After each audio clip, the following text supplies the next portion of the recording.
Please be seated in the court.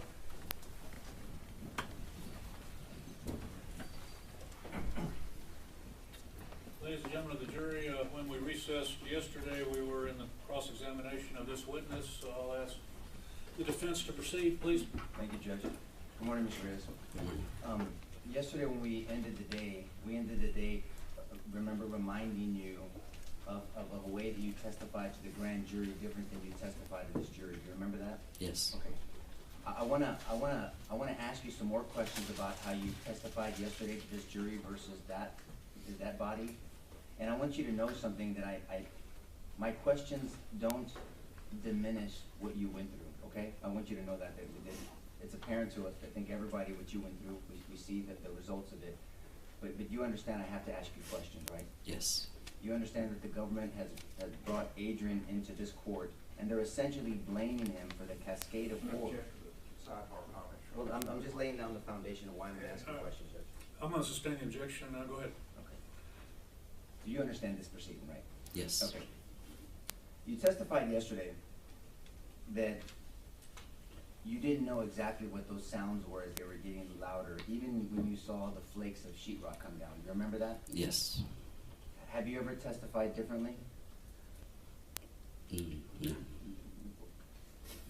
Have you? Did you say to a different jury, grand jury, that at the time you saw the flakes of sheetrock that you knew it was a gun? You figured it was a gun?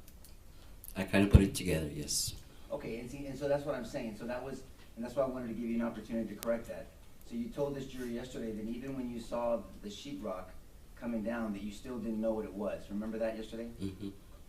Yes, you did? Yes. Okay. But now you recall that you did figure it was a gun. Do you remember that? Yes. And at that moment you made a decision that if it was going to be a gun, you were not going to run to that situation and you were going to hope that the door was locked. Do you remember saying that? I never said that I was not going to run to the door. Do you remember testifying to that same grand jury? Yes. Okay. Yes. And you were under oath like you are today? Mm-hmm. Yeah.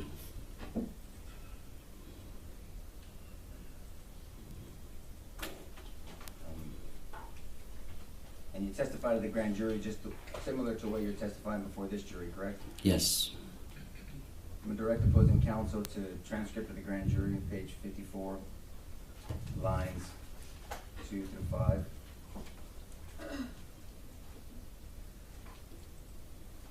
Answer, you. Okay. Objection to him reading the John. Impeachment would be to allow him to refresh his memory and then ask him to refresh his memory. Well, no, I asked him if he remembered. He didn't remember, Judge, so I'm allowed to impeach him. He said he didn't say it. Well, differently, thank you, Jason. I'm going to overrule the objection. Sir, they're going to read it to you, see if it refreshes your memory. You can agree or disagree that you said it after they read it to you, okay? Okay. Okay. Question from a grand jury. You had already taken it, your words, upon yourself to do the lockdown. Turn off the light, secure the kids, but you never went or thought about locking the door and making sure it was locked? That was the question. Answer, okay, the reason that I didn't do all those because the lights were already off. And when I saw the sheetrock falling, I figured that it was something like a gun. So I told them to get in place, and seeing that I was not gonna run to that. So I was hoping that my door was locked. Yes. And that's how you testified to the grand jury, right? Yes. But then you also took it a step further. You almost tied the fact that you weren't going to go running to the shooting to what you thought the officers weren't doing at that time. Do you recall that? No. Answer. Go ahead. I might have made that statement because when I got to the other side, I was shot already. So there was no chance for me to even run, and it happened like that. Well, I'm just going over what you testified to the grand jury, right? Would you like to look at it really quickly? No. Oh, you don't? Okay. So I'm going to read it to you, okay? Mm-hmm. If officers didn't want to go to the shooting, I didn't want to go either. Yes. I had the pencil to defend myself. Yes. So that's what you had testified before, and so you knew during the time that you were seeing this sheetrock chip off that you figured it was a gun, right? Yes. And you weren't sure if your door was locked, correct? Yes. But you weren't gonna go check. I couldn't. Well, that's not what that you testified to before, right? You just weren't gonna go. You were hoping it was locked. Do you remember that? We talked about that? I guess, yeah. I guess when I got up, I just had hope that it was locked. Right. Yeah. And I also want to direct your attention about something you testified yesterday about teachers at the school. You don't know what they knew about the magnets. Remember about that magnet system that was unofficially being used by teachers? Mm-hmm. Recall that? But you actually knew that almost every teacher had those magnets, right? I would say that most teachers have that kind of magnet because it's a manipulative, and so we do use them for math to do assignments. Yes. Okay. Well, two things I want to ask you what a manipulative is. But number two, yesterday you said I don't know what other teachers do. Do you remember saying that to this jury? Yes. Okay. But you did know. You knew that almost every teacher had those magnets, correct? Most teachers do have those magnets. Yes. And they use them in the doors, correct? Sometimes. Mhm. Now, will you explain to this jury what a manipulative is?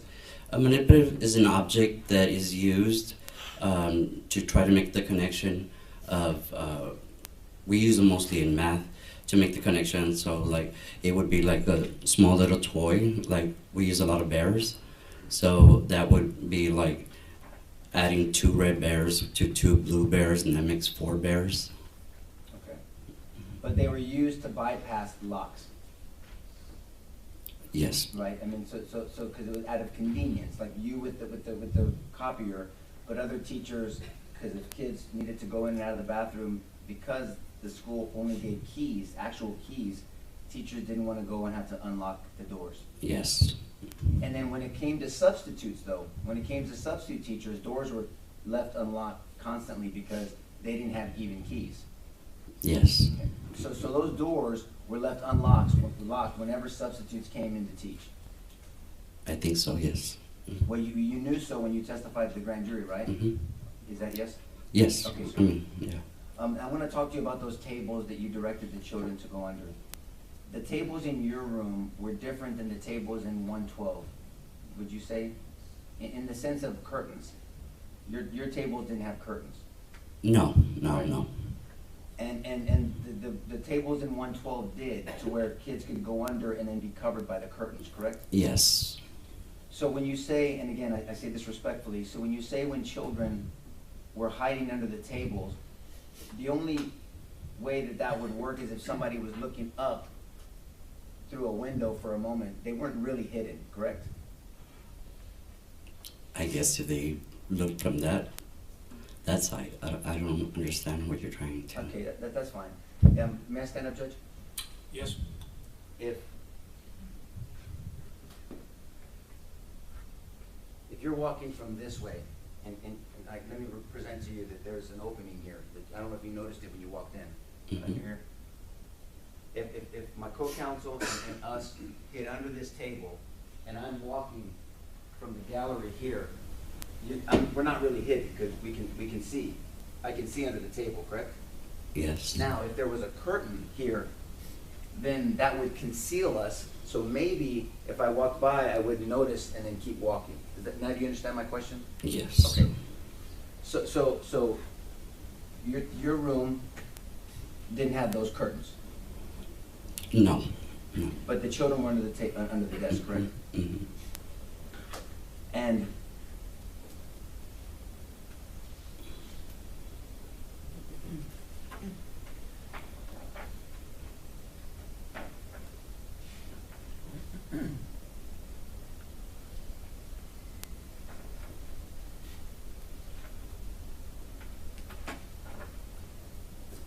And although I think you testified yesterday, although that your school was experiencing in the community a tremendous amount of bailouts,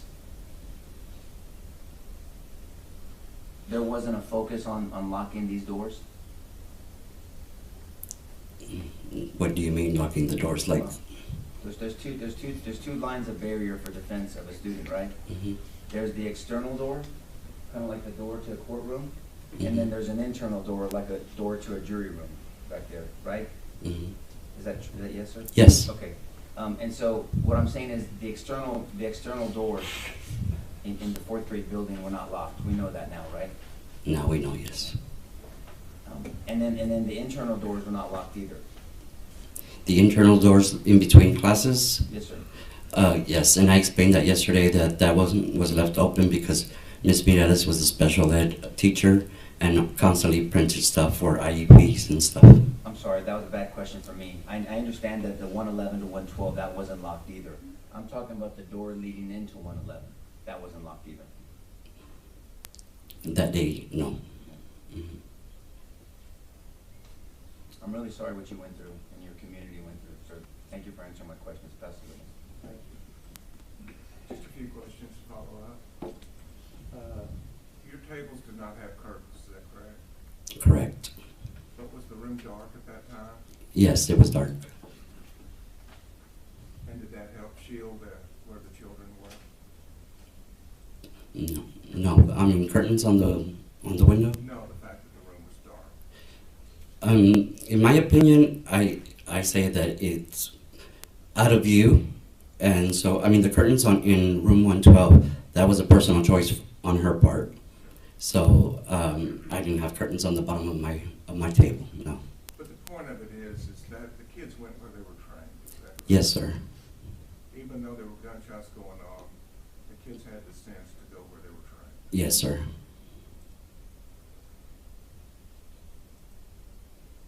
And we talked a whole lot about magnets, but the gunman entered your room, correct? Yes. Did a magnet have anything to do with him entering your room? No. And the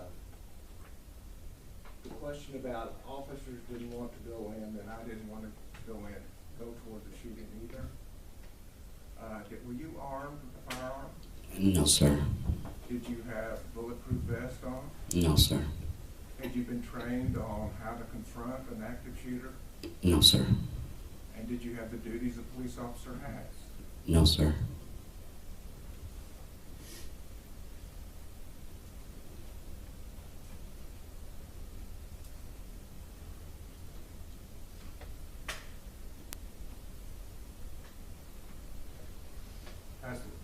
When you train on lockdown procedures, you're not trained to have a helmet or body armor or a long rifle, right? Correct. You're trained just to go lock the door. And other things as well as to hide the kids. Yes. Yes, sir. Mm-hmm. But hiding the kids isn't as effective if that door is not locked. I guess Right. so. Yeah. And I think that the government asked you that the magnet had nothing to do with the gunman entering that room. Do you remember that question? Mm-hmm. But that door being unlocked had an effect on that gunman entering the room. Would you agree with that? Can you repeat that again? Yes, sir. The fact that the door was not locked, that had an effect on the gunman entering the room. Yes. That's the witness, Judge. No further question. Recall either side. No, sir, not from us. Okay, sir, you are excused from the subpoena. You're free to go. The rule was invoked like I explained to you yesterday. Would you do me a favor and not discuss the case with anyone until you're aware the trial is over? Yes, sir. Thank you very much. Your next witness. State calls Elsa Avila.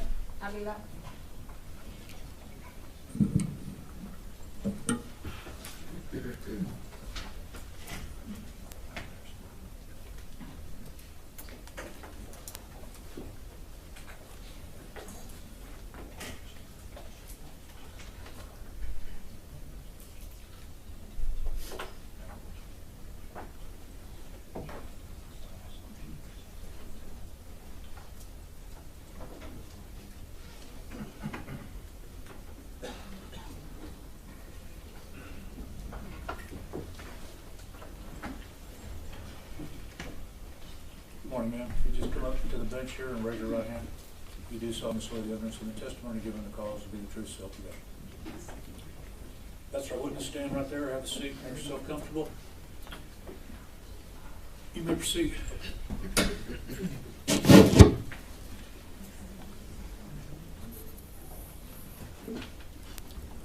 morning. Good morning. Please state your name for the record. Elsa Avila. And Ms. Avila, where are you currently employed? I work at Sacred Heart Catholic School in Uvalde.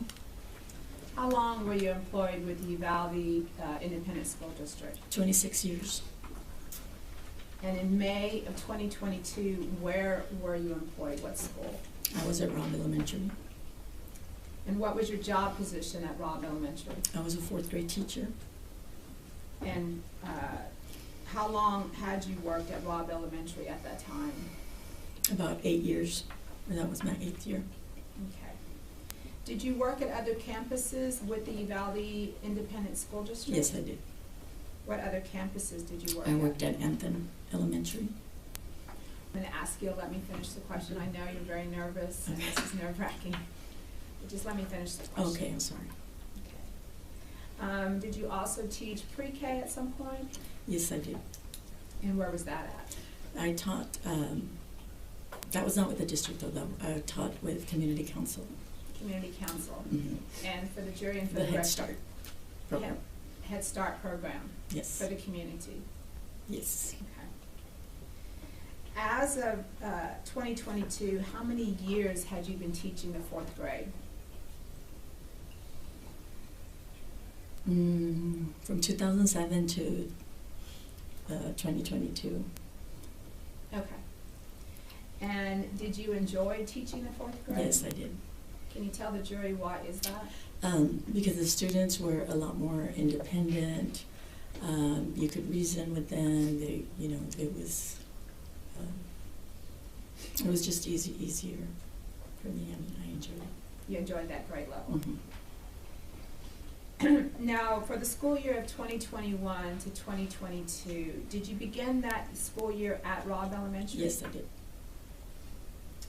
Now, can you explain to the jury what the Raptor system was at that time? The Raptor system was an alert system that the school district used. It was an app on our phones, and it was to alert us to any emergency at the school. Okay. And can you explain to the jury what is a lockdown as you understand it? A lockdown is when there's a threat at the school, so we need to lock our doors, turn off the lights, and get out of sight.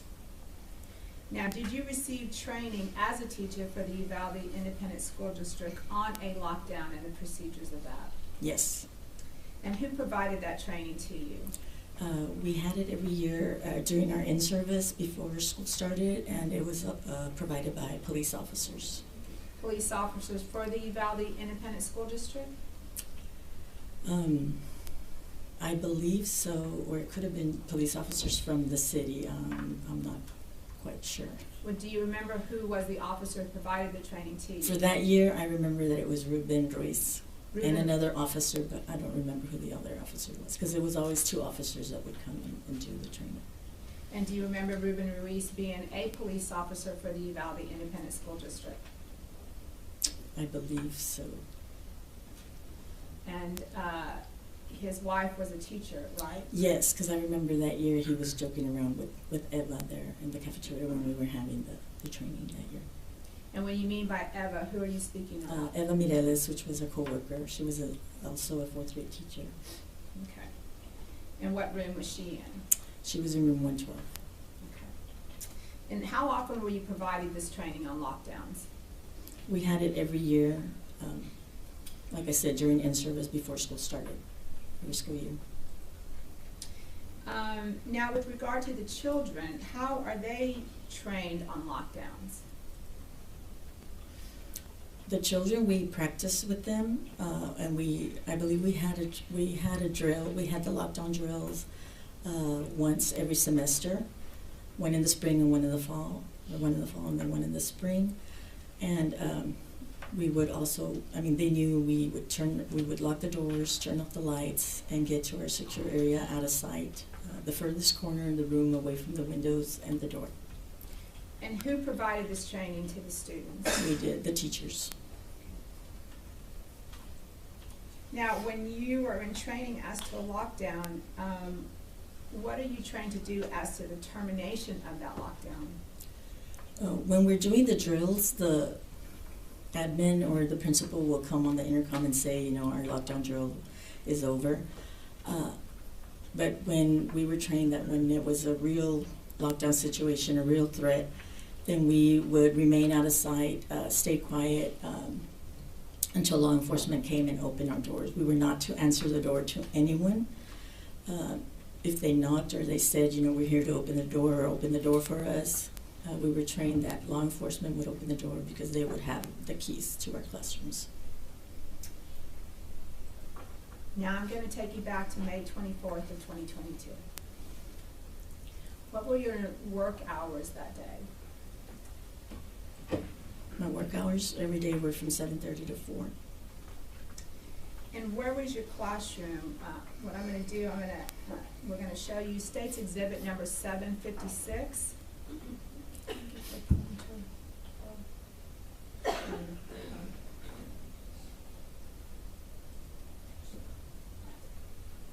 May I approach the witness, Your Honor? Yes? I'm going to give you a pointer, and I'm going to ask that you get up and show the jury where was your classroom on May 24th of 2022. I was in classroom 109. And for the record, you're pointing to classroom number 109, Yes. which is on the southeast side, second classroom north from the south door. Is that right? Yes. Okay. Let me sit down, thank you. Well, I'll tell you what, stay up there. Can you explain to the jury, when you walk into your classroom on May 24th of 2022, what would you see? You walk in my door, this is a door to the hallway, you walk in, the connecting doors to 110. On the east side, we have 2 windows. Excuse me, Judge. I'm so sorry. Can we ask Ms. Avila, do you mind raising your voice so we can hear you? Why don't you go ahead and sit down, Miss?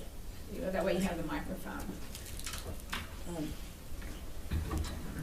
My teacher desk, or actually a kidney table, was at the far east wall by the windows, and then the students' desks were around the rooms in a U shape. And when you say kidney table, I think we need to clarify that. What do you mean by that for the jury? Is it the table's in the shape of a kidney? Yes, it's Okay. a table in the shape of the kidney, yes. Okay. So we did not have teacher desks. That was our small group table and also our desk. Okay, so it doubled as an activity desk and a desk for you then. Yes. And how many years were you in that classroom as of 2022? I was in that classroom, let's see, I was around 8 years, and I was in another classroom 2 years, so I was in that classroom about 6 years. And where were the windows in your classroom? They were on the east wall. And did you have curtains or blinds on your windows? I had blinds and curtains. I had blackout curtains because since we used the ViewSonic screen monitor, the glare would, even with the blinds, there would be a glare, and it was hard for the students to see, so I had blackout curtains. And did your classroom adjoin another classroom? Yes, it adjoined room 110.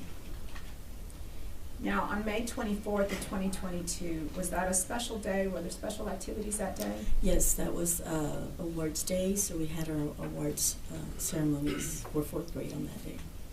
And what time was your award ceremony? My award ceremony was from 10 to 10:30.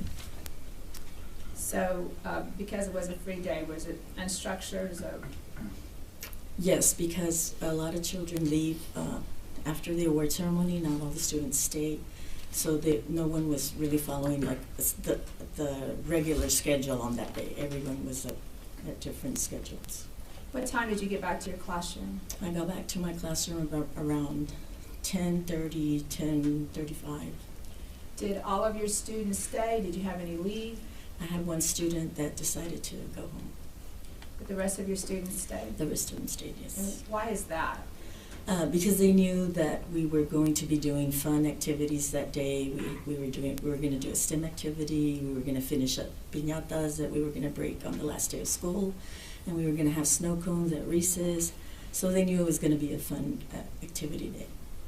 Now, what was the STEM activity that y'all had planned for the day? We were doing a STEM challenge. They were creating their own shoes out of newspaper. So they each had to create their own special shoes, and then we were going to have a race at 11:30. We were going to go outside to the playground and have a race and see who created the sturdiest shoes, whose shoe would make it to the end of the race. And then, of course, we'd have a winner, we'd have a prize, and fourth graders love prizes, and they love competing, so they were all excited about that. Sounds like a very special day, was it not? Planning? Yes, it was. We were having a lot of fun. So you said that you all planned to go outside about what time? At 11:30, I had set my timer on my phone, and the kids were ready for that timer to ring. They were ready to go outside and have the race. In preparation to go outside, what did you have your students doing?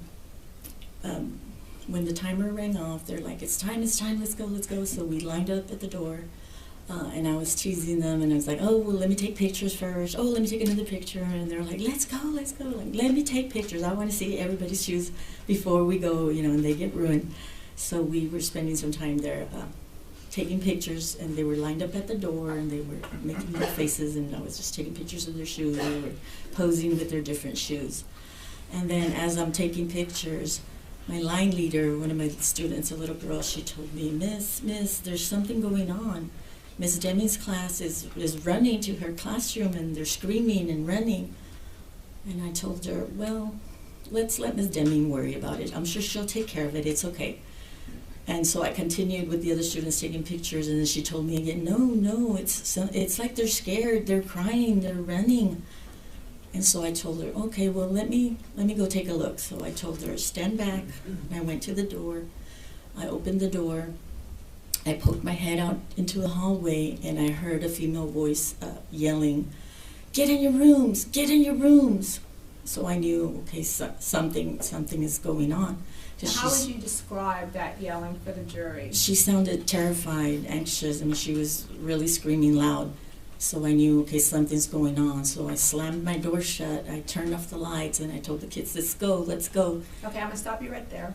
Did you see the woman that was screaming? No. Did you see anybody in the hallway at that time? I didn't see anybody. So right now you have a woman screaming. She sounds terrified, is that right? Yes. Okay, so then what did you do? Like I said, I slammed my door, I turned off the lights, and I told the kids, let's go. And I mean, they know that that's I'm gonna stop you right there. You said you hear a woman screaming, you don't see anything, but you go into lockdown? Yes. Explain to the jury why that is. I mean, right now all you know is that you have a teacher screaming, you have kids that are running. Why did you go into lockdown immediately? Because I knew there was some kind of threat, there was some kind of danger, and we had to go into safety mode. We had to protect the kids. We had to be sure that everyone was safe. So what did you do then? Like I said, I slammed the door shut, I turned off the lights, and I told the kids go. They already knew, when the lights are off, we lock our door. We know our next step is out of sight, stay down, stay quiet. So that's what I told them, to stay down, stay quiet. And I started directing them, but as soon as we started moving, we heard shots. We heard loud shots in the hallway. What were your students' reaction upon hearing these shots? That some of them started crying. They started moving faster towards the corner, getting under the counter. They knew that it was, a real thing, that this time it was not a drill, that it was something real, because they could hear the shots being fired.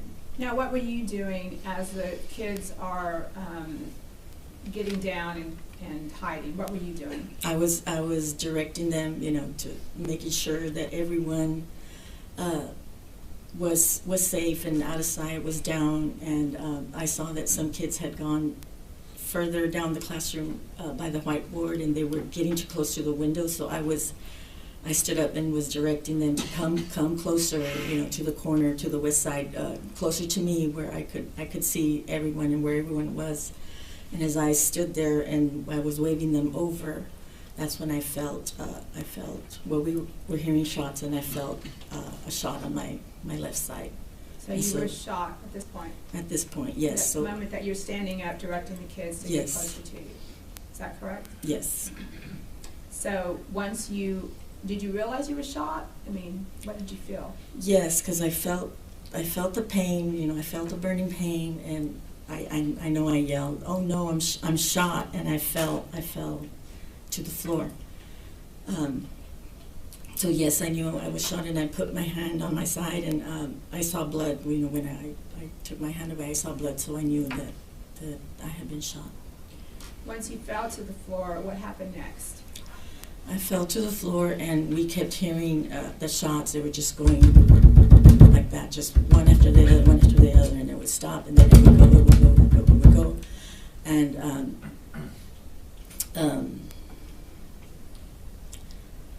I was just laying there. I dropped my phone, I dropped my glasses, so I was crawling around looking for my phone, looking for my glasses, so that I could text somebody, you know, that I was hurt and let them know. Were you able to text somebody to let them know that you were shot? Yes, I did. I texted my principal, I texted the counselor, I texted some of my teacher friends on a teacher group that we had to let them know, you know, I'm shot, I need help, you know, send help. The counselor answered, she said, "Are you in lockdown? We're supposed to be in lockdown. Are you in your room?" I said, "Yes, I'm shot, I need help." And then she didn't answer, and then... Did you notice anything, another phone going off in the room at this point? Yes, at this point I noticed some flashing, and the children that were by the whiteboard, that's where the hooks are for their backpacks, so their backpacks were hanging there, so one of the students had grabbed their phone and I guess was trying to call out, or somebody was calling them. I guess that's why the phone was flashing, because it was on silent. What did And you so do? I could see flashing, so I crawled over there and I grabbed the phone and I said, "No phones, we don't use phones, you know, we have to stay quiet." So let me understand that right now. So right now you're shot, you fell to the floor, you don't have your glasses on, you're trying to communicate for help, but you still realize that this other phone should not be going off. Yes, And you grab it. yes. Okay. And I Did one kept of your it. other students notice the phone also? Yes, and because I grabbed it and I kept it with me, but it was face up and it continued flashing. And one of my little girls said, "Miss, it's still flashing, it's still flashing," and I couldn't figure out how to turn it off. I didn't have my glasses on, so then I just put it face down and just kept it with me and just face down. So even she knew that that was not proper procedure for lockdown? Yes. Now, what happened then after that? After that, the shots were going on and off, and then after a while, there was just silence. And then we heard footsteps, we heard like mumbling, you know, voices, yelling that we couldn't tell. Well, I couldn't tell because I was on the floor, so I couldn't tell exactly where the sounds were coming from, if they were from the room next door or they were in the hallway. I mean, I could just hear a lot of noise out there. What were your students doing at this time? They were staying quiet. They were hugging each other. They were helping each other stay quiet. Some of them were tapping me. They were telling me, "Miss, we love you. We love you. You're gonna be okay. You're gonna be okay." They were trying to comfort you? They were trying to comfort me. And after I was texting and all that, then the pain was getting more and more, and I couldn't answer them anymore. I couldn't reassure them. I couldn't comfort them because I was trying so hard to keep in the pain. I didn't want to move and start, you know, yelling or. I mean, I knew I had to stay quiet and I had to stay calm so that they could as well stay quiet and stay calm. Now, while you're lying there, can you explain to the jury what your thought process was? As I'm lying there, like I said, I was hearing noises. I didn't know if it was the room next door, and that was my biggest worry, that he's going to come in there, and that door is never locked, the connecting door. He's going to come in through there. You know, what can I do? I'm here. I'm on the floor. What can I do? I was under the desks, because I'm on the floor and the desks were there. Now, the thought that came to my mind was I can push the desks. You know, if I see movement at the door, I can try to push the desks over that way to topple the desks, maybe trip them up. So you're thinking of ways to confront ways the to try to trip them up or try to slow them down, stop them, something. Now, were you eventually evacuated?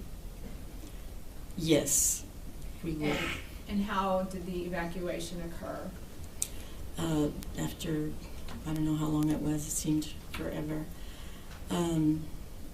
The police busted through the windows. They said, police, we're here to help you. And they broke in through the east windows, and they glass flew everywhere, and the students let out a collective cry, like keening, they all just cried at the same time because they've been holding it in for so long. And some of them ran to the window right away. Some of them stayed with me, and they didn't move. So They wanted to stay with you? Yes. So I somehow stood up and told them, come on, let's go, move. So you assisted them in getting out of the window? Yes, I walked some of them to the table because they had to climb on the table, and then my bookshelf that was right under the window because the windows were high. So they had to step on the table and the shelves and climb out the window. So yes, I assisted some of them. Who was the last person out of your classroom that day? I was the last person out. By that time, I was out of strength, and it was my turn to climb out, and the officer kept saying, come on, get out. And I told him, I can't, I'm shot, I can't climb. And then they called another officer, jumped in, and between two officers, they helped me out the window, and I just remember hearing them telling my students, just run. But I didn't know, where they were running and where they were going. Two officers walked me out, and they kept yelling for a stretcher, but nobody came, and they just had to walk me all around the building to get to the fence, to get to the ambulance. Now, I want you to explain to the jury, while you were laying there, what was your worst fear? You talked about that you were thinking about confronting, how would you confront the gunman, but what was your worst fear? My worst fear is I was there, like I said, I was trying to hold in the pain. I was in so much pain towards the end there. My body was going into shock because my legs were already starting to shake. My whole body was starting to shake, and I kept praying, God, please, don't let me die in front of my students. And I wanted to see that to be the last thing they saw. And I was so worried because I couldn't.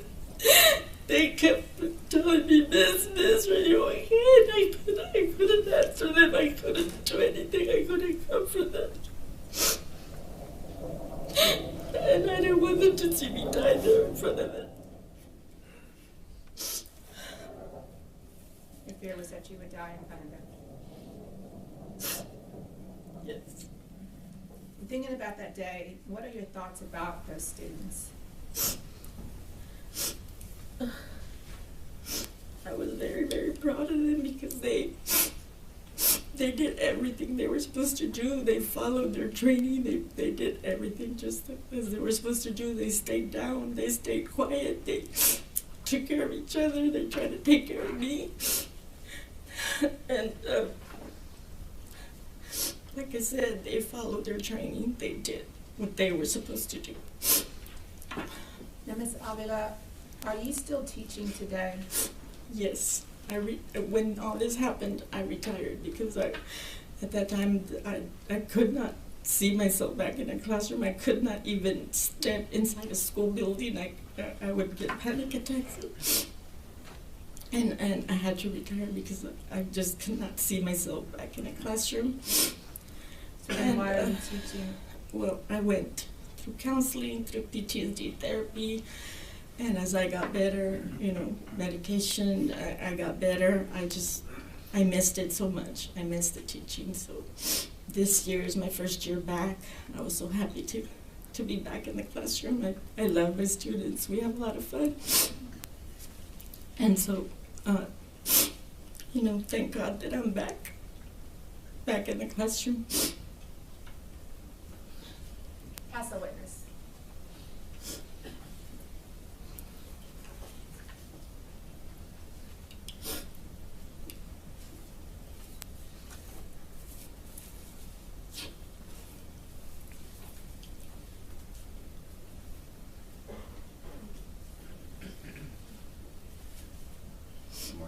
time? One more time? Yes, please. Yes, ma'am, report. Yes.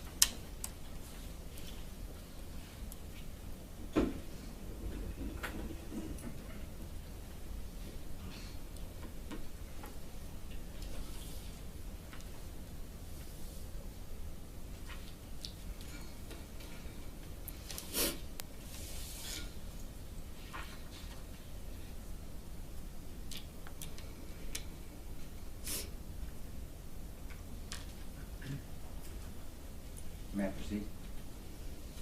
Yes. Well, let me just say this. Any child that has the blessing of being under your tutelage is blessed. There's no doubt about that. I think we all can see that you're an amazing teacher and a wonderful person. Congratulations on coming back to teaching. Sounds like it's a passion of yours. My name is Nico LaHood. I'm one of the lawyers that represents Adrian. Okay. Do you know what part of the trial this is? This is called cross-examination. Have you ever testified before? No. Okay. So you answered questions for the government. We get opportunities to ask you questions. I promise you I'm not going to be mean, and I'm not trying to trip you up. I'm just going to ask you some perspective questions, okay? Sure. If at any time you don't understand my question, just say Nico, and you can call me Nico, please. Nico, can you repeat that, or whatever you want, just stop me and ask me to rephrase it, okay? Mm-hmm. And just for the court reporter, we have to say words like yes, no, just because she's typing it down. Okay? Yes. Thank you. So I guess we can start with like a Raptor system. I know that the jury's heard a number of times about the Raptor system, but is it fair to say, I think we've heard testimony that the Raptor system, no one got notifications on the Raptor system to this incident, right? Or do you recall? But I don't recall. I mean, I was holding my phone, but I don't recall the Raptor system going off on my phone. I don't know about everybody else. And was the Raptor system kind of something new that the school was trying out? Yes, I believe so. Okay. So it wasn't really refined yet, and teachers weren't using it as much as probably they intended it to. Is that a fair statement? Well, it was only for in case of an emergency, so we really hadn't had any emergencies, so we hadn't missed it. Okay. You didn't have emergencies, but there were quite a number of bailouts in that season of the school, right? Yes. And then the jury's heard this. Bailouts are where someone here, allegedly here illegally, is trying to get away from police. They ditch their car, they bail out of their car, and they're running, correct? Correct. Now, whenever the school did have bailouts, it was in relation to, whenever the school did have lockdowns, it was in relation to bailouts. Is that fair? Yes. How many bailouts, if you recall, do you remember during that season of schooling, or that last quarter? We had many. I can't recall a certain amount, but we did have very frequent ones, yes. Very frequent bailouts. So the lockdowns were in relation to that, right? The ones we had so far, yes. And there's a difference. There's a difference between a lockdown, and I want to use the right term, and a secure in place. Correct. Will you describe to the jury what the difference? We know what a lockdown is, but what a secure in place is? A secure in place is there is some kind of situation that we don't want anyone to be involved in going on in the campus, but it is not like an imminent threat. It's just we don't want anyone around. It could be a medical emergency. It could be there's a stray dog. It could be it could be a number of things.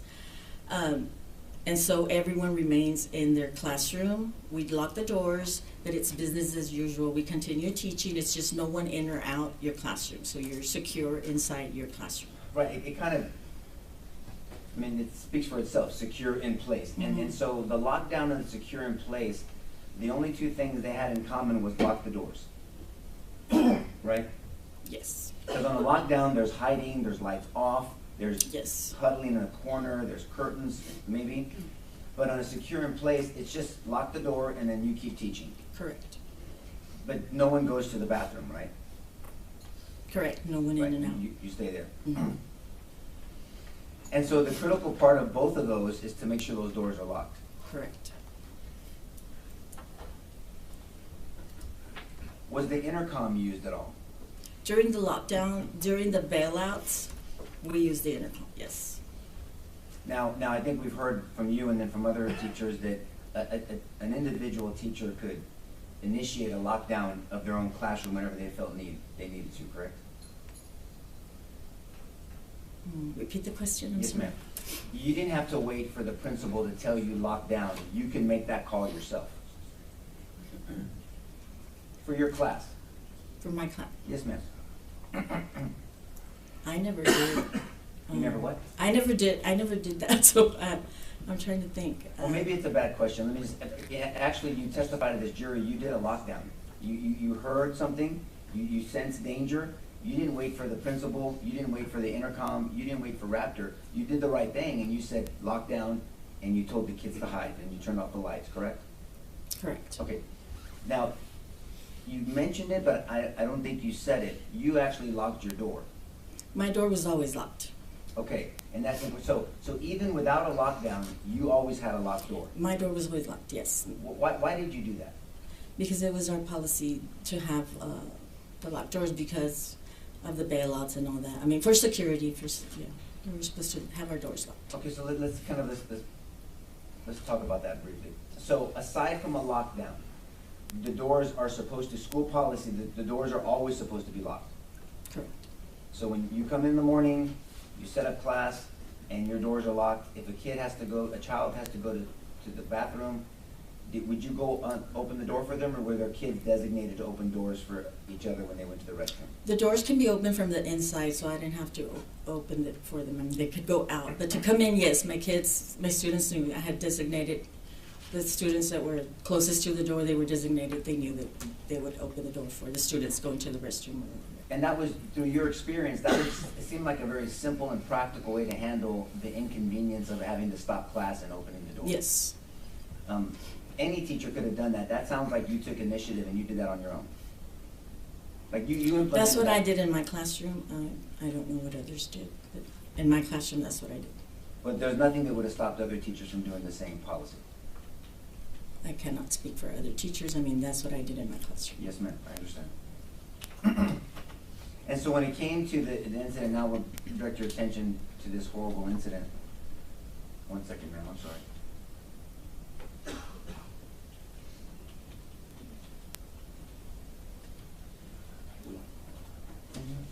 You mentioned the threats, the perceived threats from bailout. What did you perceive as a potential threat from a bailout?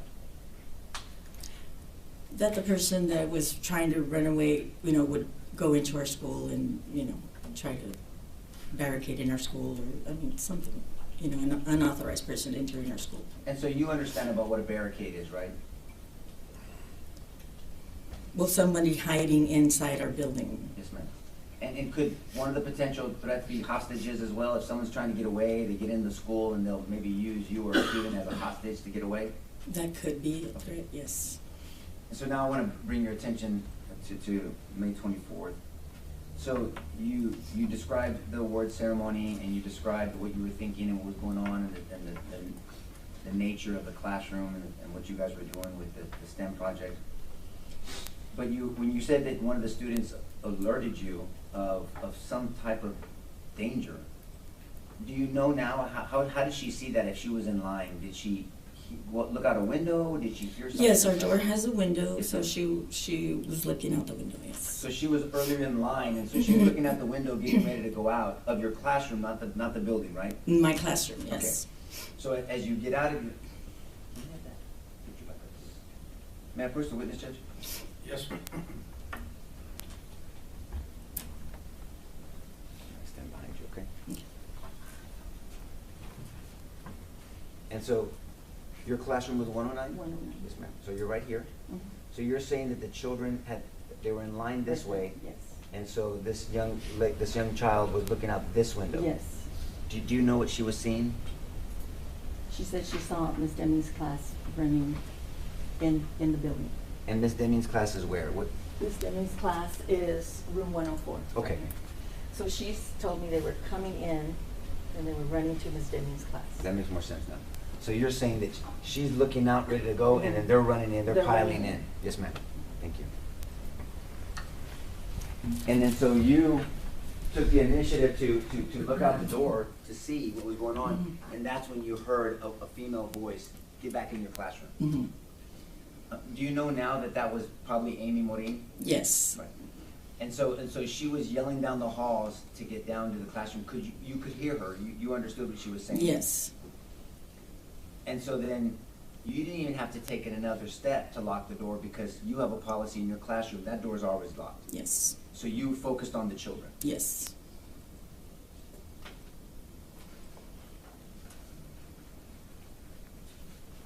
And do you know now that the bullet that unfortunately hit you was shot from the outside going through the classroom across from you? I'm gonna object, calls for speculation. If she knows, Judge. I said if you know. No. If you know, you can answer, ma'am. No, I didn't know that. Okay, fair enough. But the shooter never got to your classroom down the hallway that you saw? I never saw him, no.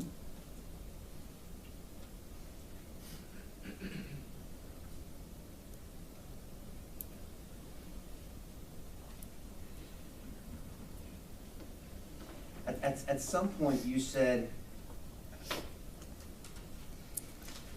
that you heard footsteps and yelling in the hallway. Mhm.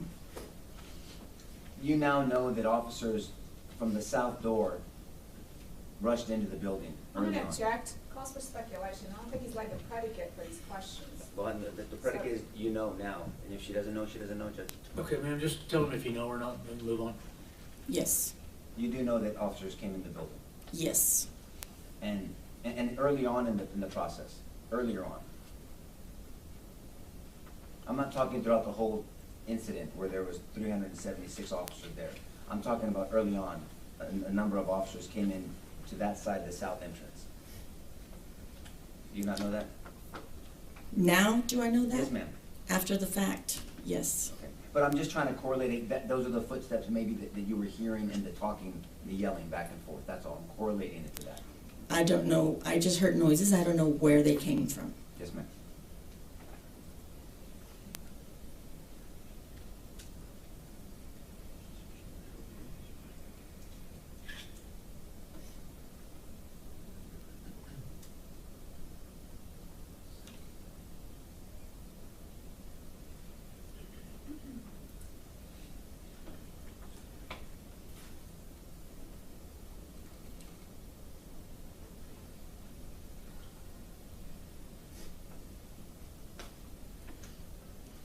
At some point in this incident, you heard someone talking to the shooter in a room,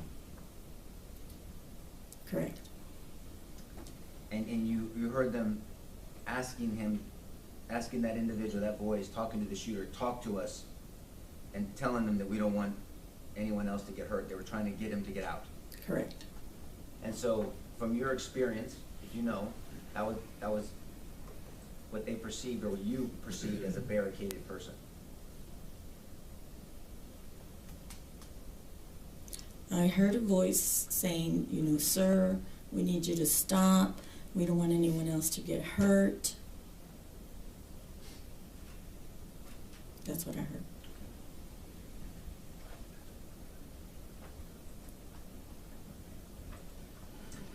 And do you know, are you aware of the policy of the doors to the building to even enter the fourth grade building, whether they should be locked at all times?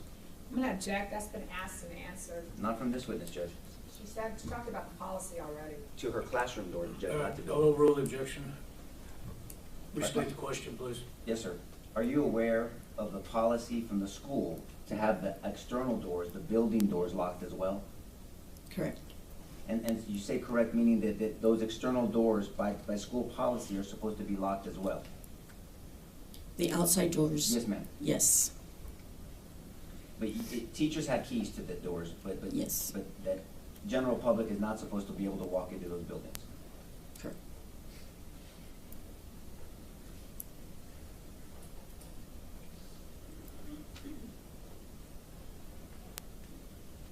Ms. Alvet, thank you for your testimony, and I'm very sorry that you went through this incident. God bless you. Good. Yes, ma'am. With regard to your door to your classroom, you said it was always locked, but did you have to lock it from the inside or the outside? From the outside. And in order to get it locked, did you have to slam it, or would it just shut on its own and lock? No, we had to slam it. Even the students already knew you had to slam it because sometimes the lock wouldn't catch. Even though it was locked, if you didn't slam it, the lock just wouldn't catch. So they knew to slam it every time we closed it. And you slammed it that day? Yes. Pass the witness. No further questions, Judge. Recall? Anybody? No, Your Honor. No recall, Your All Honor. right, ma'am, you are excused, released from the subpoena. However, the rule's been invoked in the case, so I would ask you not to discuss the case with anyone until you're aware the trial is over. Thank you very much. Your next witness, please. State calls Aaron Robin.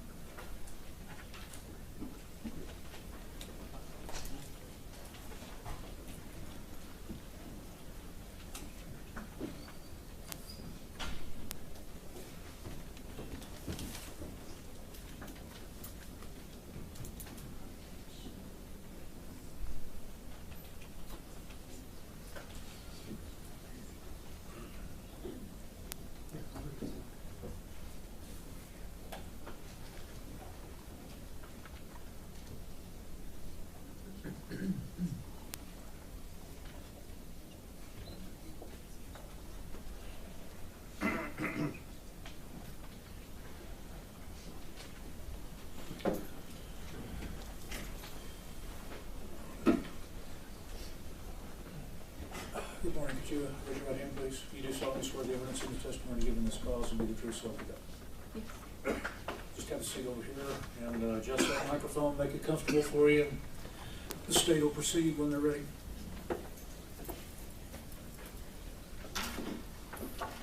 Good morning. Morning. Please state your name for the record. Aaron Robin. And Ms. Robin, where are you currently employed?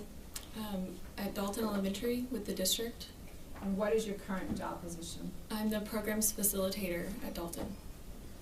And how long have you been employed with the Uvalde Independent School District? This is my 13th year. In May of 2022, where were you employed? At Robb Elementary, I was a second grade teacher. And how long had you been working at Robb Elementary? That was our first year at Robb. And what grades were you teaching? Just second grade. Okay. And did you begin the 2021-2022 school year at Robb? Yes, ma'am. Okay. Now, can you explain to the jury what the Raptor system was as you understood it? I understood it as a way to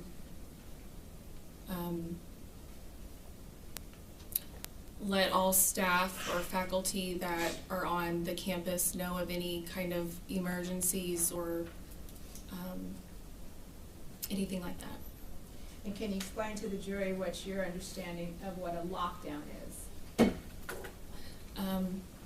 A lockdown is when the procedures are simple, like lights, locks, out of sight.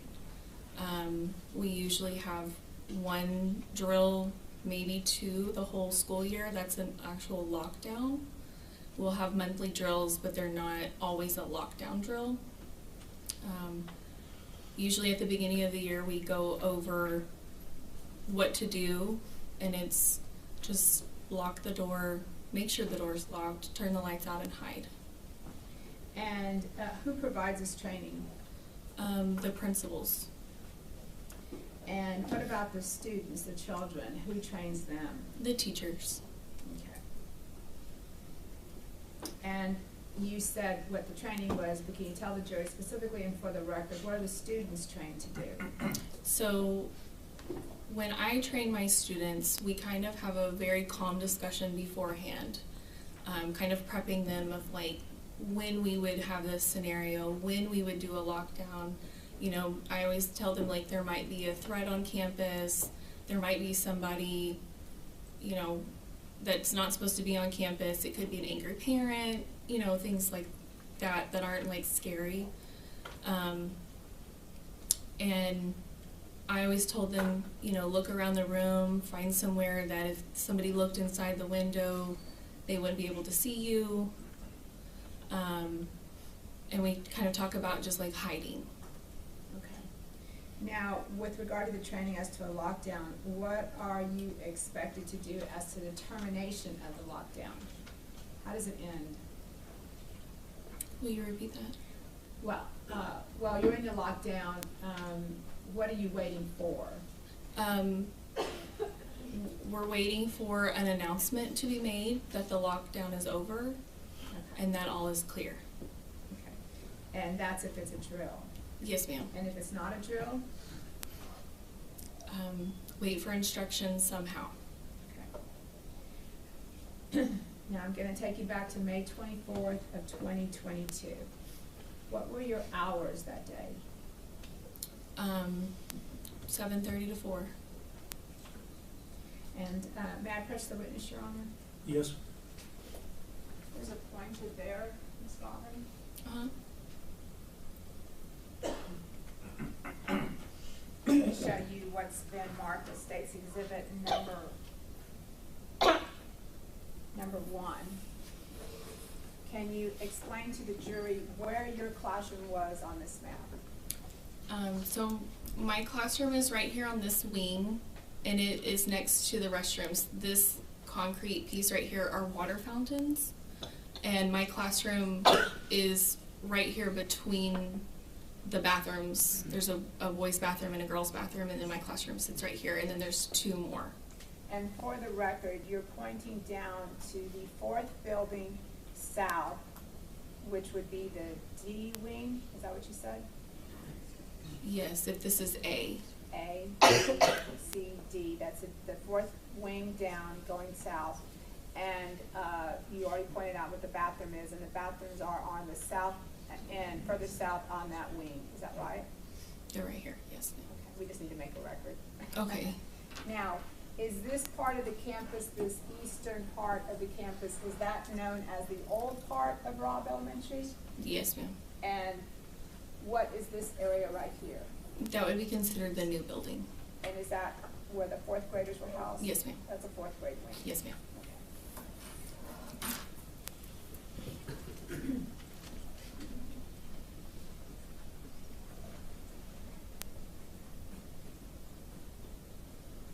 Now, when you walk into your classroom, can you explain to the jury what you see once you walk into your classroom? In my particular classroom, when you walked in, the door is all the way to the right-hand side of the classroom. So you have an entire wall, then there's cabinets along another wall, and then the opposite wall from the door is their windows, and they're like midway all the way up to the ceiling windows, and they're the whole wall. And then the other wall is like the whiteboard. And did you have curtains or blinds? I had blinds. Blinds. Now, did you keep these blinds open or closed? I mostly kept them closed. They were closed. Did your classroom adjoin another classroom? No, ma'am. Okay. Now, on May 24th of 2022, was there anything going on special that day? We had award ceremonies that morning. What time were your award ceremonies? I don't recall exactly what time, but I know that they were one of the first ones because the second graders went first. And what did you and your students do after the award ceremony? We went back to our classroom. I don't recall exactly what activities we did, but we stayed in our classroom until lunchtime. And what was the normal schedule for picking up your kids after lunch? At the time of pickup, it's all set in stone in the schedule. You pick them up in the grassy area near the playground. Okay. May I approach again? Yes. Now, your students were second graders. Yes, ma'am. So where was, you can point to the board for the jury, where was their recess area? So we had recess on this playground. Okay. Now, you were supposed to explain to the jury what you were supposed to do with regard to your children around lunchtime. The students were lined up in lines in this little grassy area between the buildings, And this is just where the duty people had them lined up, and that's where you picked them up. So they had been a little further south of that area, but then they were supposed to be lined up. Yes, they play here, and then we line up here. And what is your responsibility after they're lined up? To walk them to our classroom. And what time was that for that day? I was about 5 minutes late picking them up that day. I was making copies during my lunchtime, and I had a jam in the copier, and it took me a little while to get that ready and unjammed before I left the copier. So I was late picking them up. Now, when you pick up your students, what way do you walk? We walk on the sidewalk, down the sidewalk, and then down our wing. So that goes south, is that right? Mm-hmm. Okay. And did you do that this day? Did you pick them up? Yes, ma'am. Okay, then after you picked them up, what happened?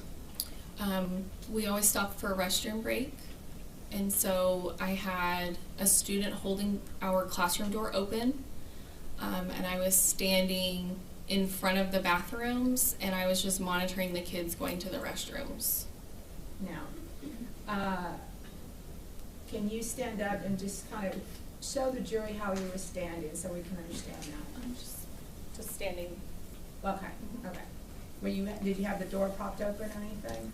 A student was holding the door open. Okay. Now, what area were you facing when you were standing in front of the bathroom door? I was facing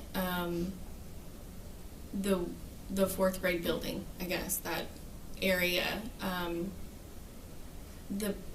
The para that watches the kids was walking down that sidewalk. Okay, I'm gonna stop you there. When you say para, what does that mean? She is the PE, like, paraprofessional. She's like an assistant. Okay.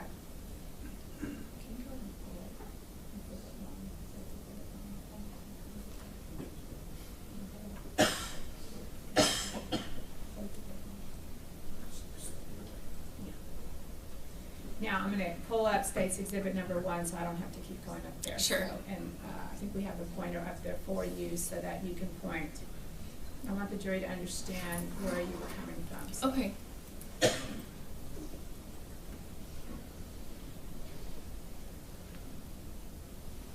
Or if not, I'll get it. Let me get the easel, I'm sorry.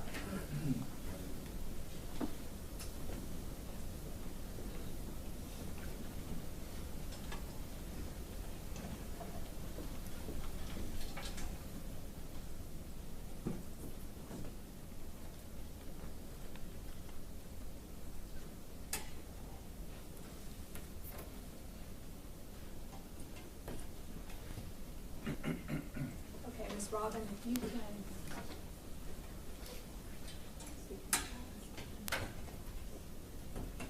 can you point on the board and show the jury where you were walking down? How did you head to pick up the kids? I picked them up here, and we walked down the sidewalk, and then there's a sidewalk right here in front of our building, and we walked down in this way. And you were facing the fourth grade building at this point? Yes, walked in this direction. We were facing it. Okay, let me return to my seat.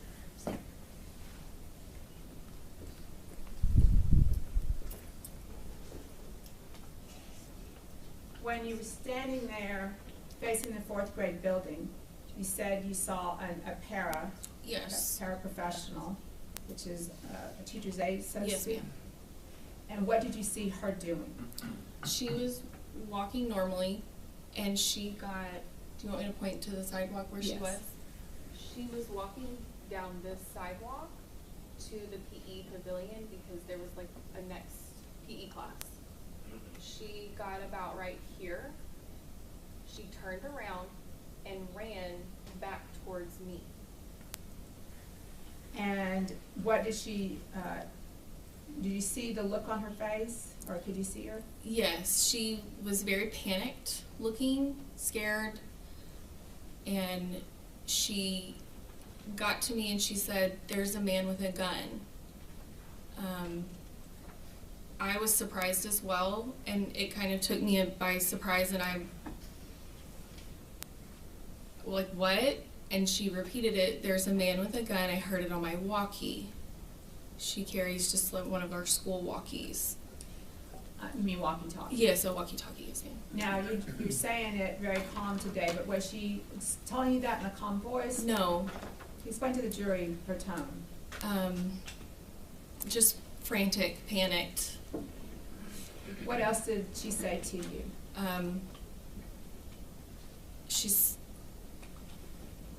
There's a man with a gun. Did she tell you to go on lockdown? No, Okay, no, she said to get inside. okay. I told her, I said, I have children in the bathroom, I have students in the bathroom. And she said, I'll help you. And I went in and got one student, she went into the girls and got the other student. And we all went, my students and I went into our classroom, and she went further down the sidewalk, and I'm not really sure where she ended up for the lockdown. Okay. Now, at this point, all you know is that she said that there's a man with a gun, Mm-hmm. and so you immediately go into your training. Correct. Okay. So once you got all your students into your classroom, what did you do? I made sure that the door was shut and locked. I removed the magnet from the door frame. We were issued these magnet strips that kept the door unlocked, essentially. I pulled the strip, my door locked. And I stood there for a second, just kind of thinking of, like, what do I do next, and trying to remember my training. And I heard 2 pops. I knew that they were gunshots. One of my students looked at me, and his eyes were so big, and he said, "Miss Robin, was that a gunshot?" And I just looked at him and said, "I'm not sure, I don't know," just trying to not panic them. Okay. So let's just kind of clarify your door. Was your door locked or unlocked at this time? My door was locked. Okay, and was that a practice of yours to keep it locked? Yes, ma'am. I kept my door locked this year because we were exposed to the outside. At my previous school, we were inside the building, and so I didn't keep it as locked as I probably should have. And you described a magnet. Why did you have the magnet on the door on this particular day? It was like that every day. And why is that? Because kids go in and out to the bathroom all day long, or people, counselors, whomever need to come in. Okay. But you pulled the magnet and I did, and it was locked. Okay. Now, after the child said, "Is that a gunshot?" Did you hear any more pops? I don't remember. Okay. Did you receive a raptor alert that day? I did. Do you remember the time of that? I believe it was 11:34. Okay. But by the time you got the raptor, you were already on lockdown? Yes, ma'am, in my classroom. Okay. Now, what were you doing in the classroom while you were on lockdown? Could you describe to the jury what your actions were? Once we heard the gunshots, I told my kids, let's get over here to this corner. I chose the corner of the room that the door was on. It's a concrete center block wall, and the other wall is the cabinets. There's a table over there, so we got underneath the table. Most of us all fit under the table. I sat down beside them and just kind of scanned the room. You moved over. I did. I moved some furniture over. While I was sitting there next to my students, I kind of scanned the room, and I kept looking at the windows, and that was kind of the direction of the gunfire, or the sounds we could hear. And so I thought to myself, I'm gonna die today. I felt like a sitting duck, just waiting to die. Sorry. Did you rearrange the furniture to make like a cover for the children? Yes, so I we have these little square wooden desks, and I started flipping them over. And I flipped them over their side, and I made like a wall, and I stacked a desk on top of the other, so I had 4. And I kind of crouched behind those, and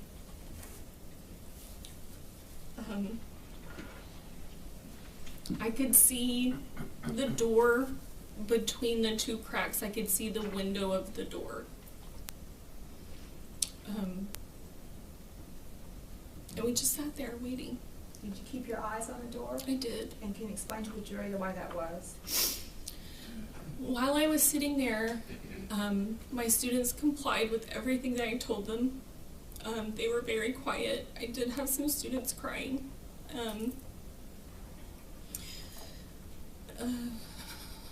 Sorry. So then, while we were sitting there, they were very quiet, and I heard something outside my room, like a voice. It was either like a shouting, yelling, something. And I thought, oh, what is that? You know, who is that? So what did you do then? I got on my hands and knees, and I crawled to the window at the door. And I stayed on my knees, and I looked out the window. And when I peered out the window, What area were you looking? When you looked out the window, can you point to the jury and tell the jury what area you were looking towards? I was looking at this direction. And for the record, you're pointing to the south end of the 4th grade building. That's the area you were looking towards? Yes, right here. And once you looked out the window, what did you see? Explain that to the jury. I saw a white police vehicle. It was a car. Do you remember if it was a police vehicle for the Uvalde Independent School District? Yes, ma'am. I knew it was a school vehicle because it was just plain white. Okay. And approximately where was that vehicle parked? Or where did you see it? It was parked right here. Okay. And did you see a police officer with the vehicle? I did. And what did you see the police officer doing? I saw him go from like the driver's side around the front to the passenger side. The door was open. I don't remember if he was looking in the car for something or if he was using, like on top of the car, using it as like a shield, I guess. Okay. And what else did you see the police officer doing? Just kind of moving around.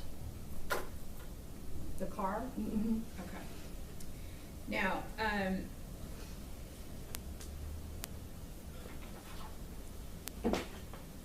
was he saying anything? I didn't hear anything. Okay. You didn't hear him yelling anything? No, not while I was looking out the window. Now, Ms. Robin, once you saw, let me back up, did you recognize the police officer? No, ma'am. Once you saw the police officer, can you tell the jury what your thoughts were at this time? My first thought was, the good guys are here. The police are here. We're gonna be okay. You know, they're here. They responded. Now, after you saw the police officer through the window, what did you do? I got back on my hands and knees, and I crawled back to my students, and I sat with them, and I told them, you know, it's gonna be okay. The police are here. I still sat there continuing to monitor through the crack between the 2 desks that I could see the window. Now, what was your initial thought process regarding where you had put the students? And I just want to clarify, where did you have the students along what wall? Along the like center block wall. And did you question that decision of yours at some point? As to whether or not they would be safe there?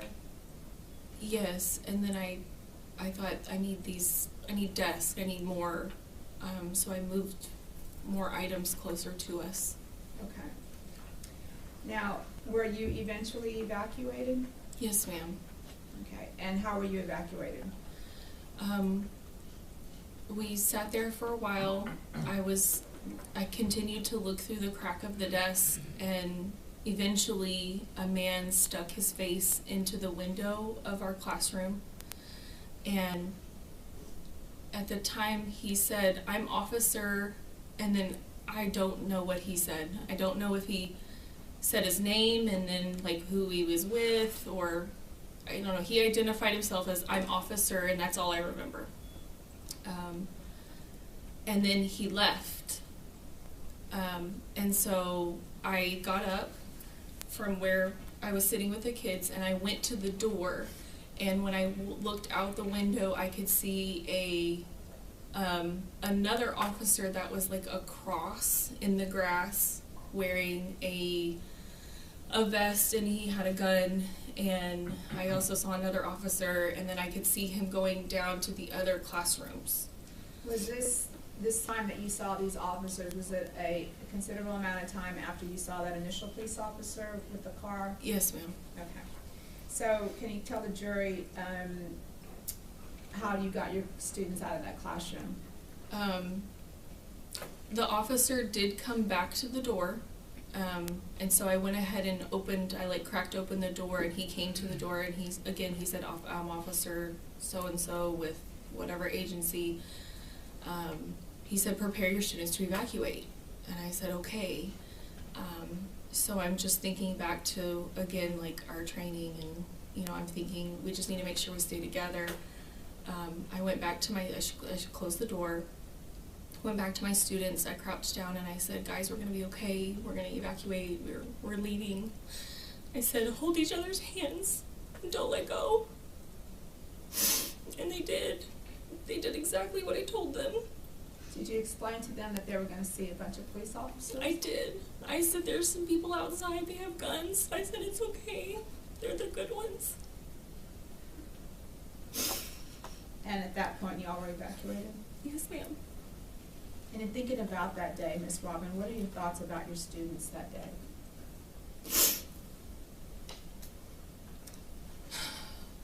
They just did such a good job. They were such good listeners, and they followed me, and they did exactly what I said, and I'm just glad that we made it out. And just to clarify, Miss Robin, you are still a teacher as of today with the Uvalde Independent School District? Yes, ma'am. That's the witness. May I proceed, Judge? Please. Do you need a moment, Ms. Robin? Yes, ma'am. I'm okay.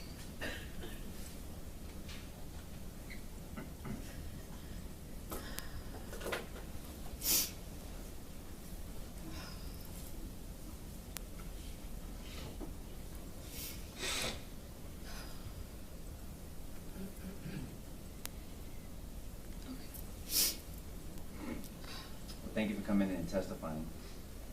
And it's apparent it's very difficult for you and many other witnesses, so I think we all appreciate that. My name is Nico LaHood. I'm one of the lawyers that represents Adrian, okay? You've never testified before, I'm assuming? No, sir. Okay, so this is cross-examination. I've been explaining that to each witness. I'm not gonna go at you. There's no trick questions. There's no gotcha moments. I'm just gonna ask questions to bring context and clarity. And the reason why is because this was a stressful situation to you, obviously, right? Mm-hmm. And just for the record, you have to say a word, yes or no. Yes. Yes, that's okay. It's Okay. for the court reporter. And so the reason why we ask is because we're asking people something and kind of reminding them of what they said maybe previously. So, just for the jury's notice, you've said this, your experience to other people before, right? Yes, sir. And you I think interviewed with the Texas Rangers, Yes, sir. and you've also spoken with the government. Yes, sir. And have you spoken any other times before those two? Aside from those two? Not publicly, Right. maybe to my therapist. Yes, ma'am. But you and I have never spoken. No, sir. Or you've never spoken to anybody on the defense side. No, sir. So I want to talk about these drills. I think the government opened up asking you questions about the lockdown drills. Mhm. And if I heard you correctly, and it seems consistent, that there was only one or two drills the whole year. Yes. It sounds to me like you felt there should have been more.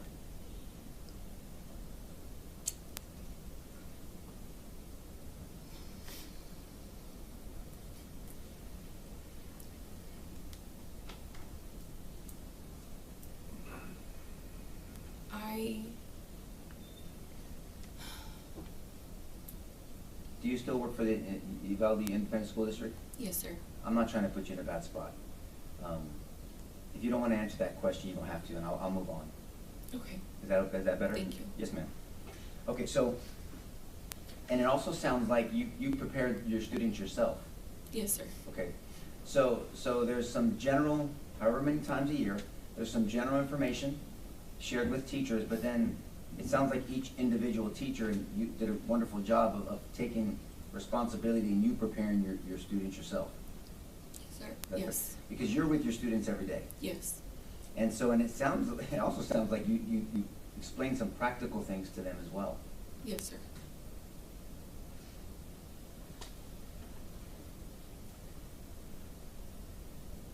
You said something, and I want to make sure we can get a feel for why you said it. You said you felt like you were a sitting duck out there. Yes. Is that because you were in a separate wing outside of a building, or is it because that the school did not have a designated police officer full-time? I felt like a sitting duck because of my room, of the wall of glass.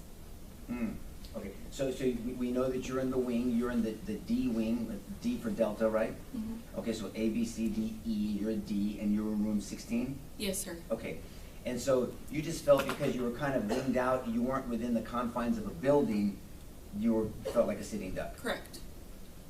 But I guess the second part of my earlier question was, it's also a fact that Robb Elementary unfortunately did not have a full-time officer assigned to it. Are you aware of that? Yes. And so the high school had a full-time officer, but not the elementary school. Yes.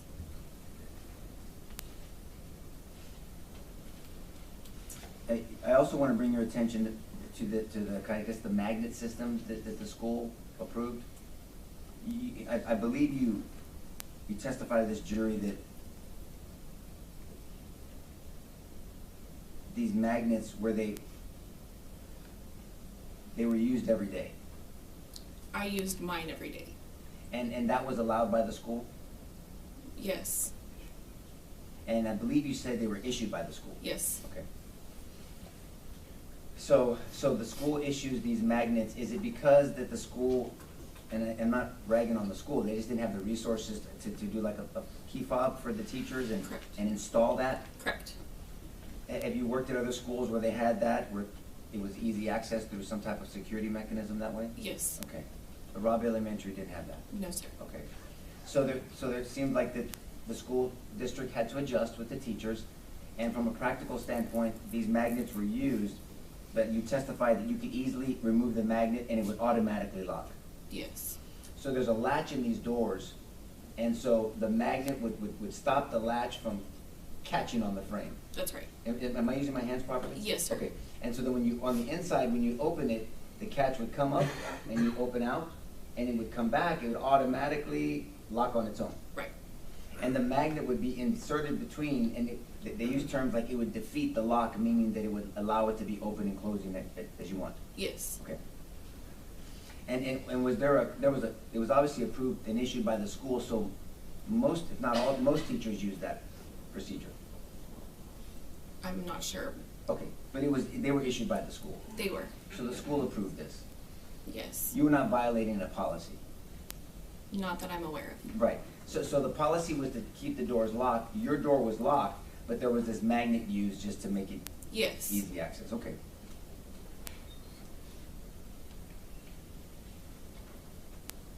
Now, to bring your attention back to the incident, and when you got your children out of the bathroom and into your classroom, you didn't have to lock the door because your door was always locked. Yes, sir. You just removed that magnet. Yes, sir. Got it. And then you made a strategic decision to go to a certain corner of the Yes. room. Now, the government asked you on whether you second-guessed that decision. Was that the corner that you'd always practiced on those 1 or 2 times a year drill? Yes. But yet, at this time, once it was actually happening, you questioned on whether that was the best corner? I questioned whether I needed to have more cover. Oh. Cover meaning something that would stop a potential projectile. Yes. In your mind, what would that have been?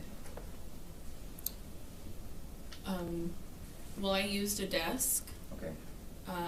I also rolled a book cart closer to some children because we did not fit within that, underneath the table, within the corner.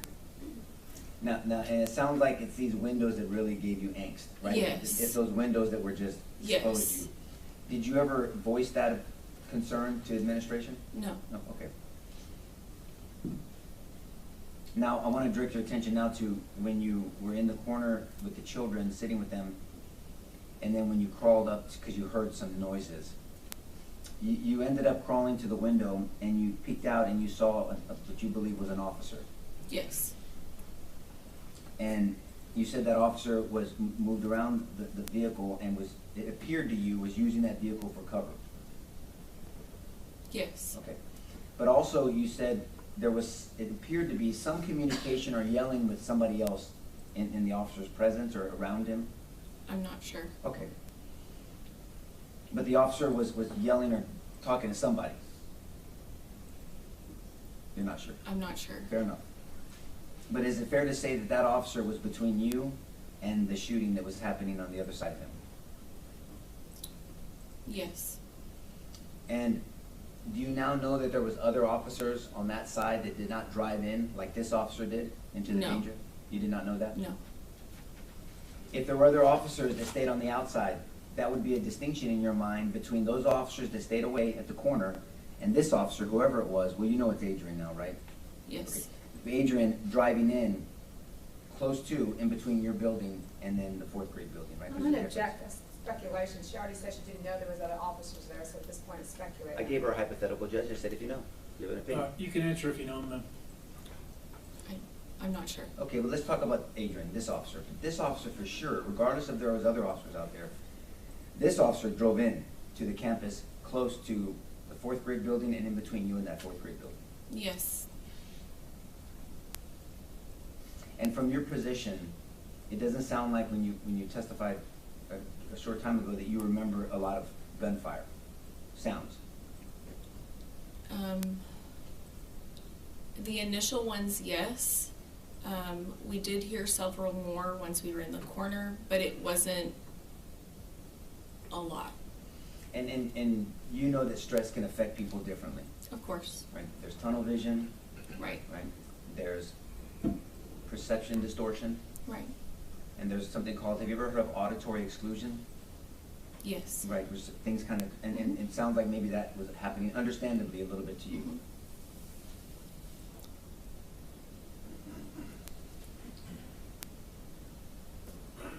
You're a blessing to your profession, ma'am. Thank you for answering my questions. Pass the witness. No more questions, Your Honor. She may be excused. Excused? Mr. LaHood? Oh, yes, I'm sorry, Judge. Yes, yes, sir. You're released from the subpoena, ma'am, and you're free to go. Thank you for being here. We would ask, because the rule's been invoked, that you not discuss the case with anybody until you're aware the trial is over with. Okay. Thank you very much. Thank you. All right, ladies and gentlemen, let me go and give you your morning recess. Take about 10-15 minutes. We'll call you back in shortly. Would everyone rise for the jury?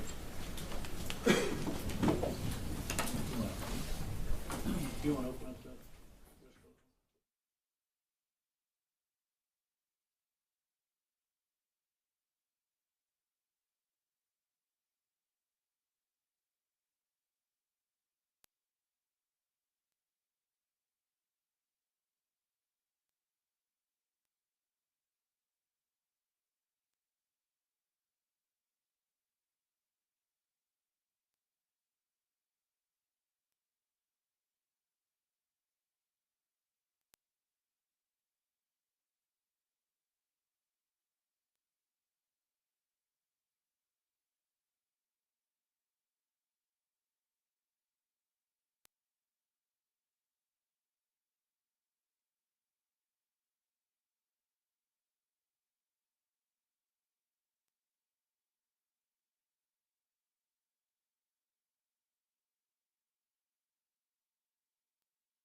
big is your shift? 12 hours, 10 to 12. And how many men do you have working with you? Any given time, it could be 4 or 5.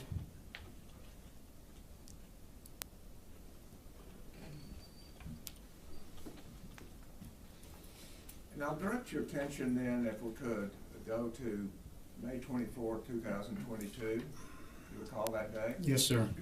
Were you on duty that day? I was off duty. And around 11:30, what were you doing? I had just finished up a run. I was on the way to the gym in my patrol unit. They let us take it off duty. What do you mean by I just finished up a run? I just ran. I was on the way to the gym. It was my day off. But I had my patrol unit. They let us take it to the gym. They don't pay you to work out, but they let you do it on your time off. So on your time off, you were doing running. I mean, just jogging, is that I had done a couple miles and I was on the way to this gym. to do weights? Yes. Okay. And did something keep you from getting to the gym? I got a text message. There's a group message with it's the sheriff, the chief, the deputies, and that's when I heard about an active shooter at, well, they said a school. I didn't know what school yet. So I turned around. You heard active shooter and you turned around? Yes, sir. Where did you point your vehicle? I was going westbound on 57 towards La Pryor. I turned eastbound, headed towards Batesville to take 117 towards Uvalde. So the active shooter, you knew it was in Uvalde? Yes, sir. And is that your jurisdiction? No. Is it your county? No. And yet you went? Yes. And how long did it take you to get there?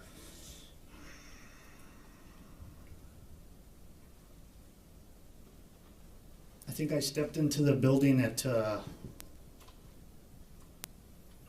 11:50 something. I'm not 100% sure. 20 minutes or less, maybe. Okay. And on your way there, did you drive the speed limit? No. No. Tell us how you got there. As fast as that truck would go, I just quick. As fast as you could go, you got there? Hmm. And when you got there, where did you stop? I stopped at a parking lot. I don't know if it's the northeast, to the right of a cafeteria, to get my rifle and put on a vest that I had. Okay. May I approach your honor? Yes, sir. There's a pointer right there in front of you. Take you a second to look at Geraldine Street, Rose Street, and Robb Elementary. Okay. So this would be the cafeteria? There's people right here on the end. If you could just scoot that way just a touch, I'll scoot it over.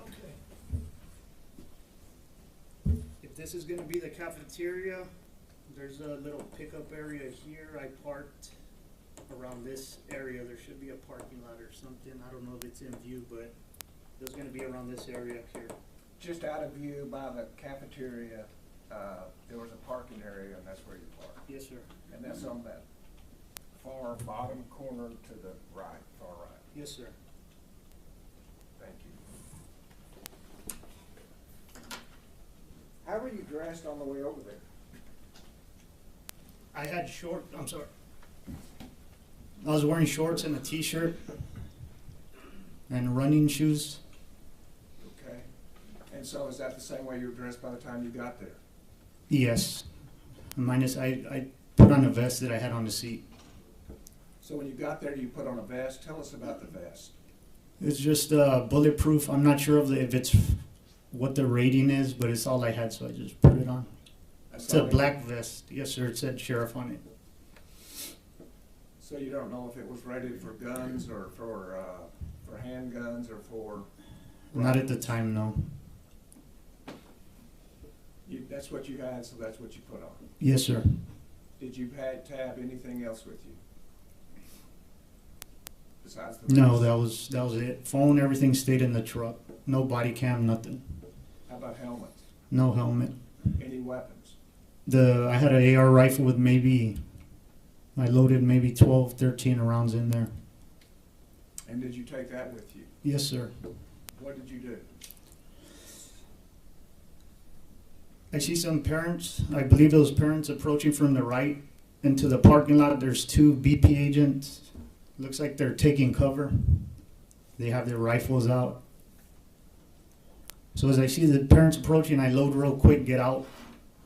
Then I ask where the shooter's at. He looks a little confused, but points somewhat in the direction of the main building he was at. So I run towards the cafeteria.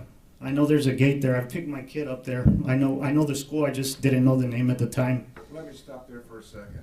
You said you picked your kid up there? Yeah, I picked my daughter up right there on the side of the cafeteria. There's a little driveway you pick up the kids. So I picked her up there before I know where the main office is at and the cafeteria. Other than that, I just know that location.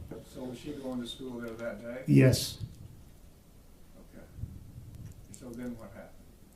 So I know there's a gate right there to the cafeteria, so I make my way to the gate. There's a school, I think it was a school officer coming out. I think it was Mike Hernandez. He has something in his hand. He's walking away and ask him where the shooter's at. And same thing, he looks kind of confused, points. So I go past him. There's parallel buildings after the cafeteria. Behind it, you have those parallel buildings and the main building. So I run in between those buildings. I don't know if it was county or those two officers. Same thing, I ask where the shooter's at, and they point towards the main building. Like, I don't know the direction.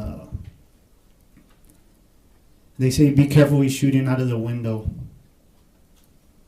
So I make my way past that, and then next thing I know, I'm in the building. I don't remember if there was somebody at the door or not. And from there, I just remember linking up with Canales and whatever officers were there, pointing their barrels down the hall. Okay. Now approach again, Your Honor, to show. Yes. You'll show us the path that you took from your vehicle to get to the building that you're talking about. So I was parked here. I made my way over here towards the gate. This is where I ran into the other officer. Ran through here. Those two officers, I believe, right here. Then I made my way into the building right here. These are the windows they were talking about that he was shooting out of. Where were the officers when they told you, be careful, he's shooting out the windows? Somewhere right around here. And did they point to the windows they were talking about? Yes, it was going to be these windows here. Okay. So when you found out that he was shooting, did that stop you from going forward? No, I just ran quicker. You did what? I just ran faster to get in there. To get in there? Yes. When you found out he was shooting? Yes. And where did you go? I made entry to this doorway right here, and that's where I can't remember what happened between here, and I linked up with those officers. I can't remember if someone was at the door either. Okay. But you got to the main hallway, Yes, sir. and then you say you linked up with other officers. Yes. Tell us what that means. So when I get there, I make contact with I believe it was Lieutenant Eddie Canales, and they're just briefing me on the situation. They're telling me which classroom they think the shooter's at. I remember them describing the chair. They're like, where the chair's at. At some point, I asked if they wanted to make entry, and no. They say something about a negotiator and a shield. He explains that they got fired at as they approached the door. And so what did you do when you found out that the police officers had been fired at? There wasn't really much I could do. Whatever they needed, I just joined in on whatever they were doing. So what did you do? What did you join in on? On the hallway, I just stood left of, I believe it was Eddie Canales. I just stood left of him, pointing my rifle there, waiting to see what was the next plan. So you joined in with a group of officers? Yes, sir. And do you know what the purpose of those officers was? I think they were waiting on like I said, I remember him mentioning a negotiator and at some point a tactical team of something. And while you were there, did a tactical team arrive? Eventually, Bortax showed up. And what did you do when Bortak showed up? It's a little bit of a blur, but I know I talked to them, asking if first, when they got there, I thought they were going to have some kind of equipment to breach the door, which they didn't. I remember asking about a sledgehammer. Eventually, that rifle-rated shield came up, and that did show up eventually, but just little things like that. I could hear them talking about breaking windows. It didn't happen. And so, with Bortak, you expected there to be some equipment, Yes. and that equipment wasn't there. No, just what they were wearing. Okay. Well, and one thing specifically you said was a sledgehammer. So anything to maybe break the door handle. That's what I was thinking at the time. And then the shield, maybe the shield, because I don't know how many whacks it's going to take. But just little things crossing my mind. What do you mean by how many whacks it's going to take? To break the doorknob. For what purpose? Or I don't even know, at the time, I don't know which way the door opens, just to try and break the door down.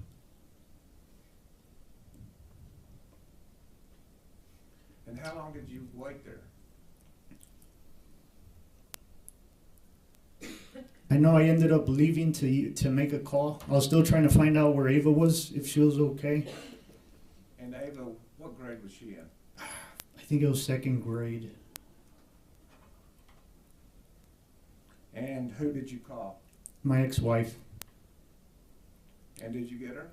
Not that time. On the way to the school, I had made contact, but she didn't know anything where she was at. She might have been at the school at that time, or by the time I got there. So you didn't know the condition or situation that your daughter may be in? No. And as you're standing in that line, what's going on in your mind? I don't know if she's in there.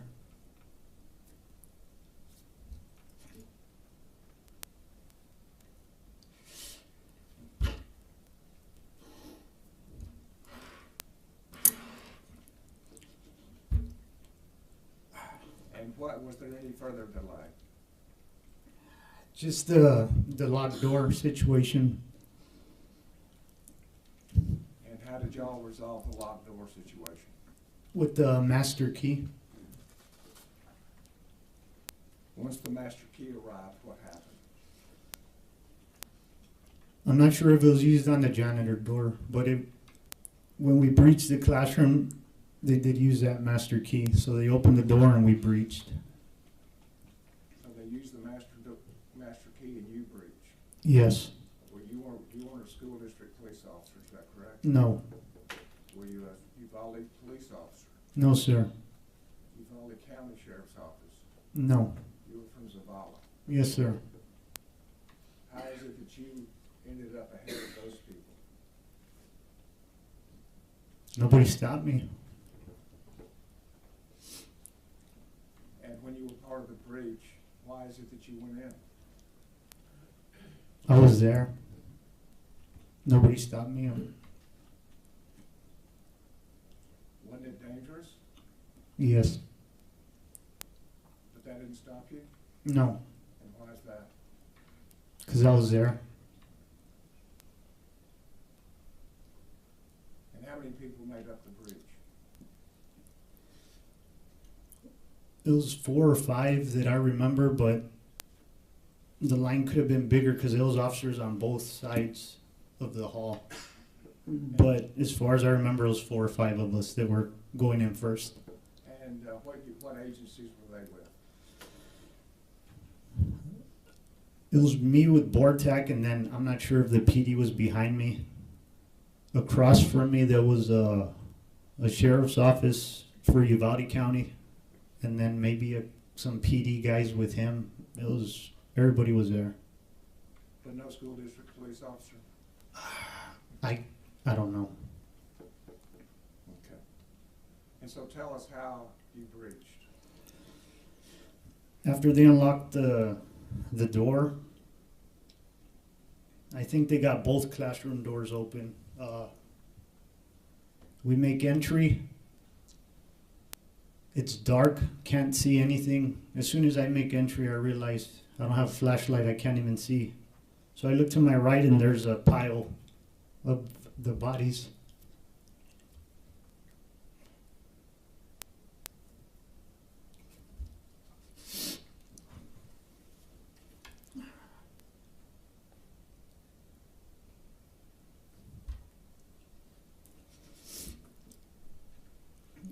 get shot.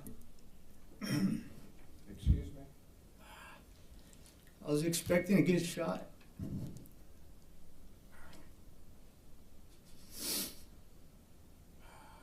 You didn't know where the shooter was? No, I thought he was going to be to the right as soon as we made entry. You thought he was gonna be where the bodies were? Yes. So that's where you focused your attention? Yes, but it was hard to see. It was dark. And then the door, you hear a door creak open in front, and then the shooting starts. When you say a door creak open in front, what do you mean? Where was that door? It was directly in front of us. Whoever was in front of me, whether it was a guy with a shield or a Bortac, I don't know if he was in the stacks a little. I was either 2 or 3, so I don't know if someone peeled right. But whoever was in front of me, the door was right in front of him. So the guy with the shield, more than likely. Was it across the room? It was straight in front of the door. In front of the entrance door, there was another door across the room? Yes, sir. Thank you. And so, tell us what you heard and what you saw. So the shots ring out From where? directly in front. I could hear the shots coming. I'm carrying my rifle left-handed, so I can't even pick it up because we're so close together. Eventually, I transition to the right, fire a couple rounds, and it jams. Something happens with it. I'm still not sure. It felt like a long time. I know the video's fast, but it felt like a long time. Eventually, shooting happens behind me, and then it's over. And in front of me, there's someone with long hair face down, and I think I thought it was a teacher at first because he had long hair. They flip him over, and I could tell it's the shooter. He's in all black. We still have a classroom to the left. So me and another officer peel that way. And I look down. You say that way to the left? Yeah, we turned to the left to go into the second classroom, and I look down, and there's a little boy. And his shin looks pretty big. He looks older than my daughter.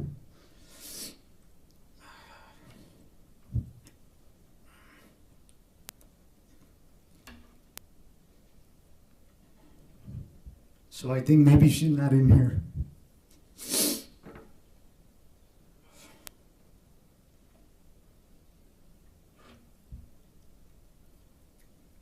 And then in front of me, there's a girl with a pink dress. And I thought I saw her stomach move. Like she took a breath and held it, I'm not sure. And I asked the guy to my left, did you see her breathe? But at this time, it makes sense now. I'm not getting responses, but I have a gas mask on. I don't know if he answered me or not. But right after seeing hers, when all the chaos in there started, the desks being pushed everywhere, screaming, I got out of there at that point. Once they flooded the classroom, I left to look for my daughter. I didn't want to look in there, see her in there. So you took care of the shooter, and then you went to look for your daughter? Yes, sir. Mr. Turner, microphone. I'm sorry, I moved away from the microphone. And where did you look for your daughter? From where I parked to the east of that towards Highway 83, there was a little field there. Somewhere along the way, I got info that there was kids there, like a staging area. So I made it there, looked for Ava. She wasn't there. The superintendent, Dr. Harold, was there. There was a teacher there, a teacher aide, and I asked for Ava, and she said she's at the Civic Center. So I felt a little relieved, and I asked her, you saw her get on the bus? And she says, no, and it makes me mad.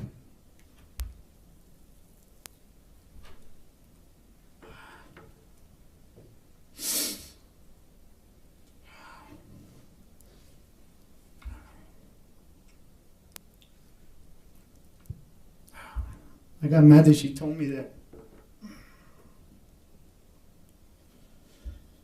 So I asked Dr. Harold if I can get on the bus and go to the Civic Center, and he says yes. So we get on the bus. We're near Highway 83, and on the way they say there's kids at a car wash. So I tell the bus driver to stop there. I don't know if he was already going to stop, but I tell her stop at the bus at the car wash on 83. Before we get there, more radio transmission comes out that they ran across the street. And sure enough, they're not there.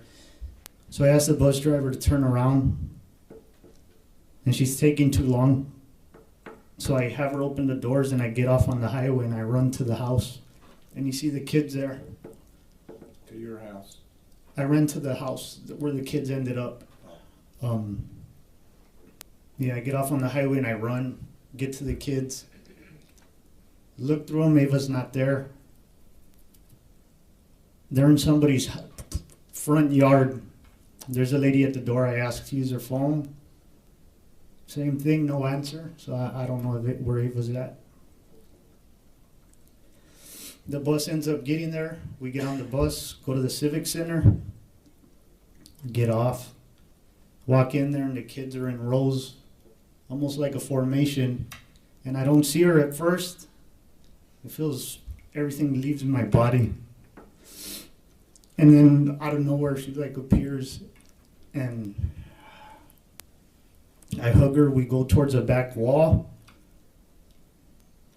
And then a teacher, well, I don't know if it was a teacher, but she kicks me out of there because I have a rifle. So I leave my daughter with a relative there. He was looking for his kid.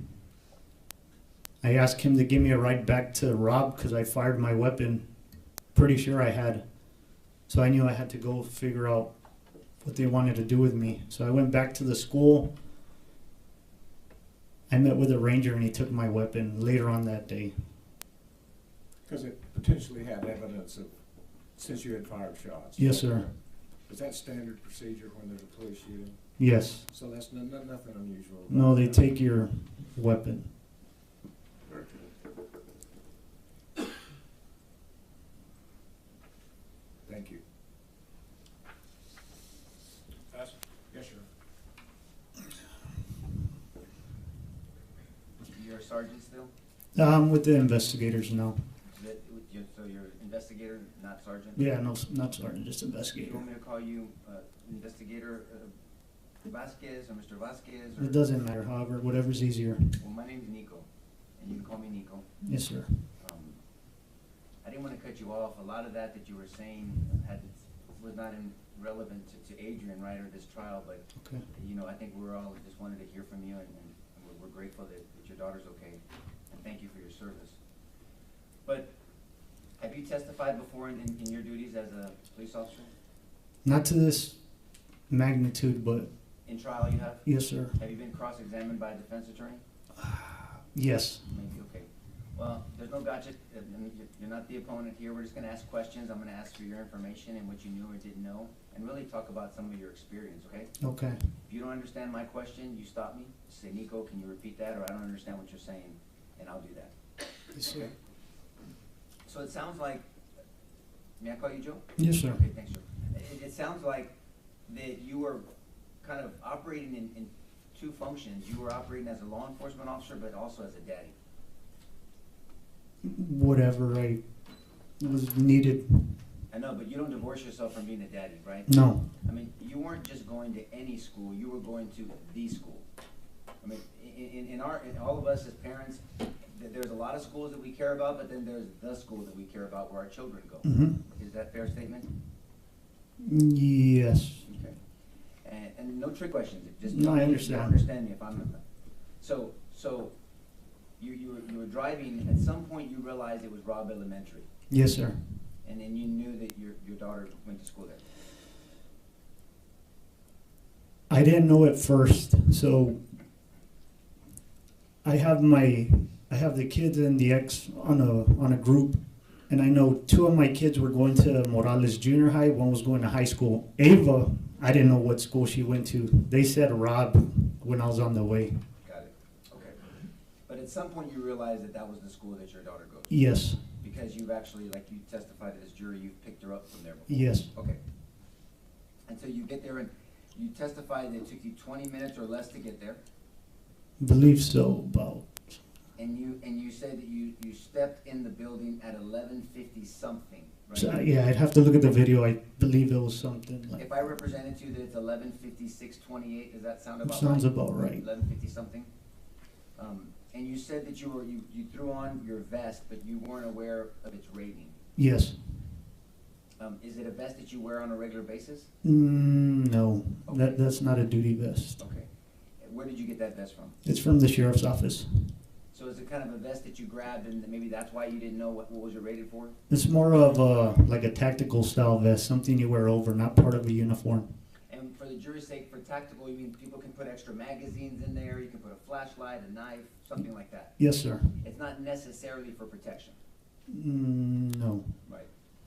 Okay, so then it looks like you showed the jury on this, that you parked where the drop-off is, and looks like you entered the east side of the building. Yes, sir. You know now that there's a north side, there's a west side where this animal entered the building, right, this shooter? Yes. And then there's the south side, and then you entered the east side, correct? Yes, sir. And so, as you were going by, you testified, it caught my attention, you said that there were officers, even when you first got there, they were taking cover. Yeah, it was Border Patrol agents. They were taking cover that far away? Yeah, there were. It's a parking lot, Right. so there's a drop-off area where you pick up the kids. Yes, The sir. parking lot. Yes, sir. Yeah, I've been there. And so, but my point is, that's still some distance from the building. Oh, yes, sir. And they still felt the need tactically to take some cover. Yes, sir. And whenever there's a shooting situation, active shooter, especially with a high-powered rifle, you could be in danger from a long distance away from that. Yes. And so if you don't know where the bullets are coming from, it's reasonable and it's tactical to take cover until you figure out where bullets are coming from. Yes, sir. So you're not criticizing them, you just thought that was normal. No, yeah, it was normal. Okay. But you passed them up, and then you ultimately make your way into the east side of the building, correct? Yes, sir. And I believe you said you ran into, was it Eddie Canales? Yes, sir. Whatever officers were there in that group. And you said Mike Hernandez as well. So him, I'm pretty sure it was him. He was by the cafeteria after I passed the 2 Border Patrol, he was coming out by the cafeteria. May I approach, Judge? Yes. We're hearing a bunch of descriptions, so I want to make sure that the Yeah. jury understands.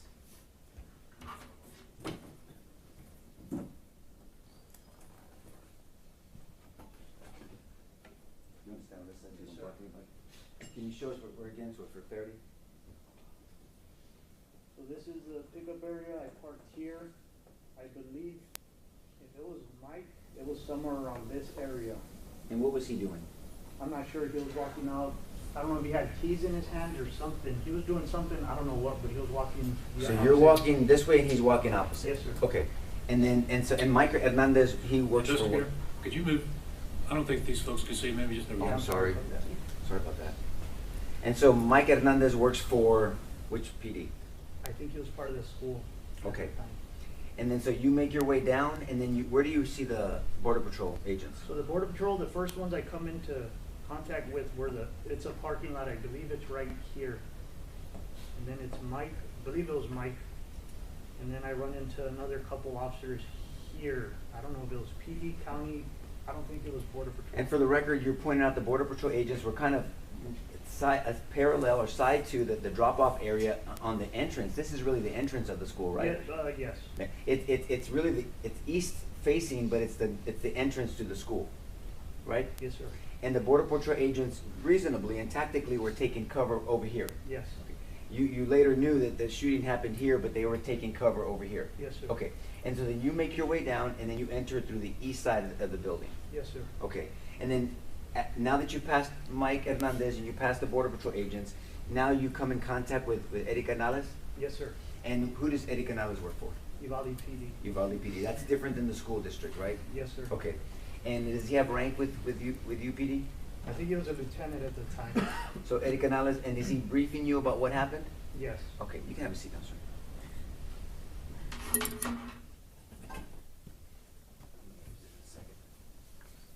so.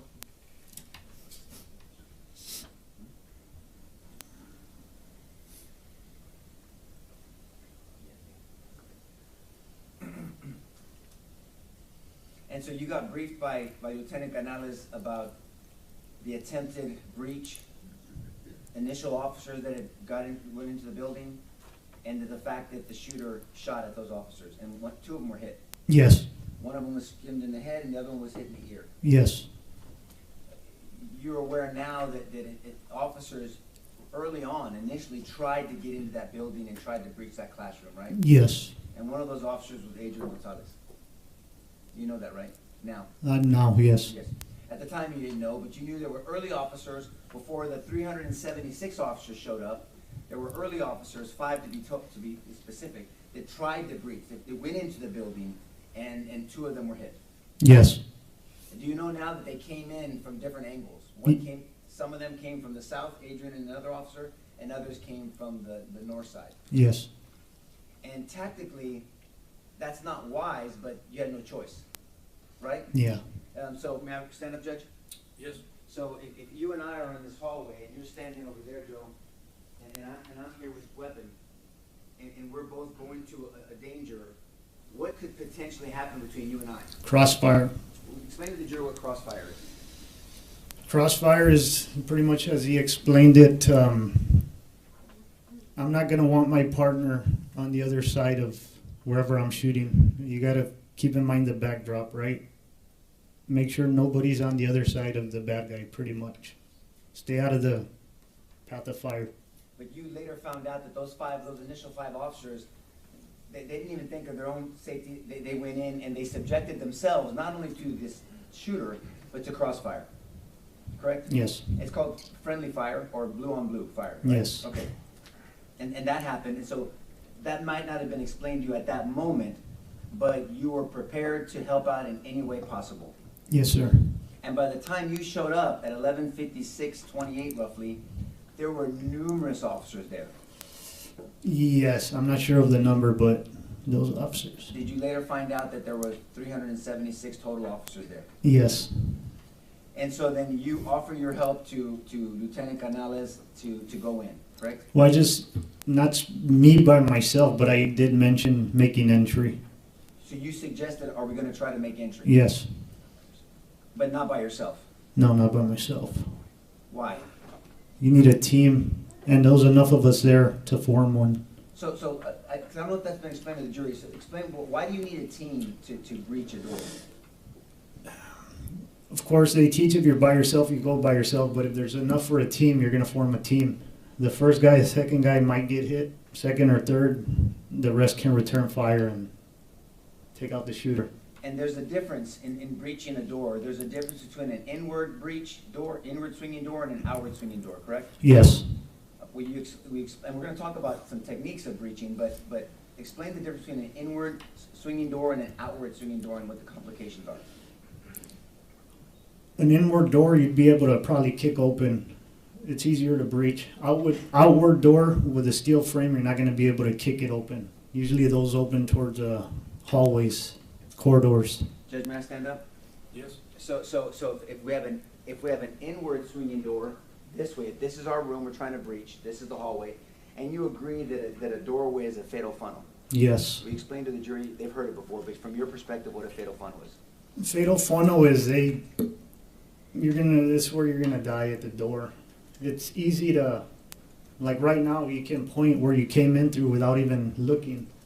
That's the advantage this person has. They know where you're coming in, you don't know where they're at. And you're funneled in, and so it's a narrowing of an area that subjects the person coming through the fatal funnel to high vulnerability. Yes, And that's what you said, you're gonna die in a fatal funnel. yes, And so officers are taught to, at almost at all costs, to avoid a fatal funnel, yes, tactically.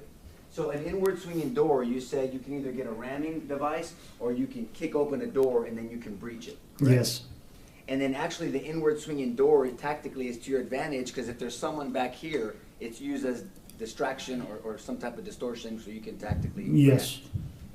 But an outward swinging door is different. Hmm. So let's talk about that briefly. So Judge, may I use the witness for a demonstration? Yes. Joey, do you mind coming here, please? Do you mind if I use you in my demonstration? No problem. Okay. So what is it called stacking if we're gonna breach a door? Speak Stacking. loud, please. So stacking's gonna be me and 2-3 officers, they're gonna line up behind me. That's a stack team, Do you need a shield to have a stack, or can you do it without? without But a shield is better. shields better. Okay. And so if you breach an inward swinging door, you go where you need to go and tell me where I need to go, because there's corners, and then you don't know where the thread is, right? Yeah, well, it depends. If it's without a shield, you're probably gonna have the second guy peel right. The second guy's gonna do the opposite of the first guy. Okay, so let's go. So you go first, and so peeling right would be, as you go in, I would peel to this corner, correct? Yes, sir. And then I would clear the corner, you would clear the corner, and we would try to see where this thread is. Yes, sir.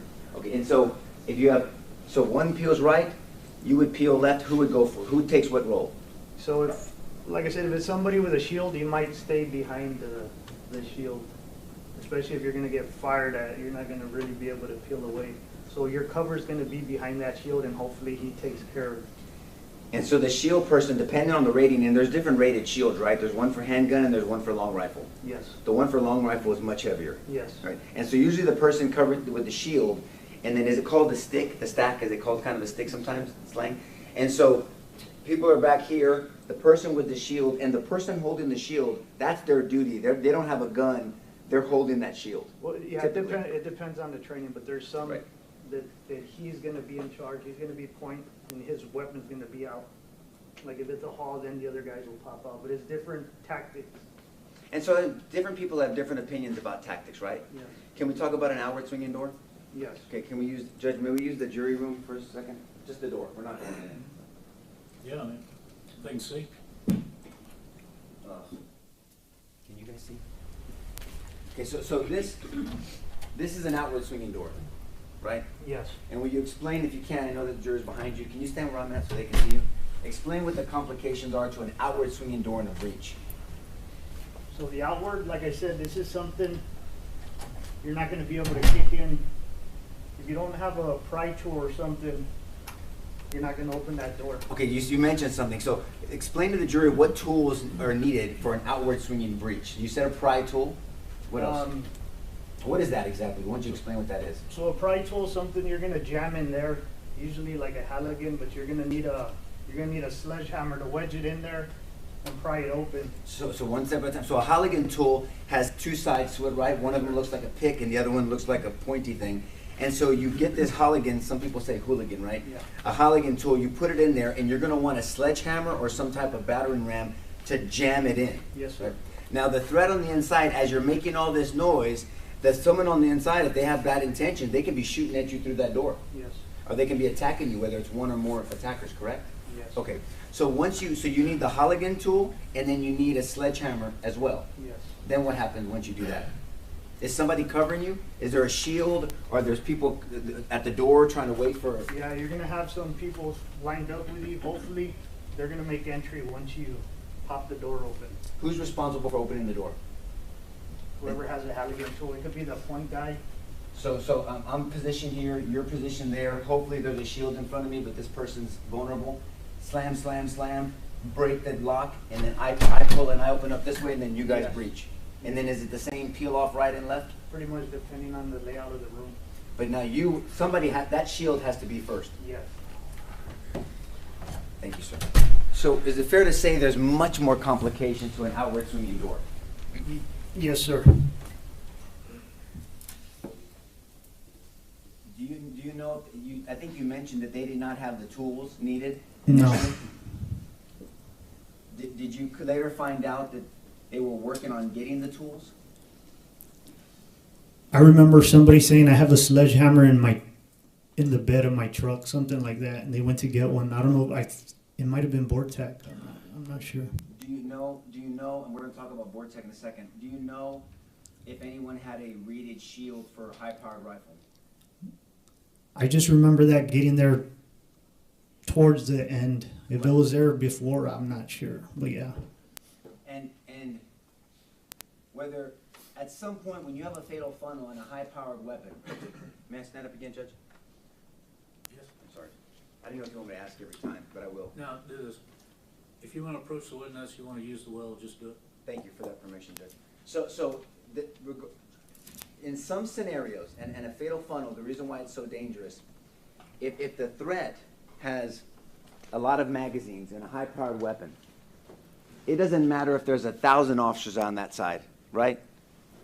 I mean, if you have enough rounds, they're just going to pick them off as they come in, correct? Yes. And that's why this equipment is so critical. That shield is really critical, because even if you have 1,000 officers that are willing to go in, I mean, they're all going to be picked off eventually if the attacker inside has enough firepower. Possibly. If you had a choice, have you ever been in a gunfight? Not before that. Okay.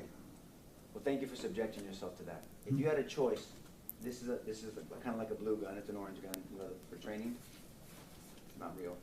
If you had a choice to pick a handgun or an AR-15, which one would you choose? The rifle. Why would you choose the rifle over a handgun? It's more accurate, easy to shoot somebody. A pistol, any little deviation and it goes off feet. Right. And also you can shoot a target at a long distance with a rifle versus a handgun. Yes, sir. Now a handgun, you can shoot a certain amount of distance, right? Yes.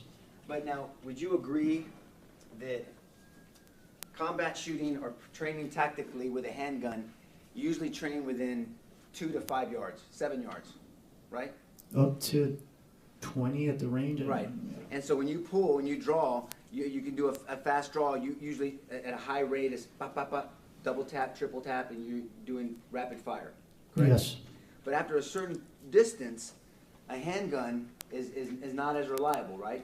Right. And so you're typically gonna, if you're gonna shoot with a handgun from a distance, you're going to really take your time, sink down on your grip, make sure your sights are aligned, take a deep breath, and slowly squeeze that trigger. It's not going to be a fast shot, right? Right. But with a high-powered rifle, you can pick up a rifle and you can shoot a lot quicker at longer distances because it has the power and the velocity. Yes, sir. So now I want to ask you about potential activity by officers outside the building. So you now know where some of the early officers were in this incident? Yes.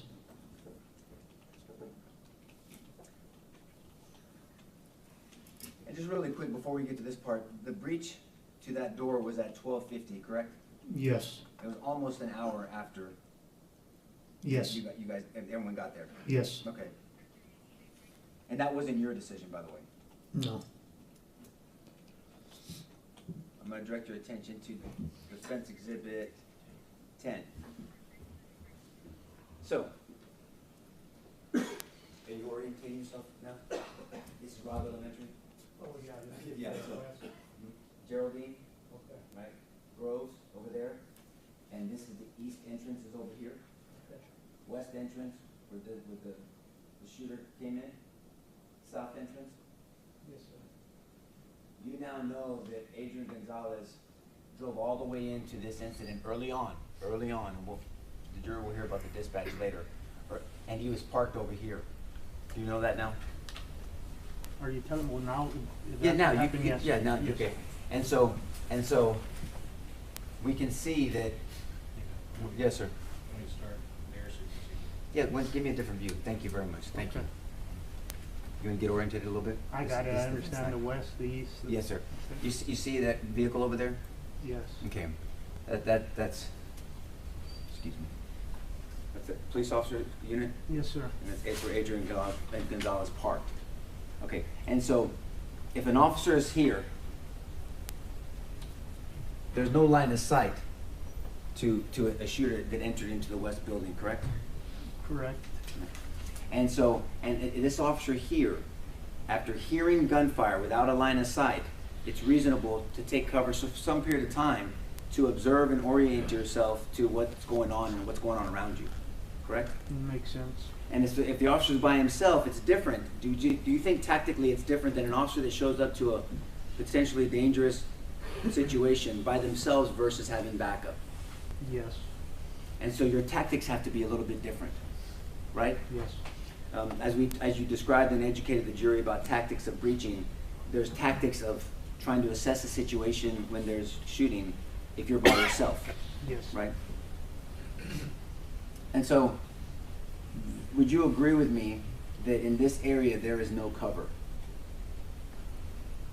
that you can see?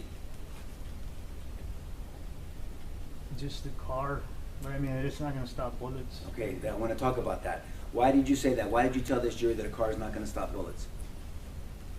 I mean, it could travel on the hood, it can go through doors, it'd have to hit the engine block to stop, more than Okay. likely. Right.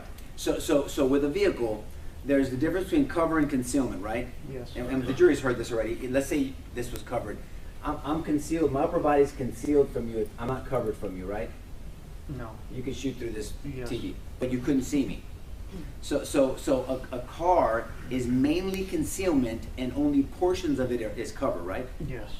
And you said the engine block is pretty much maybe the wheel frame, whatever, Yeah. but is the only cover in a vehicle, right? Yes. A tree is not cover. No. An open field is not cover, correct? No. This tree is not cover, right? I can't tell how large the root is, but if Fair that's enough. all you got, yeah. Right. And so an officer is by themselves is going to take some time to assess sounds of fire, right? Not visual of the fire, sounds of fire. Would you agree with that? Yes.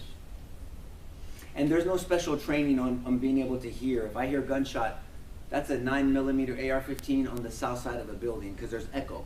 Yes. So you hear fire, it might sound different vibrating off this building versus inside of a courtroom or outside in an open field, right? That's true. And there's no special training that you can tell where fire is coming from. No. So,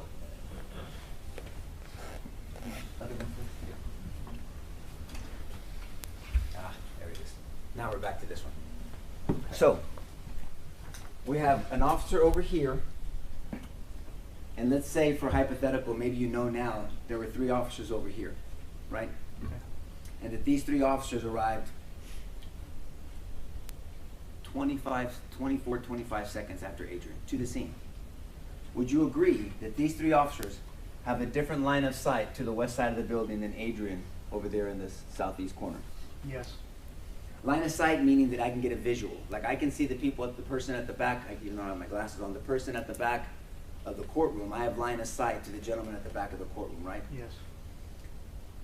These officers potentially, you may or may not have personal knowledge, have line of sight to the west side of the building, right?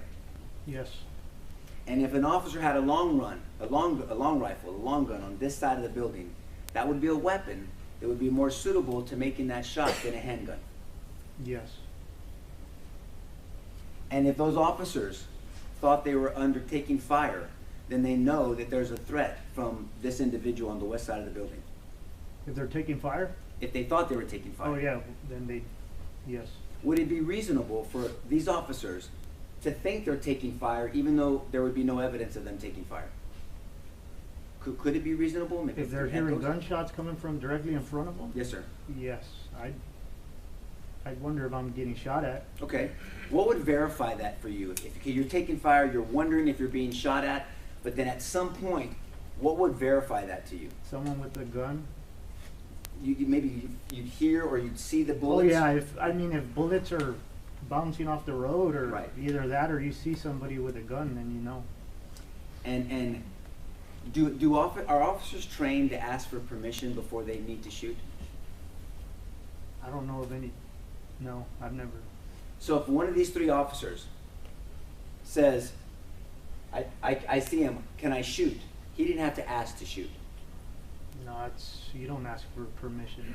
Well, I don't know what the policies are with whoever that was. Let's but just talk about the law. Yeah, There's a difference between law and policies, right? Yes, sir. Under Chapter 931 and 932 of the Penal Code, you have a right, every citizen, including officers, have a right to self-defense and defense of a third person, correct? Yes, sir. If somebody, and this applies to everyday citizens as well, if somebody is is carrying a weapon and they see someone being attacked with deadly force, I don't need to ask permission to use deadly force to stop the use of deadly force against that third person. No, you don't. And so if this officer felt they were being shot at, saw an individual with a weapon, and had the time to ask for permission to shoot, that officer didn't have to ask for permission to shoot. I wouldn't, he didn't have to ask. And you wouldn't have asked for permission to No. shoot. and you know that because you have training and experience. If you felt you were being fired upon and you saw someone on the west side of a school building and you heard through dispatch that there was someone at the school with a gun, discharging the gun, and you heard those discharges thinking you were part of the subject, you would take that AR-15 and you would put rounds downfield, right? I wasn't there, but I have to believe I would. That's such an honest answer. Thank you for that. Only one other officer answered that way. Everybody else answered like if they knew they were going to do something. Thank you for saying it that way. You would like to believe that you would put rounds downfield to try to stop that attacker from going into that school. Yes, sir. But there's nothing legally that would have stopped one of these three officers from doing that, right? No. Let's say that they didn't shoot that officer. That officer did not discharge that weapon. And this, as we know, this animal made it into this door. Do you have any knowledge of school policies of whether that door should have been locked? So the chief, Arredondo, the town that I live in, Batesville, it has a school district that's part of Uvalde, and Yes, sir. and we had done a walkthrough where he walked us through the campus and he showed us that the doors were locked. So I would have assumed that They should have been locked. they should have been And locked. so other officers would have assumed that as well, maybe? Yes. Right? Okay. But this door should have been locked. All school doors should be locked. Right? Yes. But if, for some reason, if these three officers saw this shooter get into this door, in your training experience, you would agree that those officers should have driven to that west side door and breached and gone into that door following this shooter, right? If they saw someone with a gun going in there, yes. Would it make any sense to you, practically, legally, tactically, why they would drive all the way around to this side of the building and enter the other way? Does that make any sense? No. So out of the four officers, the four first officers at the scene, between Adrián Gonzales over here, there's no evidence, and he did not see this shooter, and these three officers, who had a better line of sight of this shooter? It would have been over here. Who had a better opportunity to stop this shooter? It would be the three on this side. If they actually saw the shooter, then it would be them. Who had the ability to stop this shooter? Whoever had a rifle. And someone on the southeast side of the building could not see when this person entered the building, correct? From where their vantage point was. Well, if they're from over there, you wouldn't be able to see anything around that corner. Right. So out of these four officers, who would have known, from vantage points, who would have known when that shooter entered the building? From These that- three or Adrián? It would have to be those three. On It would that side. have to be these three, right? And so if it has to be these three, whose responsibility would, because they know, to chase this animal from going into this building? It would have to be whoever saw him on this. Whoever had visual of him. And can you think of any reason why they wouldn't run and chase into this west building? Can you think of any reason why they wouldn't do that? Tactically. I don't know. I don't either.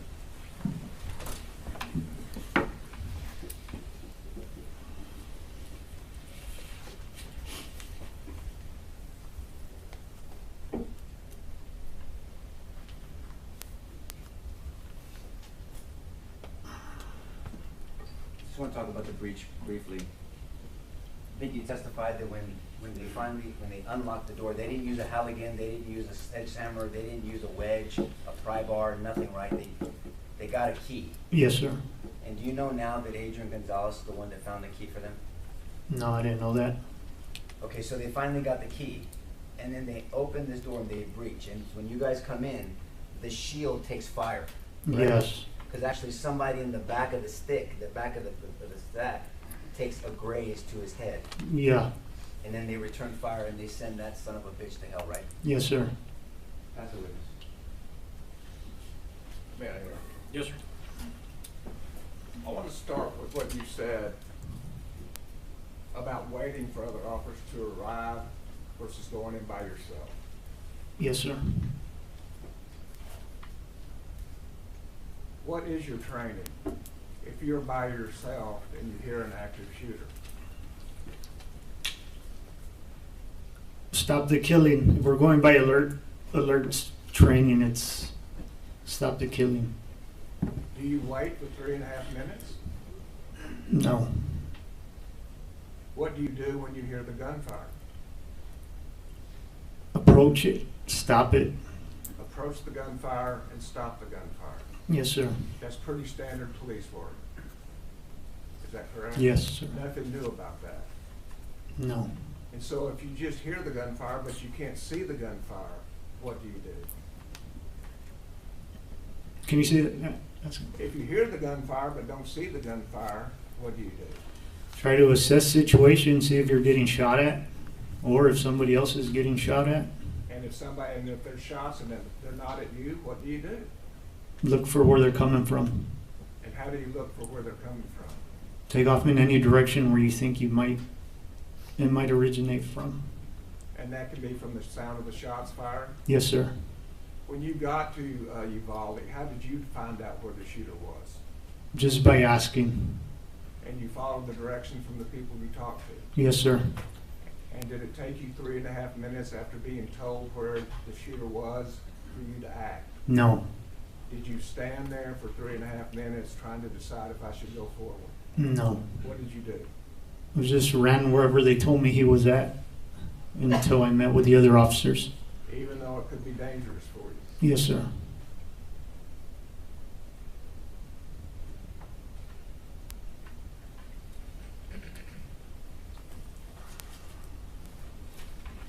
You also said that you walked with Chief Arredondo. I want to make sure we're clear on that. Chief Arredondo, the chief of the Uvalde Consolidated School District. Yes, sir. The chief of the school district where this happened. Yes, sir. And why were you with him? So the town I live at, that school is part of Uvalde School District. He was a fairly new chief at the time, and I'm not sure if we reached out to him, he reached out to us, but we were going to do a school walkthrough so the deputies could become familiar with that school. So we did a walkthrough. I'm not sure if it was a year before that, months, but it was shortly after he was hired, and that's where we went through, and he checked all the doors. Not every single one, but every door he checked was locked. And what was his response to that? He was proud. He was the security for the school. Yes. And he was proud that his people did as he, the security chief, had said. Yes. And when you say you wanted to be familiar with the school, tell me about that. Well, I was familiar with the school. I grew up there, so unless they renovated, added an extra room, other than that, I knew the whole layout. But the other deputies, they needed to become familiar with it. So before something horrible happens in a school, the people that are going to be in charge of responding to it go familiarize themselves with the layout of the school. Yes, sir. Because that school don't have security. There's no campus police there, or wasn't at the time. But if there were campus police, you would expect them to get familiar with the school before something horrible happened. Yes. That's consistent with what police work is all about, right? Yes, sir. And did you know Adrián Gonzales? I don't know if he recognizes me, but I mean, I know that he worked at the PD, and I remember he worked at one of my kids' daycares. Okay. And did you see him in the hallway that day? No. I don't remember anybody on the other side. And if you hear gunfire and you're by yourself, what do you do? You have to, if there's active killing going on, of course, you're supposed to stop it. And so what does that mean? What do you do? Find the source and eliminate it. Is time of the essence? Yes. If you wait longer, what happens? Possibly death. More people die. You're trained on that. Yes, sir. The time is of the essence. Yes, sir. Every second counts. Yes, sir.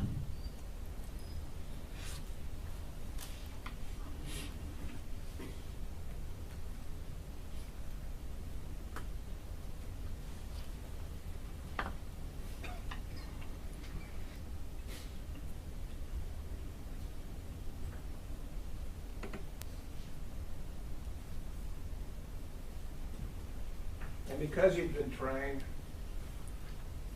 and the defense has sponsored you on that issue,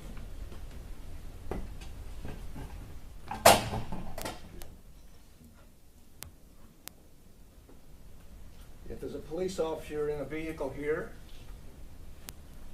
by this 1, 2, 3, 4, 5th building, in front of the 5th building, Okay. and you hear gunfire over here, and you're by yourself, what do? You have to head towards the gunfire. And so what direction would you take? The direction where I heard it. Would you show us with the...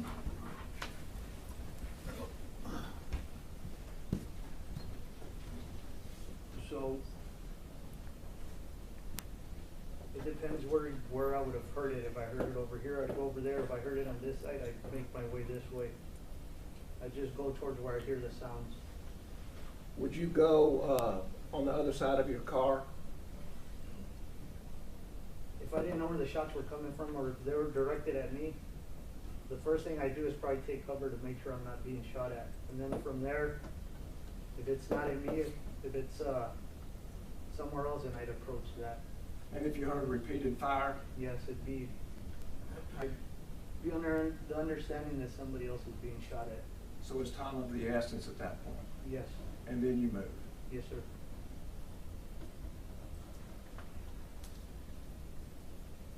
And if you're alone? Same thing. Take cover if I think I'm getting shot at. If I realize it's someone else being shot at, approach that area. And if you believe the shots are coming from the teacher's parking lot and you start here, what happens? I mean, is this building covered for you at that point? It's brick, yes. If it's brick, it is covered. But what happens as you get to the end, to the edge? There's something in the way, so you'd have to stand far away from it to get a pretty good view. But you just pile around here and see what you see. And if you see the shooter, what do you do? Eliminate them, shoot them, whatever you can do. And if you have a handgun? That's all you have, you use it. Preferably you want to get close enough so you don't miss, but you use what you have. What if he has a rifle? I try to get close to something as I shot to get stable. But you would still shoot? Yes, Even if you had a handgun and you knew he had a rifle? yes. Especially if there's other officers over here, they'd probably follow suit if I started firing, and maybe they'd have a better chance. And you might be able to distract him. Yes, suppress something.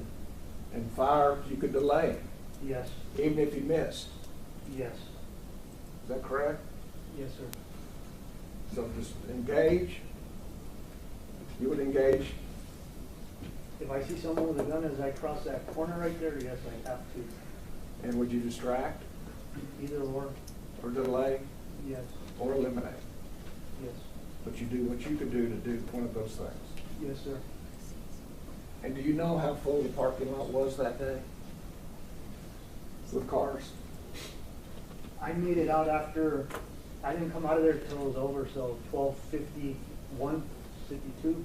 By then it was flooded with everybody. So I don't know before how many cars were there. Thank you.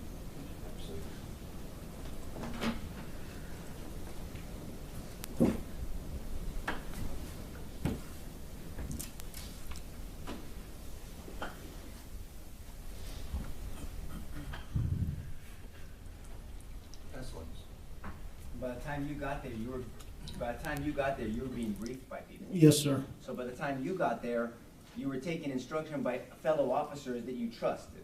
Yes, sir. And they had been there longer than you, so you knew the circumstances, you already been heard, you had heard some of them. So you taking direction from officers that have already been at the scene and are briefing you because they've been dealing with it for a while is different than you arriving at a scene with a potential witness. Would you agree with that? Yes, sir. So the first officer that showed up, if there's a witness there with him on the southeast side of the corner, and that witness could be hysterical, you don't just take directions from a potentially hysterical witness, do you?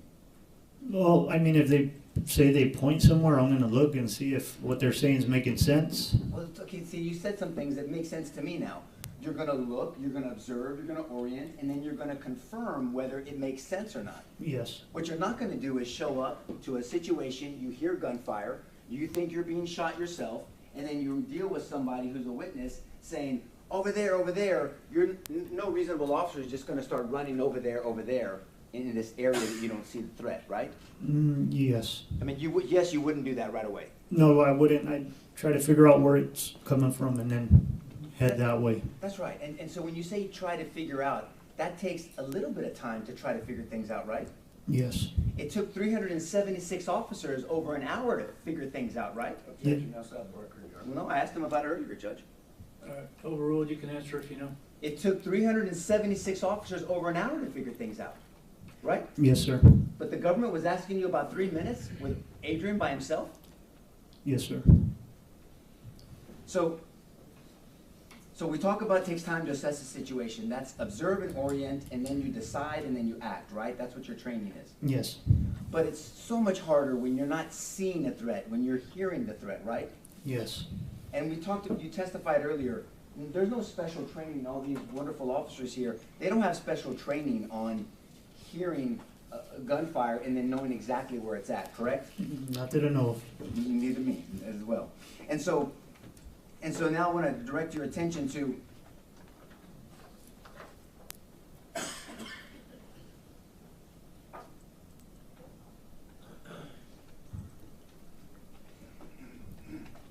So I want to talk to you about what you know now, maybe what Adrian did. They were looking for a master map, a layout of the school, correct? Yes. Because you said you were familiar with the school because of your daughter being there. I knew of the two buildings. I knew where the check-in was and the cafeteria. All the other buildings, I've seen her run from every direction. I don't know which kids go where. So you know now though that Adrian drove into the trouble, right? All the way in the southeast corner. Correct? Yes. By himself, right? By himself. Yes, sir. Okay. And then you know now that he was one of the first officers, one of the first 5 in the building. Yes, sir. You know now that he was in a fatal funnel with those first 5 officers, and 2 of those officers got shot. Yes, right? sir. You know now that he stayed in the fatal funnel until he got directions from a supervisor to go call SWAT, right? I didn't know that. Do you know that now? I know that now. But if an officer is told by a supervisor, once there's other officers in a fatal funnel or in a situation, to go get help, get SWAT, would it be reasonable for an officer to leave the school or leave a situation to call SWAT? If the supervisor tells you to, you're going to follow his instructions, more likely. Right, and that's reasonable because other officers are there covering and containing, right? Yes. And you would agree that animal that was in room 111 and 112, he was contained, right? Well, he couldn't leave without us That's my point. shooting him. So Yeah. he was contained, right? Yes. And if it wasn't for those first 5 officers, let's forget the 376 for a second. If it wasn't for those first 5 officers, that shooter potentially could have walked through the whole school and done the same thing to all those other precious children. Yes. Potentially. Yes. Because without those first 5 officers to contain that animal, there would be nothing stopping him from going to the other rooms, right? Yes, sir. So those first 5 officers played a key role in containing, which is part of your training, containing the threat. Would you agree with that? Yes, sir. And then so you also know that Adrian ultimately, not only did he go to the danger initially by himself, not only did he go into the school as one of the first 5 officers, not only did he stay into the fatal funnel, not only did he take instruction from his supervisor to call SWAT for backup, he ultimately found the map of the school so they can make further assessments. You know that now, right? Now I know that. And you also know that he's the one that found that master key to give to them to breach, so you guys could breach. Correct? Now I know that, yes. And you also know that he, with other officers, once he saw that hallway was covered, they are the ones breaking the windows and helping those other children get out. There's pictures and video of him getting out, Yes. right? You know that now. Yes. So Adrian wasn't just standing around for 3 minutes doing nothing. You would agree with that now that you know this, right? Yes. Would you think that's a mischaracterization of his behavior? Everybody Standing has, around for 3 minutes? everybody says different things. What I say doesn't matter. They're going to have their own opinions. That's right. And really what ultimately matters what these 12 people think. But what I'm saying is everyone has an opinion, and we're trying to talk about some of the facts, Okay. right? Do you agree that facts matter over people's opinions? Yes. We have to analyze the facts, and so I'm presenting facts to you, and you're just sharing your thoughts with me, right? Yes, sir. 1 second, Joe. Did you have knowledge, did you come to find out that radios were not breaking in the school? Do you know what I mean by breaking? No, I understand. Yeah. we have that problem in my town, but I found out about it later, yes. Okay. Will you explain to the jury, because that's a term of art, breaking, if a radio breaks, will you explain to them what that means? It's pretty much if you don't have signal, like inside a building, it's hard to make communication with dispatch or anybody else who has that radio. It's just a brick, it doesn't work. And so maybe that makes more sense why the supervisor instructed Adrian to go outside to call for SWAT, because radios weren't breaking just like in your town? Yes, sir. And direct your attention to that breach that you and the other board TAC officers did. That, and again, this wasn't your decision, but that took an hour to happen. That breach took an hour before it happened. From when you got there, it took an hour. Yes, sir. Right? But the government asked you about 3 minutes of Adrian being by himself, right? Yes, sir. But it took over an hour for that breach to happen with 376 officers there? Yes, sir. That's the witness, Judge. Yeah, okay. Yes?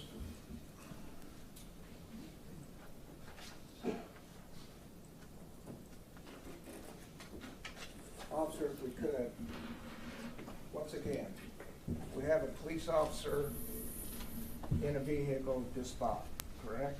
Yes, sir. And he hears shots fired in this area, correct? Yes, sir.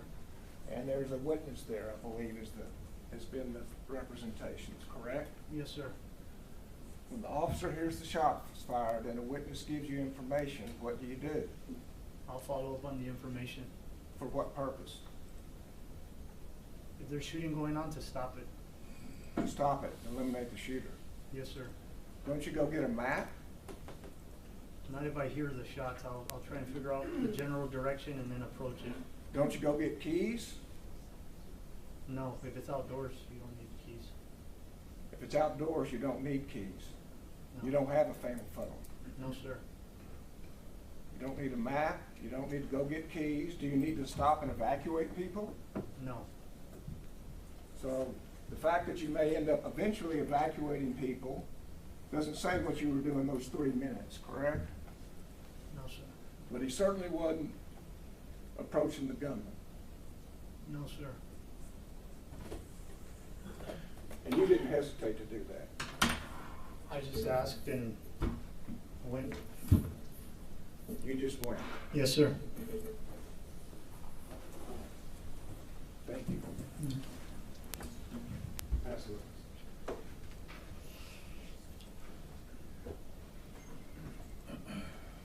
He asked about there's no fatal funnel outside, right? Yes, sir. You ever heard of a fatal field? I made it up. So a fatal field, yeah, don't worry, it wasn't a trick question. So if I'm in a field, an open field with no cover, a handgun versus an AR-15. Yeah, it's bad. Yeah, it's bad, right? And so you don't just run without any, you said follow up on information. And follow up on information means assess and figure out, right? Yes, sir. And listen and observe. Again, in that scenario, there's still been no line of sight. A shooter is not in your view, in Adrian's view, right? Yes, sir. No, sir. I mean, and then we can see the distances. These are long distances, right? Yes. And so you talked about taking that corner, and it's called cutting or slicing the pie. The jury's heard about that. Yes, sir. But you also acknowledged that AC unit with that fence changes the tactics on that corner, right? Yes. First of all, we know now, and they're not even contesting this, Adrian does not see this shooter, correct? Right? Yes. And Adrian can't tell if it's on the west side or the north side. He just hears shooting, right? Yes, sir. So whether he should run east or west, maybe getting instruction from a person that's frantic and stressed out, right? Yes.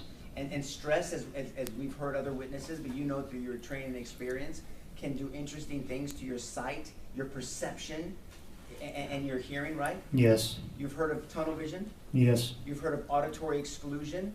Yep. You've heard of perception distortion, correct? Yes. Perception distortion means that what really happened is distorted by stress, so your perception becomes your reality and you think that that's what really happened? Yes, sir. And that can happen. And that's why you're trained that if somebody is excited, understandably, by the way, nobody is criticizing this young lady at this point, but that you're not going to just do whatever they say immediately. You have to wait, assess, follow up on the information, meaning it takes a little bit of time. Yes, sir. Especially if you don't have line of sight of the shooter, right? Yes. If you have line of sight of a shooter, like those 3 officers in the corner, you don't have to, your assessment's gonna be a lot quicker, Yes. right? So the 3 officers in the corner, if they were getting information from a very understandably excited witness, but they can assess that words that they're getting because they have a visual, because they're following up and they're observing and orientating themselves to the circumstance because they can see what's going on, right? Yes, sir. Very different, right? And so those officers had a line of sight, one of them asked for permission to shoot and had the ability to shoot and stop, right? Objection repetitive, Your Honor. All right, I'm gonna sustain that objection. But what we know for sure is nobody from that corner followed the shooter into the west building. No, sir.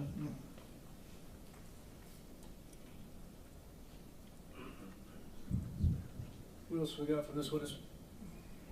No, no. Well, I'm doing one, That's what check I'm one asking. thing, Judge. Yes, sir.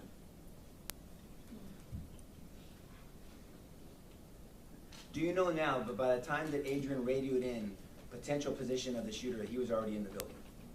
Yes. Pass the witness, Judge. Okay, recall either side. No, Your Honor. No, Judge. Okay, sir, you are excused with our thanks. I'm gonna tell you the rule's been invoked, you know what that is. Yes, sir. Just try to avoid talking about the case until you know the case is over with. Yes, sir. It's your time today, thank you very much. You know who went into the fatal funnel? My Ma'am? sister went into Yeah. the fatal funnel. Ma'am, Did she need a key? Why do you need a key?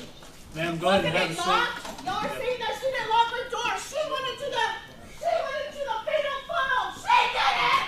Not you, bastard! Okay, ladies and gentlemen, I'm asking you to disregard the outburst. I forewarn these folks, if they do, that there's not going to be any warnings. They're going to be removed for the rest of the trial. That's unfortunate, very unfortunate. So thank you very much. We'll see you back here at 1:30, and remember my instructions, 1:30.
Days in trial.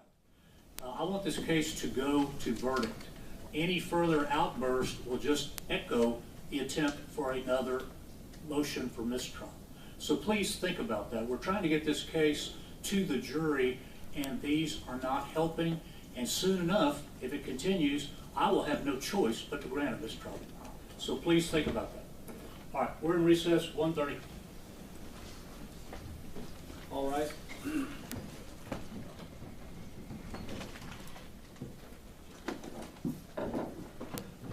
Okay. If the lady's gone, yeah. I don't have to disclose the screen.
be seated in the courtroom. Members of the jury, the state has called its next witness in the case, who is under oath. So you may proceed when you're ready. Thank you, Your Honor. Would you introduce yourself to the jury, please? Yes, sir. My name is Teresa H. Samaripa. And Ms. Amaripa, can you tell us where you live? I live in Uvalde, Texas. And how long have you lived there? 28 years. And are you employed there? Yes, sir, I am. Can you tell us who employs you in Uvalde? I work with the Southwest Texas College Law Enforcement Academy. Okay. Southwest Texas College? Yes, sir. And is it exclusively a law enforcement academy? It's part of the college. It's one of the programs the college offers. Is the law enforcement academy? Yes, sir. And what is y'all's general purpose? We train students to become peace officers. In addition to training students to become police officers, is there also continuing education? Correct. There is additional training for the officers in the surrounding areas to take additional trainings to keep up with their 40 hours per 2 years. Okay. You said to keep up with their 40 hours. Would you explain that to us? The officers need to have a requirement of 40 hours every 2 years to keep their licenses activated. And you and this department help provide that continuing education? We provide classes for them. And is there a supervising agency or department that supervises law enforcement training in the government? I didn't understand. In other words, do you report your training to somebody? Yes, sir. We report them to TICO, which is the Texas Commission on Law Enforcement. And what records do you report to TICO? We report in-service hours that are trainings that we provide to the officers, and we also report the cadets that complete the course, so they could also be certified officers. And does TICO require proof of the type of courses being presented? Yes, sir. Do they have certain requirements for each course that is presented? They have the guidelines that we need to follow to be able to provide those courses. And they approve the course before it's presented, is that correct? The courses for the BPOC program, the Basic Peace Officer. Yes, ma'am, and how about continuing education? Do you also report to them on your on your continuing education? Yes, sir, we report those hours to TICO. Okay. How is it that you get your people to lecture in this continuing education? The coordinator assigns an instructor for the class that we're going to be teaching. And do they have to have certain requirements for TICO to accept them? Yes, sir. And tell us what that is. Well, they have to have a basic peace officer certification to be able to teach a class, and then it's up to the coordinator to decide if they qualify to be able to teach that certain class. And so tell us what your part in this work is as far as training officers in continuing education. What do you do? I'm an office manager for this law enforcement academy, and what I do is they tell me what course they're going to have. I need to prepare all paperwork for it, and then I need to be also, when they finish the paperwork, I need to verify that everything is correct and in file, and then the coordinator approves that, and then I report that to TICO. And does TICO audit your work? They do. And so do y'all maintain the records that you have on training, continuing education? Yes, sir. For in-service training, we need to keep records up to 7 years. And that's part of the regular course of business for this department, is it not? Correct. And is the information provided to you by someone with personal knowledge of the events? Yes, sir. And do you also review, as part of your work, maybe ancillary, TICO reports or TICO Does TICO keep records of law enforcement officers, is a better way to say it? TICO keeps record of all. Actually. Excuse me? TICO keeps records of everyone's certification. Every police officer certification? Yes. And that's where you go to find out if somebody is certified or not? That's, yes. And if they're a basic police officer or not, Yes, as well as their training? correct. And you reviewed those kind of reports a Yes. number of times? Yes, sir. If, the coordinator says we're gonna have a certain class, he asks me to run their PSR, which is their personal status report. And it indicates all the classes, all their licenses, what they're certified in, and then all the classes they've taken. And have you done that kind of running the PSR, the personal status report, for Adrián Gonzales? When I was asked to, yes. And does Adrián Gonzales, did he train also for you, for your school? What happens is that the departments sometimes request that we need a certain class, and it's up to the coordinator to say we have the class or not. And in this case, the school district was requesting to have a certain class, and the coordinator said, yes, we're good to have this class. So he gave me the paperwork, said, let's get started. We started posting, and then we started getting all the paperwork ready for that training. And was the trainer that was selected Adrián Gonzales? On record, yes, And do you know Adrián Gonzales? yes, And is he the man sitting at the far end of the defense table? yes, sir. We'll stipulate. Thank you, Your Honor.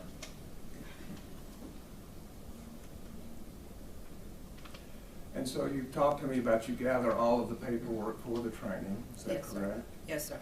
And then as training day comes, do you have additional duties?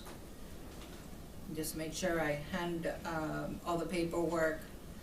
If it's in-house in the office area, I make sure I give the paperwork to the instructor, or if it's off our area, out of our area, I give that to the coordinator so he can take that over to wherever the training is taking place.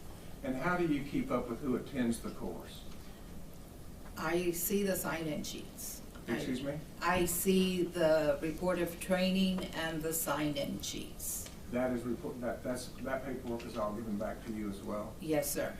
And then what do you do with the paperwork? And then once I check attendance, I check everybody that signed in on the reported training and everybody that signs in on the attendance sheet for the AM and the PM, because if it's an 8-hour training, we do 2 sign-in sheets, one for the morning session, one for the afternoon.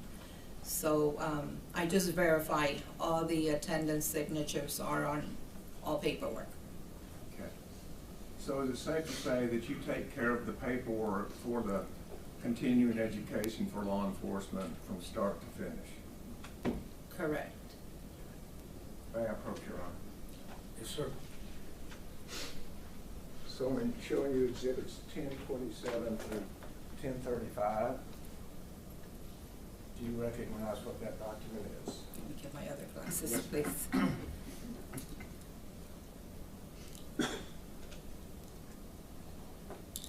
Where do you want me to see? Can you tell me what that document is? This is the personal status report, the PSR report for Mr. Adrián Gonzales. The same man in the courtroom today, is that correct? Yes, sir. State offers exhibit 1027 through 1035. We tendered this earlier together.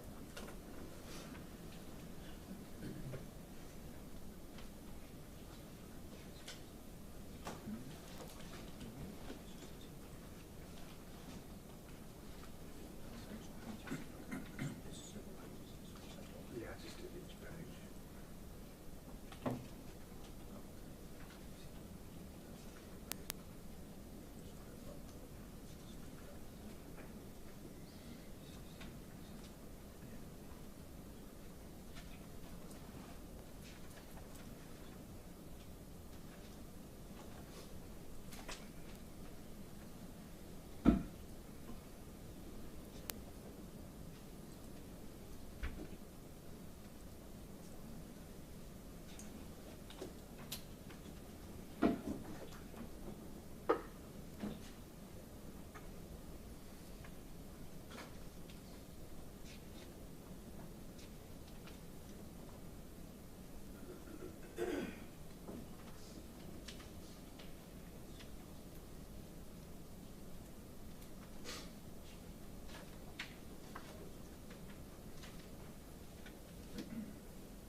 after speaking with the defense, they would prefer that I offer this as one document. I have no objection to offer it. State's Exhibit 1027 as the Texas Commission on Law Enforcement Personnel Status Report.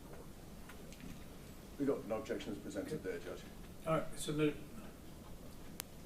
May we explain that to the jury? Yes.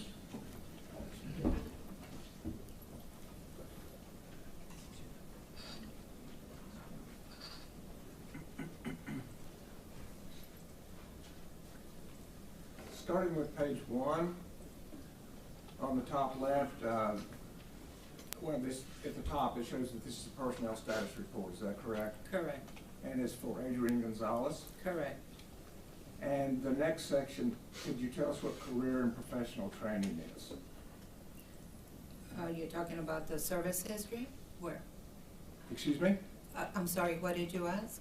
What is this, the section, the top section there, career and professional training? Oh, okay. It just, it says, where he received his training hours.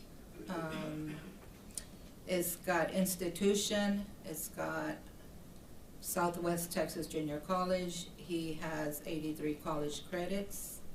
The total higher educational hours are 83 hours. And then it says total higher educational points, 1,660 hours. Total military hours is 0, so the total is 1,660 hours. Okay. So there's a difference between education hours and total higher education points? Mm-hmm. Is that just TCOL assigns a number of points to each educational credit hour? It means that he submitted his college, Southwest Texas College transcript to TCO, and they recorded 83 hours. Thank you. The next section is service history. Okay, yes, sir? And does it indicate how long Adrián Gonzales has been a police officer? Yes, sir. It indicates when they start, the service started, and when the service ends. And what was Adrián Gonzales' first work with law enforcement? He started back in 2010. He started working as a peace officer for the Uvalde Police Department. And the service ended on 7/16/2021. And then he went to work for the school district starting July 19th of 2021 through November 18th of 2022. And you say the school district, is that the Uvalde Consolidated Independent School District Police Department? Yes, sir. And so was he working there on May 24th, 2022 Yes, sir. as a police officer? Yes. So how many total years did he have with the Uvalde Police Department? It shows here with the Uvalde Police Department as 10 years, 10 months. And with the school district? 1 year, 4 months. Thank you. Mhm. If you'll now go to the second page. Okay. Award information, could you tell us what what information is contained in that? What is contained in that is his level of certification. Whether he's a basic peace officer, intermediate officer, advanced officer, master peace officer license, and the school-based law enforcement officer. And those certifications that you just read out, Adrián Gonzales has each of those? Yes, sir. Not just the basic peace officer, but all the way up to master peace officer? Correct. As well as certified as a school-based law enforcement officer? Correct. Thank you. And then we have a major section called courses completed. Mm-hmm. What are we speaking about here? That is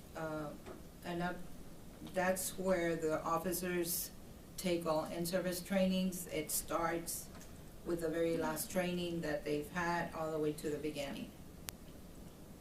So it starts with the most current? It starts with the most current, yes, sir. So it kind of goes in reverse order? Yes. Thank you very much. Mm-hmm. And if you would, could you go down to the bottom of page 2? Okay. And could you tell us what course that is? That is the SBLE active shooter training. that was held on December 17th of 2021. And how many hours credit did Adrián Gonzales get for taking the active shooter training course in December of 2021? 8 hours. And was that at your institution? No, well, we reported it, yes. Oh, so But- this just means you reported it? Yes, sir. I believe that, yes, that's what it says, Southwest Texas Junior College, LEA. And that's your group? Mhm. Thank you. And on the next page, page 3, Okay. at the top, school-based law enforcement training. Mhm. Was that also at your, No, sir. okay, where was that? That was taught at the Texas State University Texas School Safety Center. Thank you. Mhm. And then, to finish out 2021, is there a total number of unit hours that he took that year? Yes, sir. And how many was that? 101. Thank you.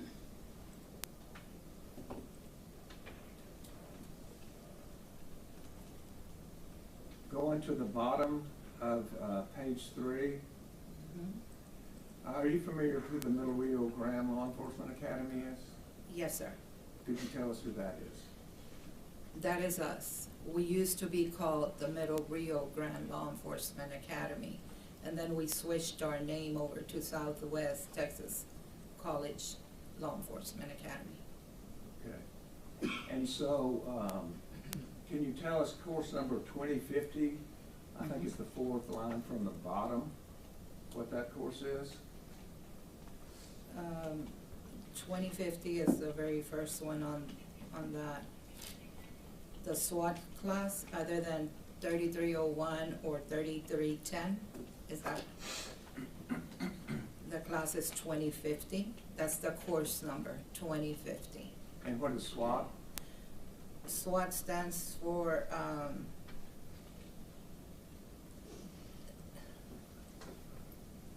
don't remember, sorry. That's fine, that's fine. How many hours of SWAT training did he get? He received 60 hours of training. Thank you.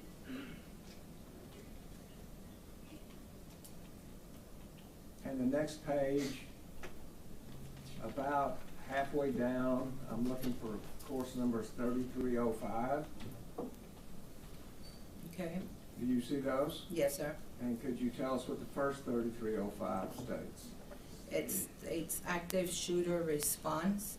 First class was on 4/13/2018 for 40 hours with the Middle Rio Grande LEA.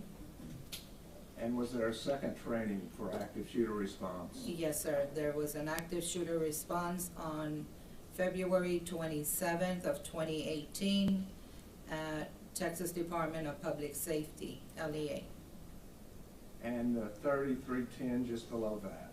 It's a SWAT in-service training on January 30th of 2018 for 8 hours at the Uvalde Police Department. And what is in-service training? In-service is the trainings that we do for the officers. Thank you. Mhm.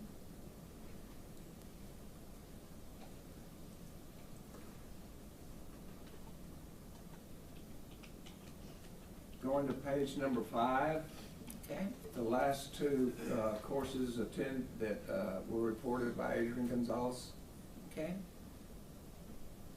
Course numbers 3310, could you tell us what those were?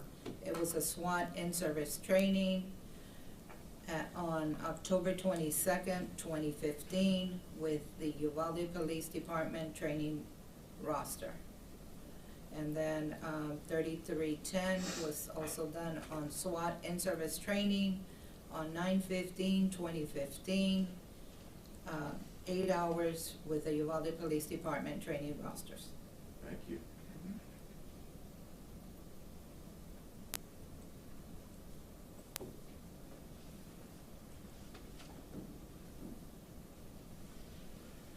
Turning next to page 7, toward the top. Is there a course entitled 2050? Yes, sir. And could you tell us what that was? That was the SWAT class, SWAT, other than 3301 course or 3310. And when was it taught? This was done in November 22 of 2013 for 60 hours with the Middle Rio Grande Law Enforcement Academy. 60 hours? Mm-hmm. Thank you.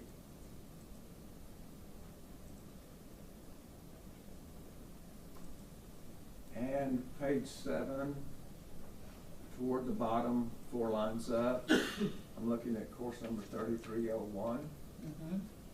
Could you tell us what that was? Yes, sir. Basic SWAT course on October 12 of 2012 for 60 hours by the Middle Rio Grande Law Enforcement Academy.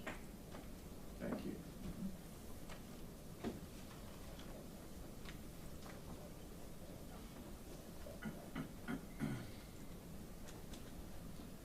And so then, the last page, page 9,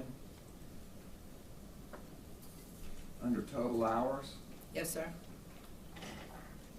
there's 2 sections there. Can you tell us what those 2 sections are and for how many hours he was given credit?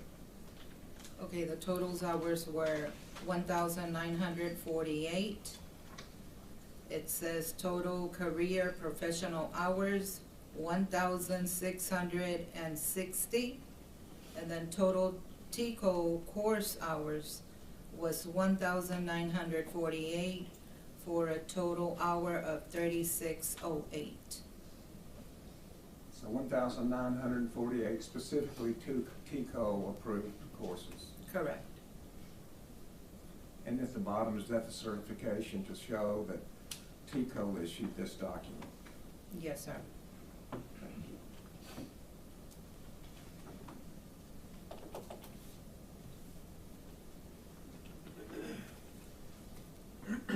So in addition to Adrián Gonzales taking some classes from y'all, I believe you testified earlier that he also trained for y'all. Is that correct? He was an instructor in one of our classes, yes. And did you provide us the paperwork for that class that he trained? Yes, sir. And I'll show you State's Exhibit 927 and ask you if this is the instructional lesson plan that Adrián Gonzales provided.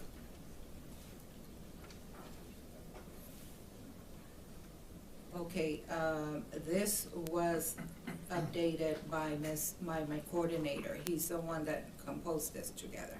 Okay, and who was the instructor of this course? It shows here instructors were Adrián Gonzales and Mike Hernandez.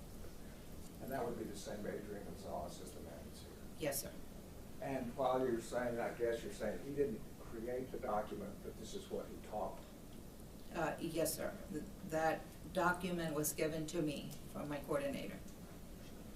State offers Exhibit 927.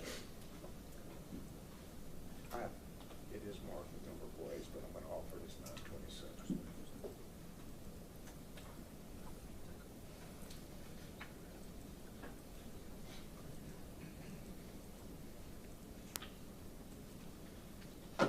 Your Honor, may I take the witness very briefly on board, Okay. Good afternoon, ma'am. Good afternoon, Good sir. afternoon. My name's Gary Hillier. I've got a couple of questions for you. Yes, sir. We'll, if I'm speaking too fast, just let me know. I was going to ask you a couple of questions about this document Yes, that sir. the prosecutor just handed you. Did you get a chance to review it? I didn't review it right now, but I believe that's the lesson plan objectives for that class. Your Honor, may I approach the witness very briefly? Yeah, that's correct. Now, in the interest of fairness, I just want to show it to you. Okay. Right. So I think it's been marked as various numbers, but I think the intention is to enter it as 927. And do you Okay. understand that? Sure, not at all, no problem. So I think, Bill, is that right? We're not doing individual pages? That's correct. So it's just been marked as this number. So I believe you said this is a lesson plan, right? Yes. So is it your testimony that you had anything to do with putting this together? I did not put that together. So you've got, when I say that, I mean putting the information on the pages, No, that is something the coordinator does. Right, okay, that's what I wanted to, so you've got no personal knowledge of any of the contents of this document, Correct. it's just that it exists? Yes. In that case, Your Honour, we have no objection to 927 as labelled. Submitted. And so just to be clear, this is part of y'all's official business records, correct? Correct. Y'all keep these records because it is something that TICO will be auditing, Yes. and so you maintain the accuracy of it, Yes. and it is presented by people who do have personal knowledge. Yes. Thank you. You're welcome. And I'm going to do the same thing and hand you Stacy Exhibit 927 so you can refer to that. Okay.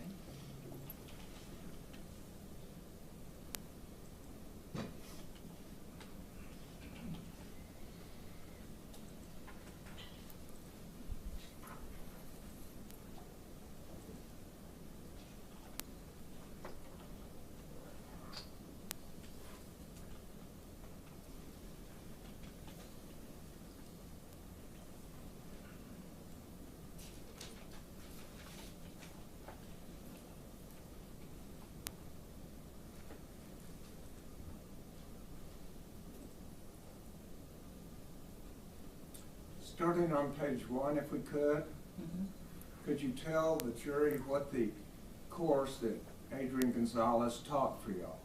It was the active shooter for school-based law enforcement, number 2195. And did he have a co-teacher? Yes, sir. It's Mike Hernandez. And how many hours did he train in active shooter?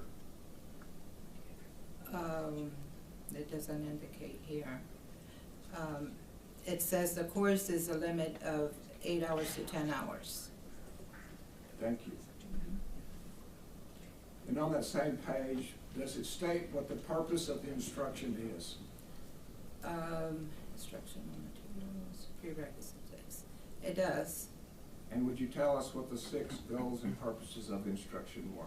The first goal was history of active shooter events and training requirements, priorities of actions for school-based law enforcement. Number 3 is stop the killing, solo response to active shooter events. Number 4 is unified response. Number 5 is stop the dying, transitioning to first aid and evacuate of the injured. Number 6 is active shooter scenario trainings and evaluations. Thank you. And then, can you tell us what the next topic is found on page 2? This one is, the subject is the active shooter response for school-based law enforcement. It's got the learning objectives to each area that they will be working on. And the third learning objective is what? The student will be able to compare, contrast an active shooter event and a hostage or barricade crisis. And then the 5th learning objective, 2 down? Is the student will be able to identify expectations of school-based law enforcement officers during an active shooter event. And the next learning objective? The student will be able to identify response prioritized during school shootings. And then the very next one, please.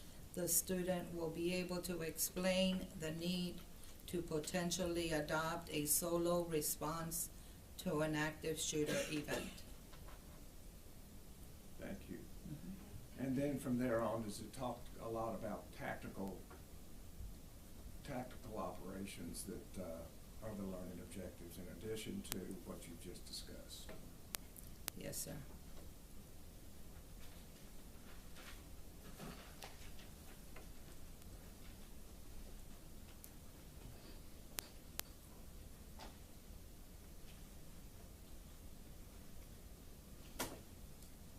Turning to section 1.2, that section being historic active shooting.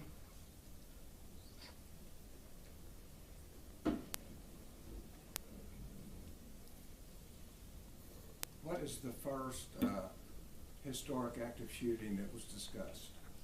The student will be able to discuss HB 2195, 86, regular session, and require law enforcement training requirements under the act.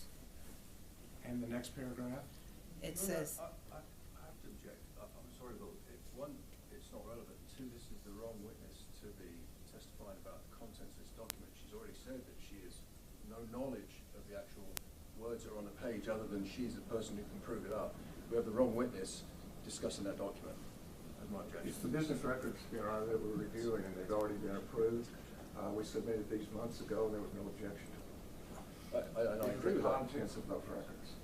But the witness has already said, Your Honor, that she has no personal knowledge of the contents of the records. The record exists, and that's what this witness is for. This is for the subject of another witness. And this is reviewing the, It's in evidence. I'm going to overrule the objection. You can inquire. thank you, Your Honor.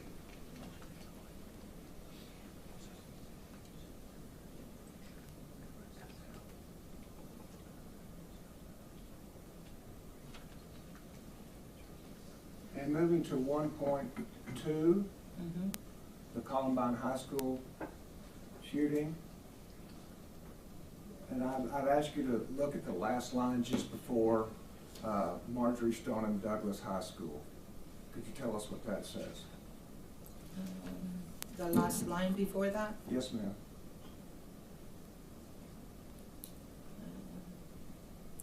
It says organizations such as the National Tactical Officer Association, which stands for NTOA, and Texas Tactical Police Officers Association, stands for TTPOA, started developing and delivering first responders based response tactics for active shooter situations.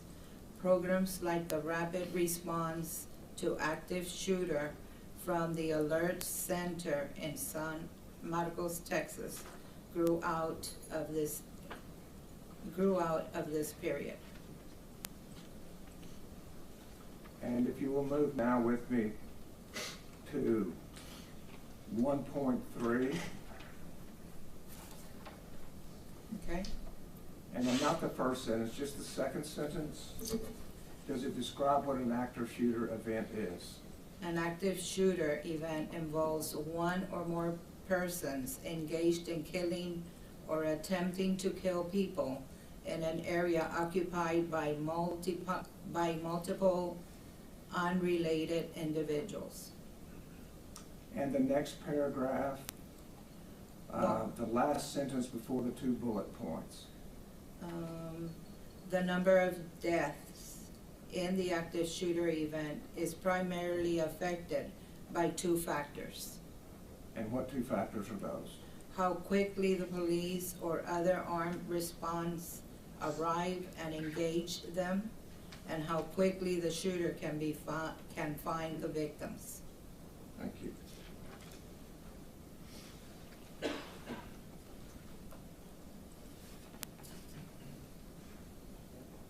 Turning to the next page then, priority of action. Okay.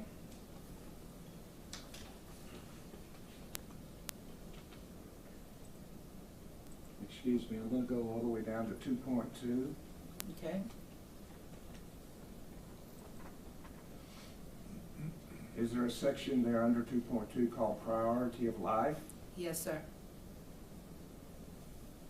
And would you read that paragraph for us? Yes.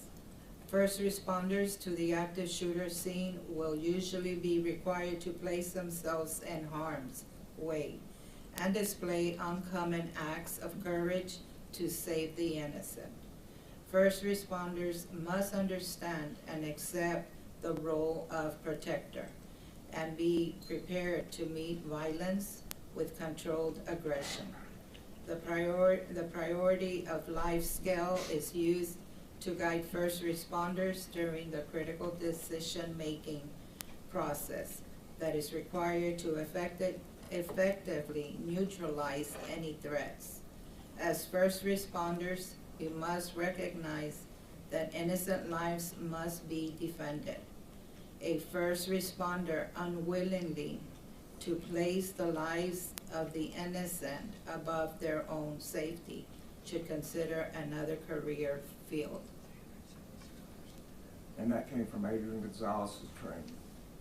This came from this training paperwork. I don't And on the know. next page, is there a priority of life scale? Yes, sir. And what is that priority of life scale? Innocent civilians, first responders, and offenders. And the very next sentence. Immediate decisive action by the school-based officer can have a dramatic impact on reducing casualties. Thank you.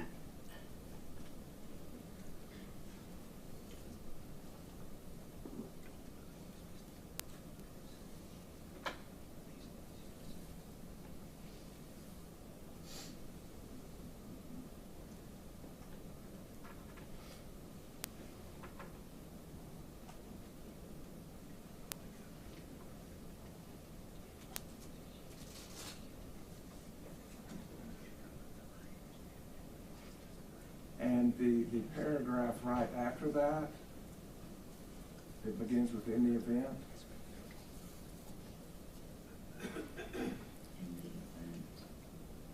In the event, you want me to read that paragraph? Yes, ma'am, please.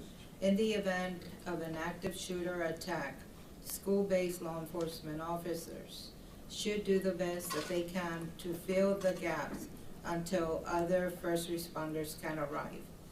That will probably mean adopting a solo response to the threat. Thank you. Mhm.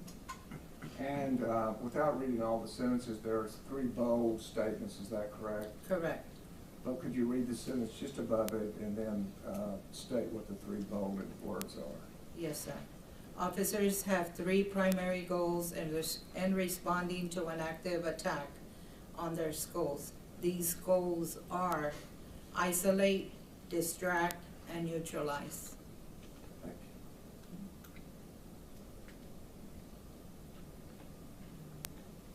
And just a couple more, but on the page 7, 2.3, Okay. could you read the first of that sentence, please? The student will be able to identify responders' priorities during school shootings. In the next sentence? Officers responding to an active shooter event should be working through the following list of priorities during an event. And the first priority? Is stop the killing. And what does it say about stop the killing? Officers' first priority is to move in and confront the attacker. This must include bypassing the injured and not responding to cries for help from children. And the next Stop, priority? stop the dying. And what does the first sentence say there?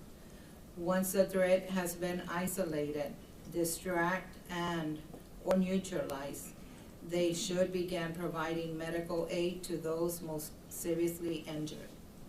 And the third priority? Evacuate the injured. And when do you evacuate the injured? As soon as the scene can be secure, every effort should be made to quickly evacuate the severely injured to medical facilities where they can be properly treated, where they can get proper treatment. And finally, Unit 3? Stop the killing, solo response to active shooter events. And the first sentence of 3.1? The student will be able to explain the need to potentially adopt a solo response to an active shooter event. And finally, the last paragraph on that page. Time is the number one enemy during the active shooter response. The short duration and high casualty rates produced by these events require immediate response to reduce the loss of life. In many cases, The immediate response means a single solo officer response until such time as other forces can arrive.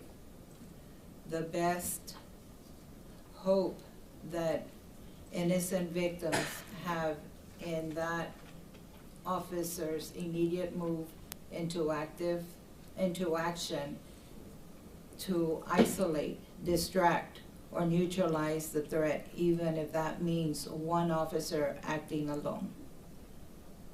Thank you.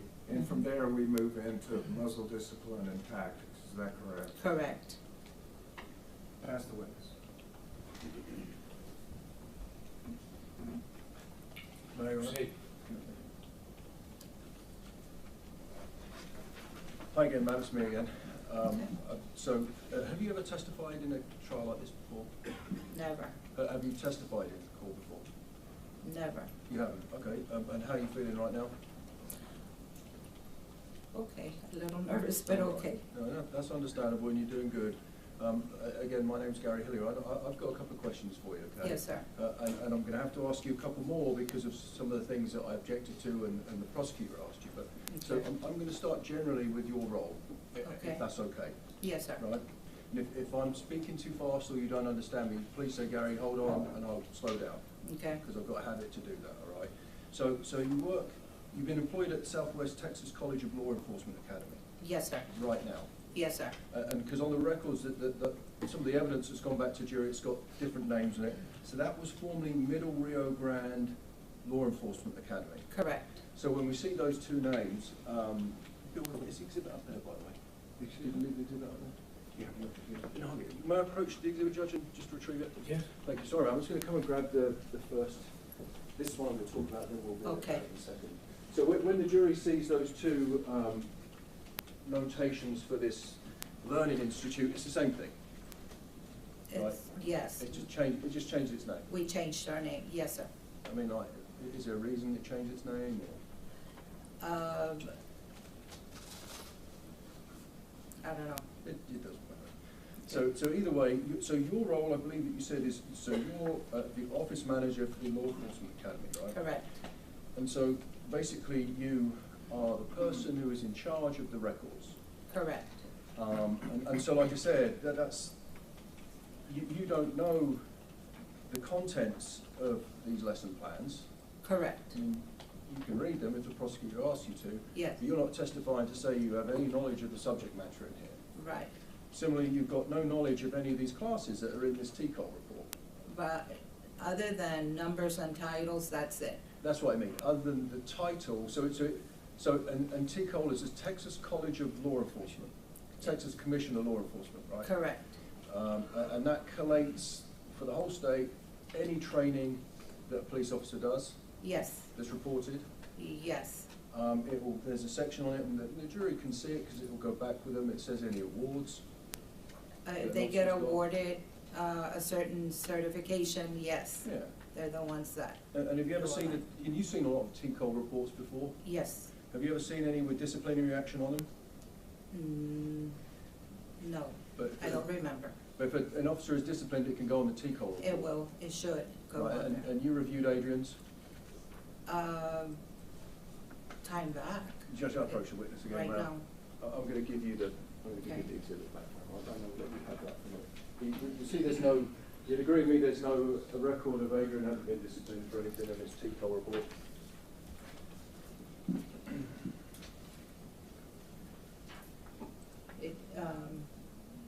There's no record on there. I don't see one. It usually says not in compliance if they don't do their additional training hours. So he's obviously in compliance with his training hours. It looks like that he has a lot of hours, and of course that report goes back over a decade, right? I don't know how far it goes. It goes as far as when he started with his license. So I mean, obviously this incident happened in 2022, and the record I believe goes back to he testified back to 2012. This record goes back all the way to December 7th of 2029 when he completed the academy. When, 2029 or 2009? I'm sorry, 12/7/2009. So it goes back even further than 10 years, is that right? That's the point I was making. So that is a record of any training that Adrian has ever done as a police officer that is reported. Correct. And the reason for that is, of course, as you said, a police officer, to keep their certification, has to do a certain amount of hours every 2 years. Correct. Right, and I think it's 40 hours you testified to. Yes. Right, so you're not here to testify to the jury. You weren't present during any of this training. Correct. No. You can't testify to the quality of that training. Correct. You can't testify to its content. Other than the paperwork that I received, but that's it. No, and some of that, you agree, some of that training on that TCOL report was possibly done online, right? I don't know how the coordinator got it. But it's possible, right? I don't know. I don't know if it was done by another instructor or the coordinator or what. Because not all the courses on there are done from your agency. Right. So there are other, so someone does a class that your agency is involved in, your law enforcement agency or academy is involved in, right? And you collate all the paperwork to do with that, like you testified, correct? What is given to me, yes. And then you check that it's correct and you talk to the coordinator, and if it's correct, you then submit it to TCOL. Once I check the paperwork that's returned back to me with signatures and all that information, yes. Yeah, once it's correct. So for your academy, once it's correct, you report it to TCOL. Correct. So the point I'm trying to make is that other agencies do training for law enforcement officers, right? Yes, there's all over Texas. Yeah, yes. we've looked at some of them, right, on the TCOL report that we've got there, and they're in control of their own curriculum and course content as well, similar to your agency, right? Yes. So I'm saying, are you aware that some of these classes, they get given code names? The prosecutor kept saying, course number 2050, what is that? That these other agencies or institutions will put training on for students that is done online. Are you aware of that?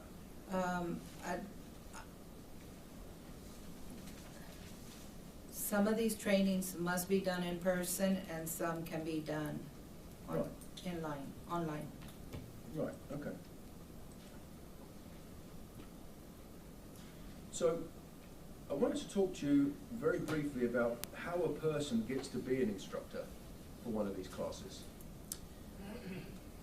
In order to be an instructor, to teach a class for us, they have to have a basic instructor certification. Right, and so precisely, so that comes from TCOL itself. Yes, that is a class that they take. It's a 40-hour class, number 1014, and then they submit that information and require and get a certification for that. Yeah, and that is a certification, that's a general certification just to teach other adults who are police officers, right? Correct. That doesn't mean that you are a subject matter expert in something you're teaching, right? It just means that you have taken the TCOL authorized class in teaching. To teach classes, yes. To teach at any class. I don't know about any class. The coordinator's the one that says he's qualified to teach a certain class. I don't. And let's talk about that, because I wanted to talk to you about the coordinator, because you said the coordinator a couple of times. Now the coordinator is in your agency, right? Yes. So, because we've got two things going on here. We've got the training that's done through your law enforcement academy and other training that gets reported to TCOL, right? Right. So just to straighten that out. So in order for a police officer to be able to teach a TCOL sanctioned or authorized class, they have to do the TCOL 40-hour instruction class. Correct. And we've already had some testimony before the jury. It's almost like train the trainer, teach the teacher, right? And it's like, this is how you make pancakes. And this is so you then can teach people to do things. Correct. Right? And that could be teaching an officer about investigating sexual assault, right? Right. Could also be about reporting a crime. Correct. Right? And it could also be at the other scale, firearms tactics. That's what we've got here. But by value of nature of having done that 40-hour TCOL instructors class, that just means that you are qualified to facilitate classes for TCOL. That's all that means, right? Right. And then going on from that, in your institution, because that's what you've got knowledge of, right? The coordinator is the person who decides if an instructor has the qualifications to teach a specific class. Correct. Right. And in this case, we've pointed out there's a couple of notations in there that Adrian has taught some active shooter classes for your academy. Mhm. So I don't think you mentioned, who is the coordinator in your organization? We have a different coordinator at the moment that this class was taught. This was updated by Mr. Johnny Field. He was our coordinator back in '21. So Johnny Field, do you know who's working now? He's working at the Uvalde County Sheriff's Office. He's not the constable. He's not a constable anymore.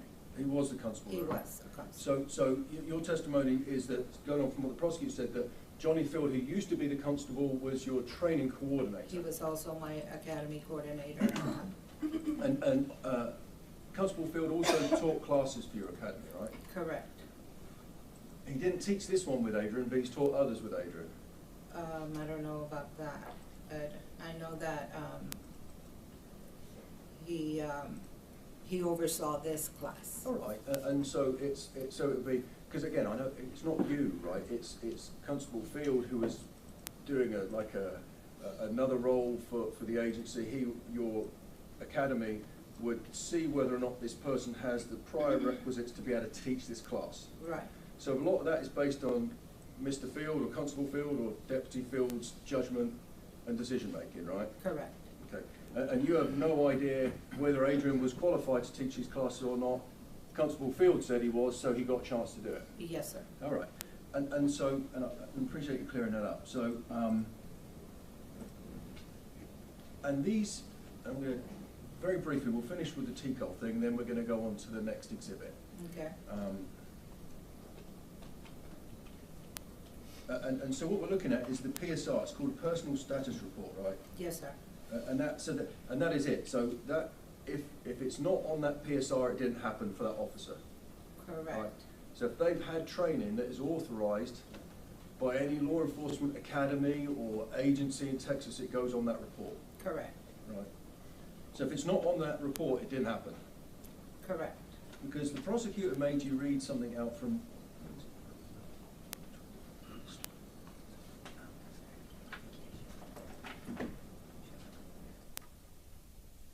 Judge, may I approach the witness to retrieve? It's 927. Yes. Actually, 927, if I may, ma'am. This one right here. Okay. If I may, Mr. Turner asked you to read some things out. And we're going to visit about it in a second. So the prosecutor, I'm going to draw your attention to page 3 of State's Exhibit 927. I'm sorry to make you do this again, but I'm going to ask you to read a couple of things out, if I may, ma'am. Okay. Okay. I'm going to ask you to read, and I think Mr. Turner asked you to read this out. I'm going to ask you to read, and I'm pointing your attention to the bottom of page 3, the last sentence of 1.2, which discusses the incident at Columbine High School. If you could just read that last sentence out. Okay. It says programs like the Rapid Response to Active Shooter from the Alert Center in San Marcos, Texas, grew out of this period. Right, thank you. I appreciate that. And I'm going to leave you with this because I would like you to have a look at the Adrian's PSR, which is his very detailed training record. So alert, are you aware that stands for Advanced Law Enforcement Rapid Response Training? Yes, sir. You'd agree with me that there is nowhere on Adrian's training record that he ever had any training from Alert?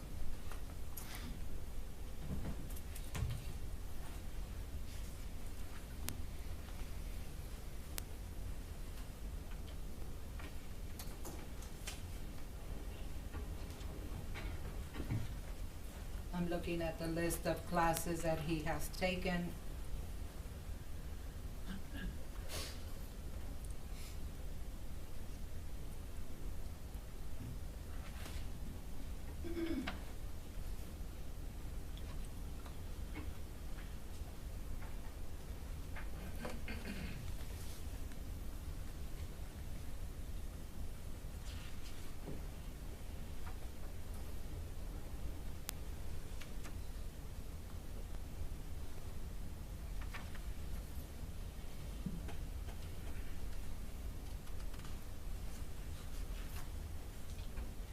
No, sir, I don't see an alert class in here.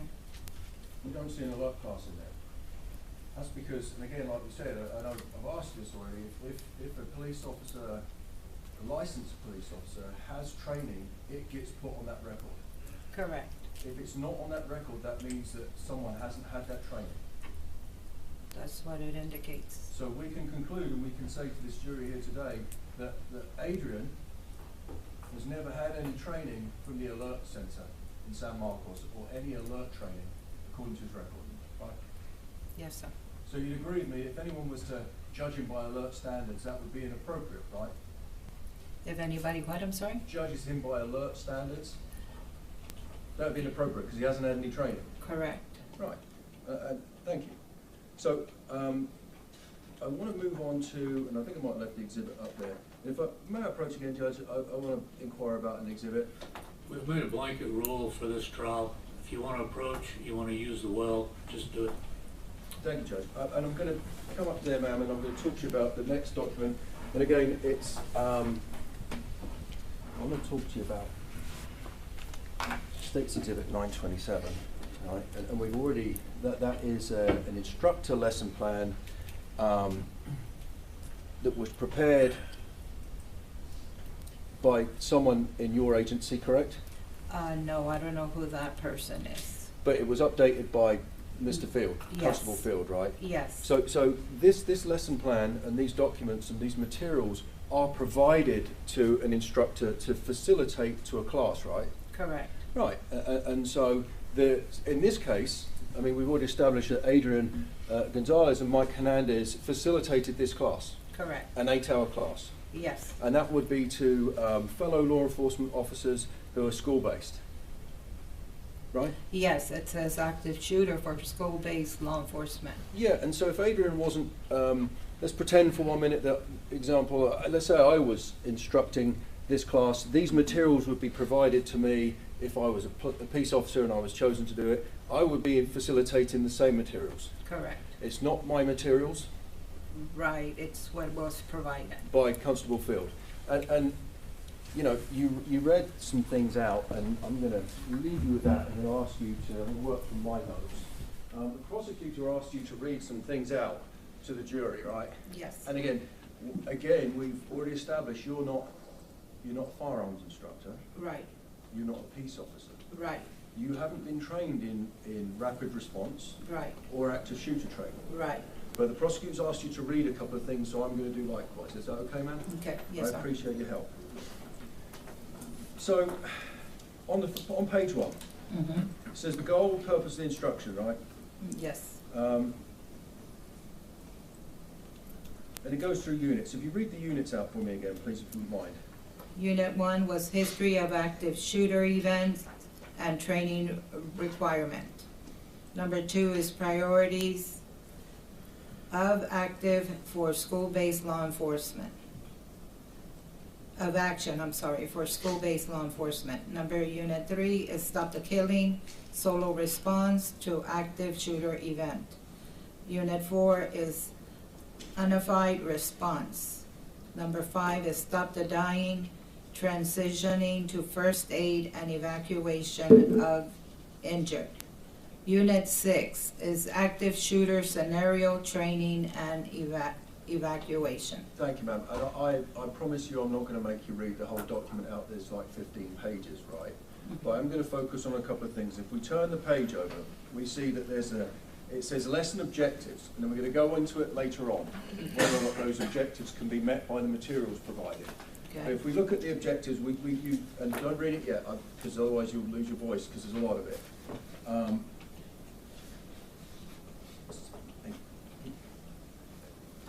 So can you count down to the 7th learning objective? Okay. The student will be able to explain the need. That's the one. Can you read that out for us, Yes, please? the student will be able to explain the need to potentially adopt a solo response to an active shooter event. Correct. Thank you, ma'am. So now, and you don't know how that is done, right, in the training, but the learning objective So the objective to be filled at the end of this training is for a student to be able to explain something, right? Correct. All they've got to be able to do to pass this class according to that learning objective is to be explaining the need to do a thing, right? It does not say that they have to be proficient in a tactical skill. Right. It doesn't, does it? No. So to pass this class, a student just has to be able to say, the learning of the aim is this, not be able to demonstrate how to do this, because you've reviewed that document, right, ma'am? Right. You'd agree with me that nowhere in that document does it tell an officer how to do that. It just says, will be able to explain the need to potentially adopt a solo response to an active shooter. I know, and I feel unfair asking you this question because it's not your document, but the prosecutor asked you, but you would agree with me that having reviewed that document, these training materials don't explain to an officer how to do that. I don't know what. That's If fair they enough. have, I don't know how it's explained or if it's explained. Yeah, I'm going to represent you, it doesn't. Okay. But I want to turn over to page 6, because there's also things that weren't read out. I mean, this is a long document, right? Page 6, the top of it. Can you read the first line, please? It's talking about the scale, and I'm sorry, it's talking about if I set the scene, it's talking about the scale and priority of life. Okay. Just read the first line. The scale does not suggest that any first responder approach the mission will with recklessness abandon for safety. Right. And then if we can go down, you'd agree with me, I'll read it for you. Under the priority of life, before isolate, distract, and neutralize, there's a paragraph there. Can you read the first sentence of that last paragraph before it says officers have 3 primary goals? Let me see real quick. It's the last sentence. Yes, ma'am. And Judge, I'll approach you to be easier. So I can identify it. Try not to read over the shoulder. Oh, this one? Okay. In the event of an active shooter attack, school-based law enforcement officers should do the best that they can to fill the gaps until other first responders can arrive. Right, and they should do the best they can to fill the gap until other first responders arrive. That's the training, right? That's what it says, yes. And again, the jury's heard a lot about it, but these are the training materials, right? Where it says isolate and distract, right? The first word of distract says engage the attacker. Engage the attacker. Right. It doesn't say how. Right. You'd agree with me on that? Right. And presumably, in order to engage an attacker, you've got to be able to see him. Right. If you turn over the page to page 7. Okay.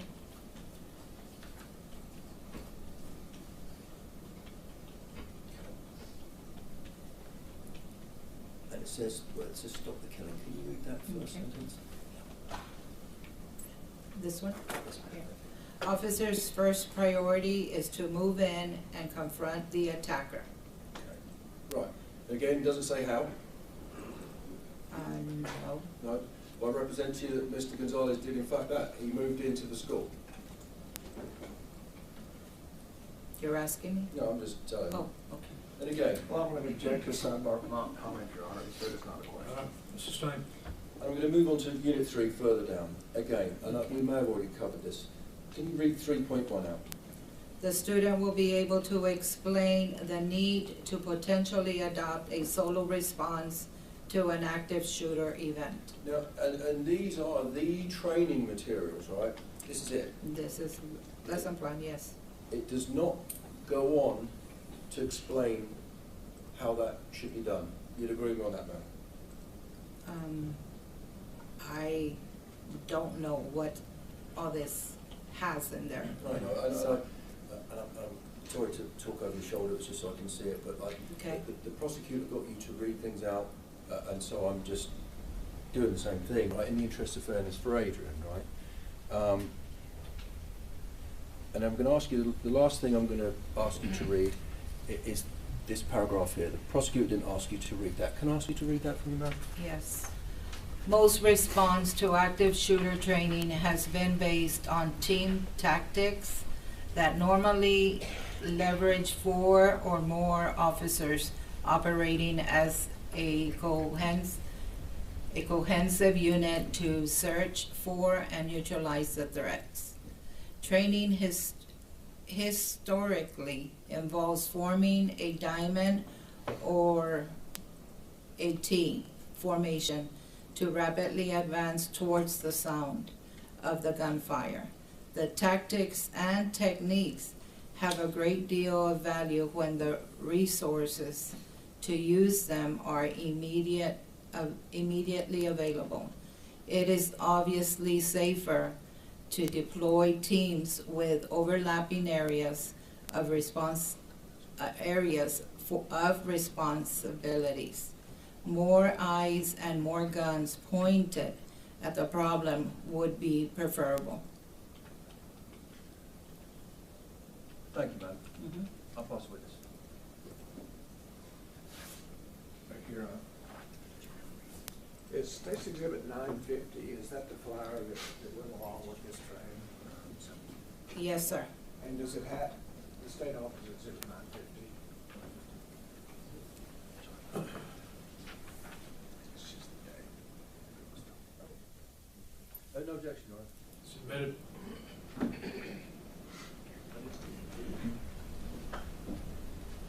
So what date was this active shooter for school-based law enforcement? What date was that taught by Adrián Gonzales? The date here says March 21st of 2022. It's from 8 a.m. to 5 p.m. March 21st, 2022, Yes, 2 months before May 24th, yes, 2022. correct. Thank you. Pass the witness. You don't need to retrieve the exhibit. Ma'am, I've got a couple more questions for you, if I may. Okay. Oh, there you go, it's up there. So, will you do it? That one is right there. So I want to ask you some questions about this one, ma'am, 950. So this was a, prosecutor just pointed out, I can sit down and we can look at the TV behind you. This was a class that was from May of 2022. This March, was sorry, I apologize, it's March, March yes. 2022. And if you turn around and look at the screen, Okay. we can look at it. Okay. This was a class that was taught at the Uvalde High School, correct? Yes, sir. Do you know if any classes or training was ever conducted for law enforcement at Robb Elementary, the elementary school? I don't recall. It wasn't.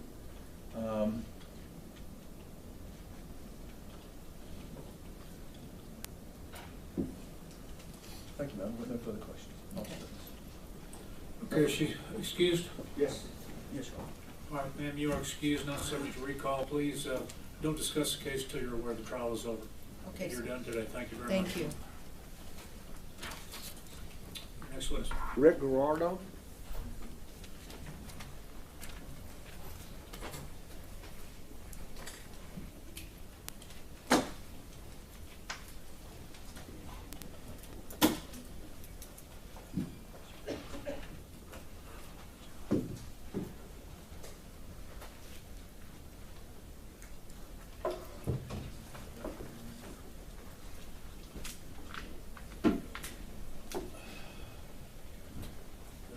Solemnly swear the evidence in the testimony given the cause will be the truth, self you got.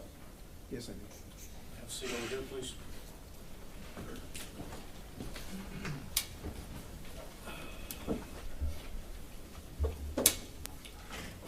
You may proceed.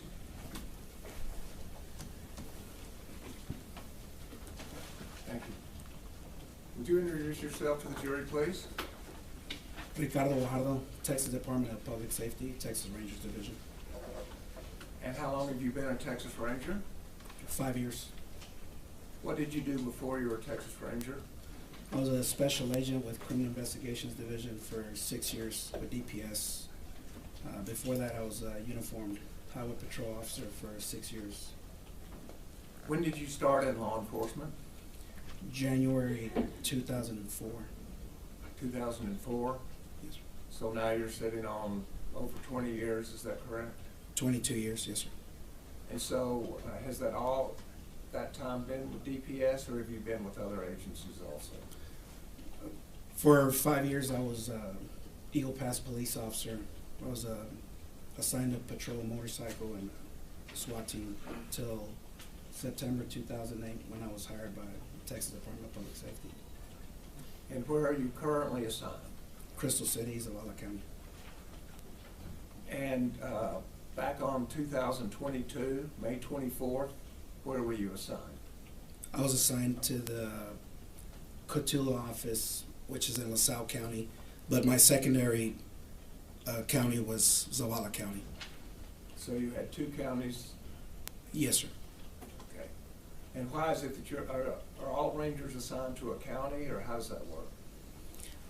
Most of the rangers are assigned to, they have an office in a certain county. Some rangers cover more than one county, often up to 3 counties at one time, depending on the terrain. And you were assigned 2 counties at the time? Yes. So how far was your home base from Uvalde? I would say about 40 miles. Okay. On May 24th, 2022, did you go to Uvalde? Yes. For what purpose? I was told by my lieutenant that we were responding to an active shooter in Uvalde. And how long did it take you to get there? I don't remember. Okay, fair enough. Well, when you got there, were you given assignments to do? Yes. Can you tell us what assignments you had? When I arrived there with my lieutenant, one of the first things I was assigned to was we had children that were leaving the Robb Elementary through the south side of the school. So we were assigned to keep them off the street and get them to a vacant lot so that they could be later transported by school buses for accountability purposes. So other officers had already had other assignments, and this was what you were given to do? Yes. And is that the assignment that you carried out? Yes. And how long did that take? I don't remember how long we were out there for. Fair enough. After that assignment, what was your next assignment? We entered the Robb Elementary property through the south side, and I met there with my supervisor and 2 other rangers just to get an assessment of what had occurred. And after getting that assessment, what was the next thing you did? We moved to I was approached by a highway patrol sergeant who advised me that there was still a teacher with children in a classroom. So I took a handful of troopers and made my way down a hallway, and we secured that room and safely escorted the teacher and the students off the property. Very good. Eventually, were you placed in charge of any of the investigation? Yes. Can you tell us what that was? The scope of my investigation was to investigate the officer-involved shooting, which involved the officers that actually made entry into classrooms 111 and 112. I was given the assignment to write search warrants for residents, cellular phone, and a Ford F-150 that had been involved in the shooting. I'm sorry, I heard the first about writing search warrants. What was the second thing? So I investigated the officer-involved shooting with the officers that were involved in the actual shooting of the suspect. And the other assignment was that I was to write search warrants for residents 552 DS Street, 2008 Ford F-150 that was next to the school property, and a cellular phone. Okay. So the Ford F-150, the truck that we've known to be, is in the ditch, is that correct? Yes. And I believe earlier it was referred to that 522 DS, that's where the grandmother was shot, is that correct? Yes. Thank you. Eventually, after securing search warrants and getting that out of the way, did you begin questioning witnesses? Yes. And was it all, what was the purpose of questioning witnesses at this point? To gather as much information as we could as to the accounts of what had occurred at Robb Elementary. And so how did you develop a list of who you were to question? We started by attempting to identify the officers that first responded, and throughout the weeks and the months of the investigation, we had to view, I didn't view it, but there was audio and video, body cam footage attempting to identify officers in the hallway so we could get statements from them too. Okay. And so how did you pick where to begin questioning witnesses? My supervisor brought us all together and basically gave us a list of officers and witnesses and victims on a daily basis. So we cut them up between however many rangers were working that day, and then we go down the list and just start calling witnesses or the officers or victims to get statements. At that point, had any suspects been developed? Yes. As to the officer-involved shooting? The only suspect that we identified was Mr. Ramos at the time. I apologize. Yep. The gunman is the suspect that you're talking about? Yes, sir. Okay. And so, even as to officer-involved shootings, there were no suspects involved at that point? No. It was just general gathering information about what happened? Yes. And did you talk to Adrián Gonzales, this defendant? Yes, I did. When did you talk to him? May 25th, 2022. May 26th? Excuse me, May 25th. So it was the day after this event? Yes. All right. And how many witnesses did you end up interviewing? I don't remember. It was several. We interviewed over the next several months, so I don't have an approximate number of how many interviews I conducted. Was it in the dozens? Yes, easy. And how many Texas Rangers were out collecting interviews? At any given day, we could have approximately 10 or 15 Rangers doing various assignments. We had Rangers coming into the area and then having to go back to their respective areas, so there's no telling how many Rangers we had. We never had an approximate number. It was just whoever they were deploying that was available to assist. What was your purpose of talking to Adrián Gonzales? To gather an account of what he saw, what he heard, and what he was told when he responded to Robb Elementary. When you take a statement, is there any way that you preserve that statement? Yes. How do you preserve the statement? We record it using an audio-video recorder when it's possible, or an audio recorder. And you did that in this case? Yes. And did Adrián Gonzales come in voluntarily? Yes. This was not a custodial interrogation? No. So there was no reason for Miranda warnings or those kind of things? No. And have you had a chance to review that statement? Yes. Is it in completed form, that is, complete from start to finish? Yes. And does it include your entire questioning of Adrián Gonzales on that day? Yes. Your Honor, at this time, the state would offer Exhibit 1038, the statement of Adrián Gonzales. No objection. Submitted. Publish if you like. May we publish it? Yes, sir. And, Ranger, there may be a couple of times where I hear language that may be police talk that I may ask to stop and explain, if you know what that police talk is. Yes. Fair enough? Yes. Thank you.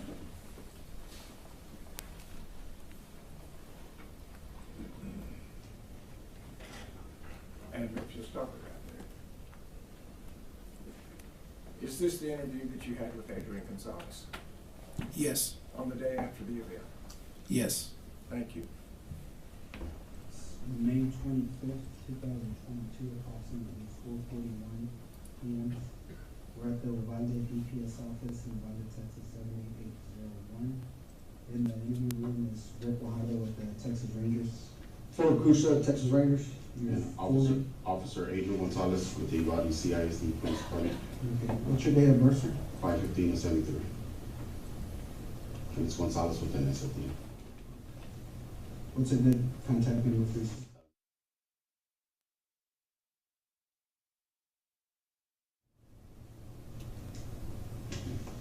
And your address?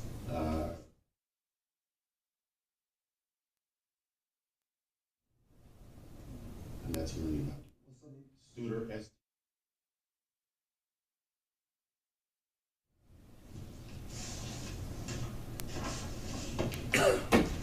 What's your radio number? 422. How long have you been employed with the school district? With the school district PD for since July, about 10 months. So you started in July 2021? Yes. Okay, to present.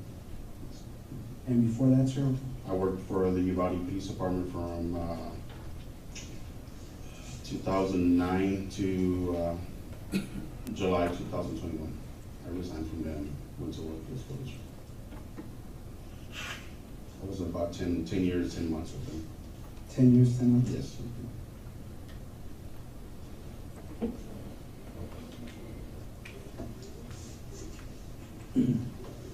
So working for the school district police, what school are you assigned to? The Uvalde High School.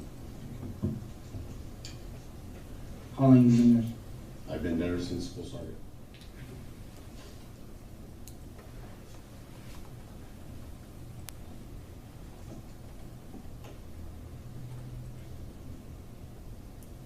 What's your shift? It depends on yesterday I was the 9 o'clock guy to 6 o'clock. So 9 a.m. 9 a.m. to 6 p.m. 6 p.m. And that would have been, well, today I would have been covering Morales School because one of our officers has left the department, so I would have been covering her shift from 8 to 5 today. Okay. But yesterday, 9 a.m. to 6 p.m. you were assigned to the high school? Yes, I was assigned to the high school. Okay. How many police officers in the school district police department? 6. 6? And then the female she's getting ready. I don't know if she's officially resigned, but I know her last day was last Friday. I think she's just burning her vacation and stuff like that. So it's 6 police officers, and then what about, is that including the chief and? The chief, lieutenant, and three officers at the high school. It's the chief, lieutenant, And then and 3 officers? 3 police officers, yes. And 3 police officers.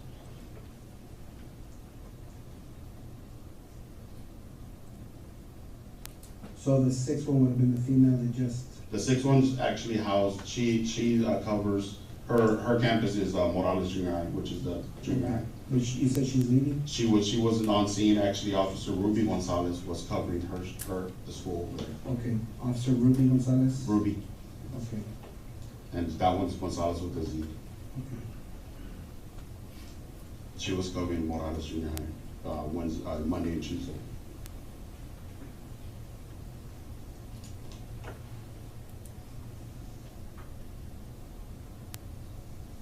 Who was assigned to the Robb Elementary School yesterday? Nobody was assigned to Robert Elementary. No officers, no assigned.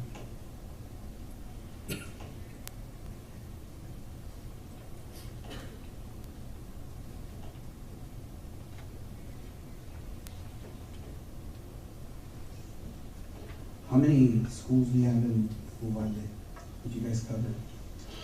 Uvalde High School, Mm-hmm. Uvalde Morales Junior High, Flores Elementary. Mm-hmm. We have the Dual Language Academy, which is Anton School. If you actually look it up, it's Anton School. Mm-hmm. Robb Elementary, and then we have Crossroads, which is the kids they work at their own pace, to get their GED or their diploma and things like that, and for expecting mothers. And then we got a campus at Batesville Elementary. Yes, and Dalton Elementary, which is our pre-K and kindergarten class.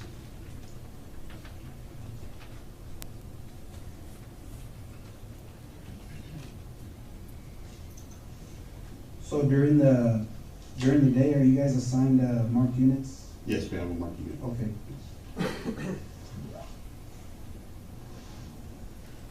They're actually we take them home. Okay.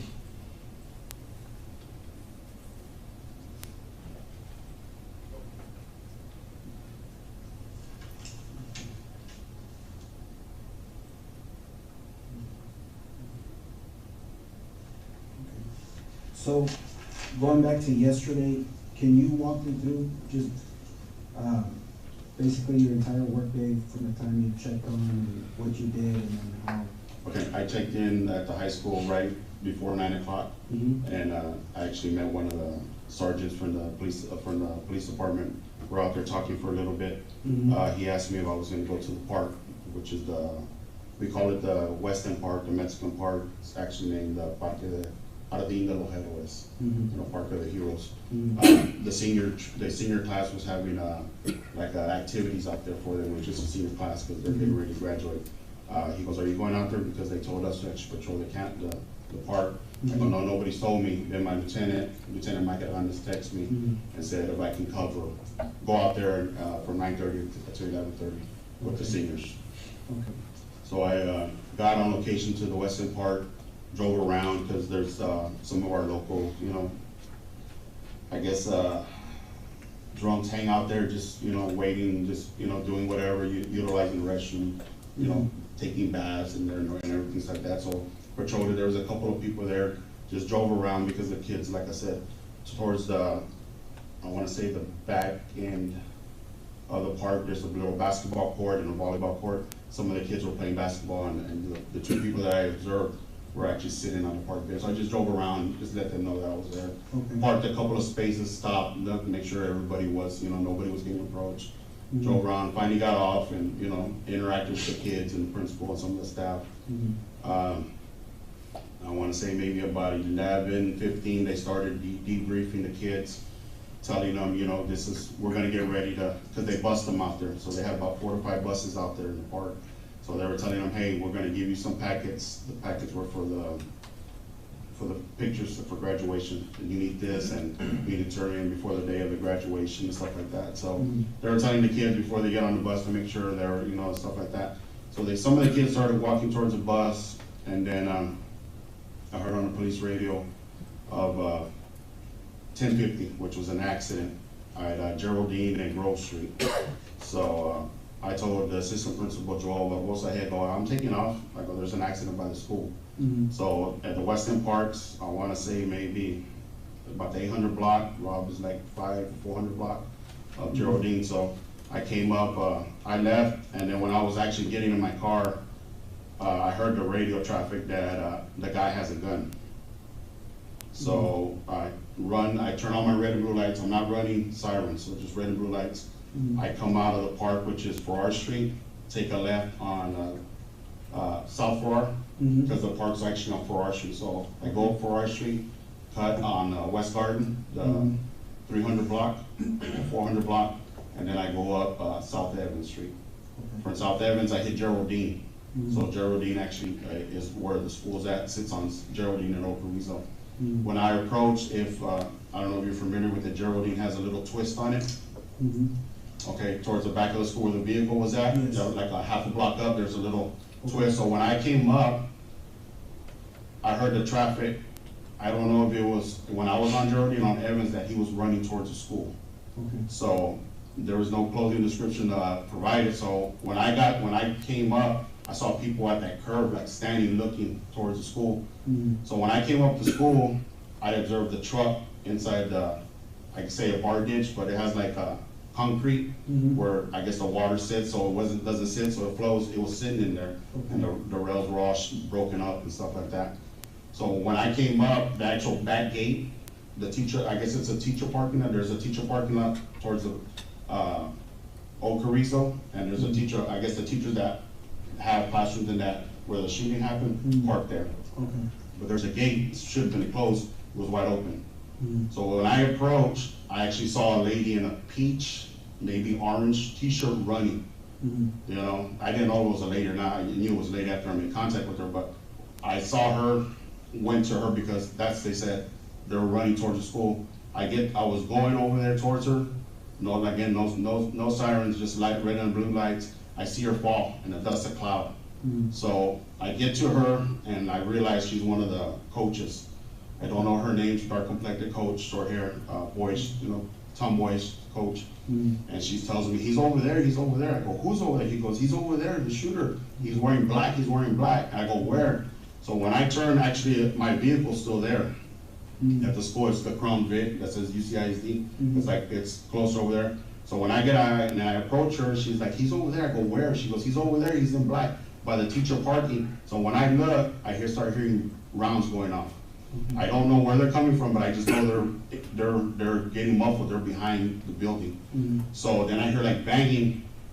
So I think I under my radio, I don't know if I break. I said, hey, shots fired. I robbed school. And then I tell him, the general location where he's at. So I start moving up, trying to get from front of my vehicle to the back. There was the only thing that was the tree and then the building. So I started walking towards there, and then I see an officer, one of the PD officers coming, and then all of a sudden I see like glass coming out and firing. Somebody firing in glass. A couple of rounds come out of the glass, and I tell the PD officer, get back, it's coming from over there. So we get there. I want to say Sergeant Page from the Uvalde Police Department show up, and the chief show up. Chief Arredondo show up. So the chief, Donald Page, and myself go in on one side. Lieutenant Martinez from the Uvalde Police Department and Sergeant Canales come in through the other side, to the back door. And what door did you enter? I entered the door where my vehicle's at, so it's going to be the south door. Okay, because the school's right here. Yes. And then there's a big field. Yes. And then this is a ravine, right? Yes. And this is where the vehicle was. Yes. So you approached. There's a gate right there. Yes, there's a gate. Yes. Okay. So you parked here? No, I drove in because, like I said, I saw that lady running. She was actually about right here in this area. Okay. So I made contact with her. There's like a breezeway with the kids, like an Onyx. Yes. Okay. I made contact with her, and she tells me he's over here. She's pointing this way. He's over there. He's dressed in black. I go, where? And she goes to the teacher parking lot. I want to say I saw a black car at that end, and then I started hearing the rounds go off, and then like banging, like somebody hitting a metal door. I can't see nothing because it's behind the building. I can't see it. So I notify everybody on the radio the best I could, and then as soon as I start walking over there, I see the rounds come out of the window. Okay. So when you drove through this gate, you said it was open? That gate was open. Okay. And it should have been locked. How far did you drive in? To where my vehicles stopped. Yeah. There's a pavilion back here, like a big seat, Yes. big roof. Yeah. So it's in between the school building? Yeah. Okay. So you park here, because I know that there's a hallway that goes. Yeah, there's like a walkway, yes. Okay. I'm actually, where the vehicle's sitting at, that's where I actually stopped at. Okay, so you drove up to her, Yeah. and she's pointing that he's over here? Yeah, he's behind the building in the black, he's dressed in black. Okay. And when you drove through, did you see anybody? I didn't see anybody. Okay. Does your unit have a camera? No. So there's no audio, video in your? No, there's Okay. no. Do you guys wear body cameras? Okay.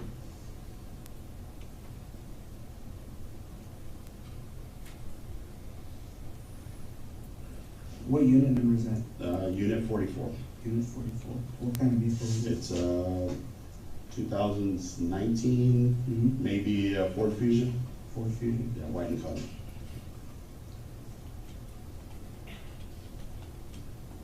Okay. So you drove up to her, she's pointing this way, and when you're talking to her, that's when you start hearing? Yeah, she said, he's over there. I go, where? She goes, he's over there by the parking lot. And then she goes, he's dressed in black, and then I hear the rounds go off. Okay, because there's a door right here, right? Yes, there's a door, yes. All right. There's actually a door. Windows here? And then there's a side door right there. Here? Yes. Okay. That's where we made entry with the chief and Sergeant Donald Page. Okay, so you and Page came through here. Okay. And I want to say Lieutenant Martinez and Sergeant Canales from the PD came in through that back door because we were facing each other. Yes. Okay. And Canales, you said? Yes.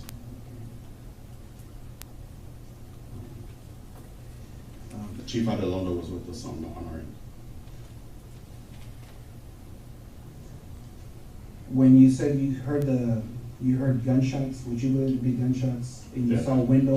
Like glass shard, breaking? yes. Coming, now was it on these windows or these windows? No, it was actually on these windows. On these windows? Yes. Okay. When you saw that happen, where were you? I was, So at that point, did he point to a spot for you? Yes. And which windows was he talking about? He was talking about the windows on the east side of the main hallway where the shooting occurred, of rooms 111 and 112. And so, looking at State's Exhibit 1, you're familiar with the Robb Elementary setup, are you not? Yes. This is the fourth grade wing. Which windows was he speaking of? He was speaking about these windows on the east side of the building. Did he saw shots coming out? Yes. Thank you.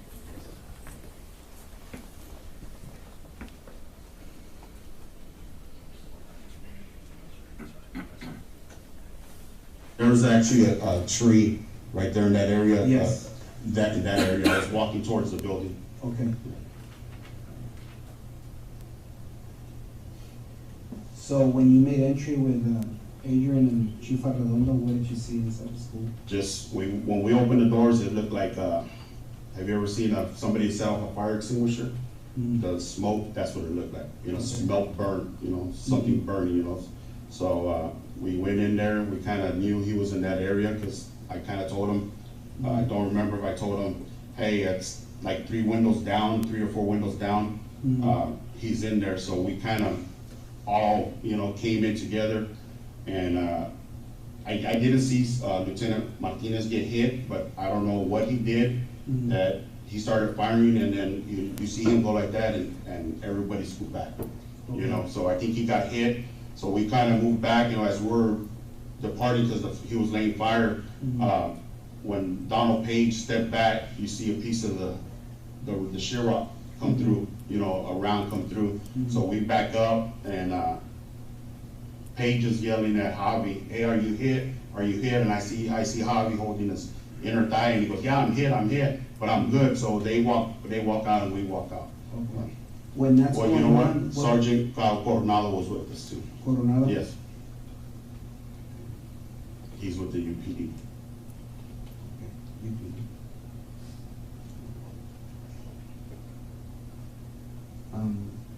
When these gunshots are going off inside where exactly are you inside the building? I want to say I'm going to be by the first classroom, right here. Okay. Do you know what number it is? No, like I said, there's a hallway. Yes. It's a hallway, so I'm going to be the first one right here. Then I want to say Pages right here. On the same highway, but across the hallway? I'm actually on the back hall, the back wall, and Pages on this front wall, and Chief and Coronado's on this side. Okay.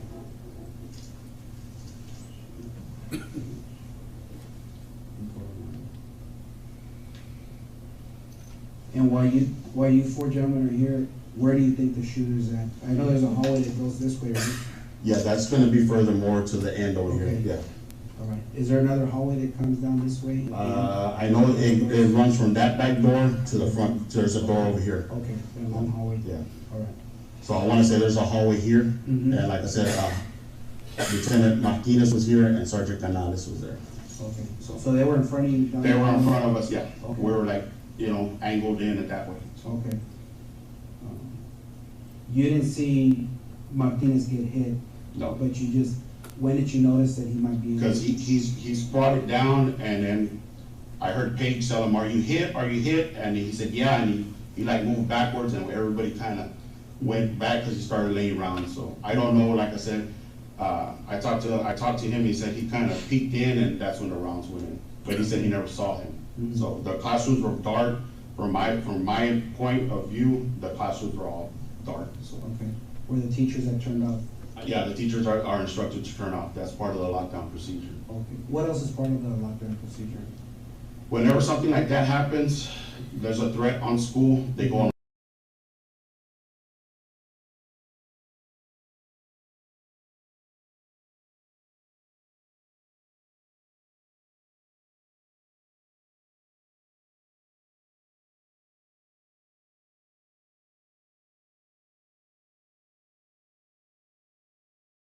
because we have it's called a Raptor system, and that sends automatic notification to everybody on campus, all the teachers either through their laptops or their iPads, whatever they have. It sends them the system and it automatically goes to lockdown. And the front office should deploy something over the intercom saying the lockdown. So. Okay. So, you guys how many rounds do you think you heard when you were inside the building? Inside the building, 7 to 9 maybe. 7 to 9 rounds? And when you were outside? About 13 or 14 rounds. 13 or 14, before you guys actually Yeah, went in? yeah. Okay.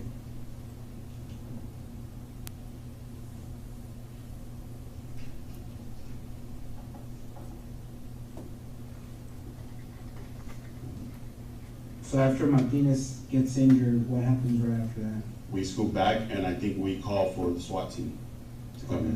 Do you remember who called for the SWAT team? I don't know if it was me or Sergeant Coronado, because we couldn't break in the restroom. We couldn't break in the hallway. For some reason, our radio repeatedly don't break inside the buildings, none of the buildings, school buildings. Okay. So I think we called them while we were outside. So the four of you, Donald Page, yourself, Chief Arredondo, and Sergeant Coronel, did you exit the same Yes, exit door? the same door. And where did you guys go after that? We held perimeter right there at that door. At the door? Yeah. Okay. Do you know where Martinez and Canales went? No, I don't know. I couldn't. Okay. They were out of my view. The last time I saw them was when Page was asking Martinez if he was hit, and he goes, "Yeah, I'm okay. I got hit. I'm okay." They're in that hallway right So there. you could just hear them coming down? I can see them. Okay, We you can see them. them? Yeah, you can see them. Yeah. About how far are they from you down the hall? Maybe 50 yards. No, that's just wrong. About 25 to 30 feet. 25 to 30 yards 25 to 30 Yeah. yards down the hallway? down the hallway. Okay. They're in actually the hallway that runs from that back door to the front door. Okay.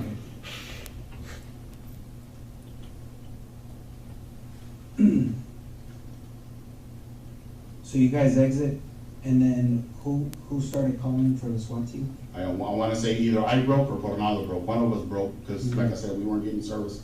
So we walked out, and I want to say I called, but I don't know if I called to activate the SWAT team. Okay. I called the dispatch. Now, during the break that you guys went outside, were there still No rounds more, being no. fired? Okay. How long do you think you guys were out there for? Maybe 20, 30 minutes. 20, 30 minutes?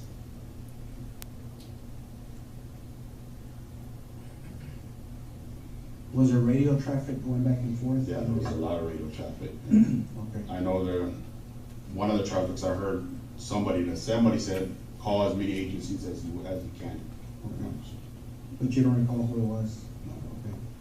Now, during those 20 or 30 minutes, you said you heard 7 to 9 rounds while you were approaching the building, right? That's when the glass is breaking that you said on this side? Yes. Okay. And then you went No, inside? 7 around 9 inside.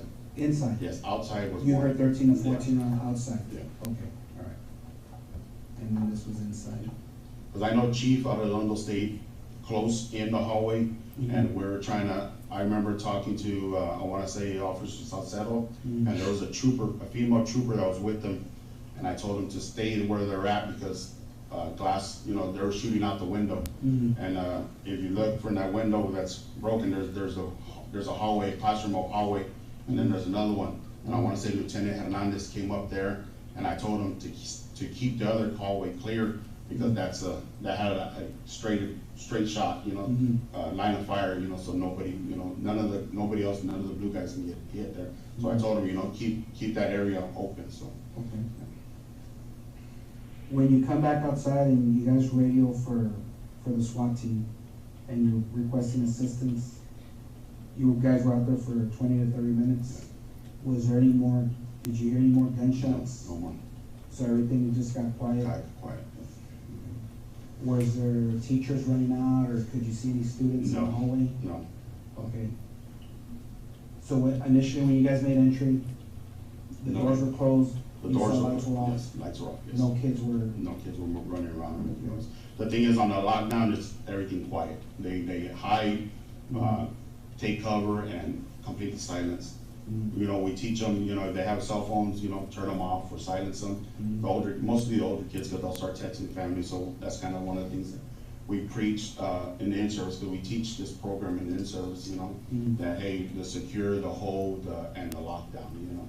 So, yeah, and that's on our Raptor system. It's like I said, every employee at the school district is required to be on it. That way they can, you know, they can be outside and the coach can hit that alarm and put that whole school on lockdown and not, you know, not do anything, you know, can just be there because they have firsthand knowledge of what's going on. Because they're outside, the coach can actually get on that Raptor system and lock down the school from his location. He doesn't have to call the main office or the principal and say, hey, we're gonna go on lockdown. He can lock it down and everybody, it's a mass text. They'll get a mass alert. Your phone bill goes off and it gives you an alert. So any faculty member, police officer, any employee? Any school district employee can set it off. Okay. Yeah, it's on the school, the Uvalde Police Department, the Sheriff's Department, none of them have access. You have to be a school employee to have that, so. So what happened after, you guys were out there 20, 30 minutes, what happened after that? Just the radio traffic back and forth. I went and checked on Officer Ruben Reese, because he told us that his wife called him, Miss Mireles, and that she was hit and she was dying. You went to go check on him? I checked on him. He was in one of the back of the patrol. I want to say Lieutenant Paragas's unit. He was sitting there with Lieutenant Hernandez. I was trying to, you know, come because he had already gotten he got a call from his wife and Detective Rodriguez and Lieutenant Hernandez. He tried to make entry and they held him back from going in. And they took his pistol, his duty pistol away, because he wanted to go in, so after he received that phone call. So they actually had to take his gun away and sit him down, so. What happened after that? I want to say we started pulling kids out from the first classroom. If you look at on this side, there's the first window. We opened that window and we pulled kids out. Okay. And what we did, we pulled kids down, we just told them to run. Okay. There was officers there and maybe some family members, they were running too. Okay. And then we came to this one, and I want to say it was myself, Donald Page, and I want to say, I just know his last name, Gonzales. He's a Border Patrol agent. He broke that window. Okay. And once again, he showed you on a paper which windows that they were evacuating the kids. Yes. And which windows were those? Windows on the west side of school. On the opposite side of where you Yes. saw the glass breaking out with the shots fired? Yeah, it was these windows to these classrooms. Thank you.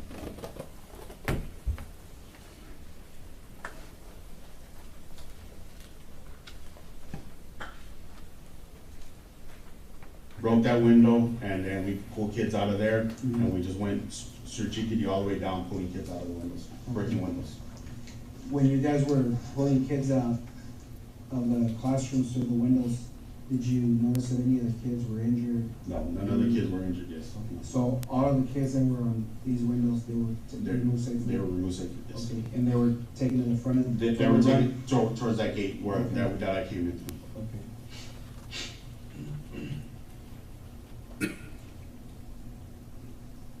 During all this time, is there any more gunfire that No. you hear? Okay. Somebody came up and said there's I guess the Vortex team was coming up, and I want to say somebody said there's gunfire, but I didn't hear it. But somebody said it, you know. Who said it, I can't tell you, because like I said, there was at least 30 to 40 people hunkered down right there at that entrance, you know, just people waiting to, you know, get there and stuff like that. You know, I guess the Vortex team was waiting for their guys, and, you know, troopers were getting there.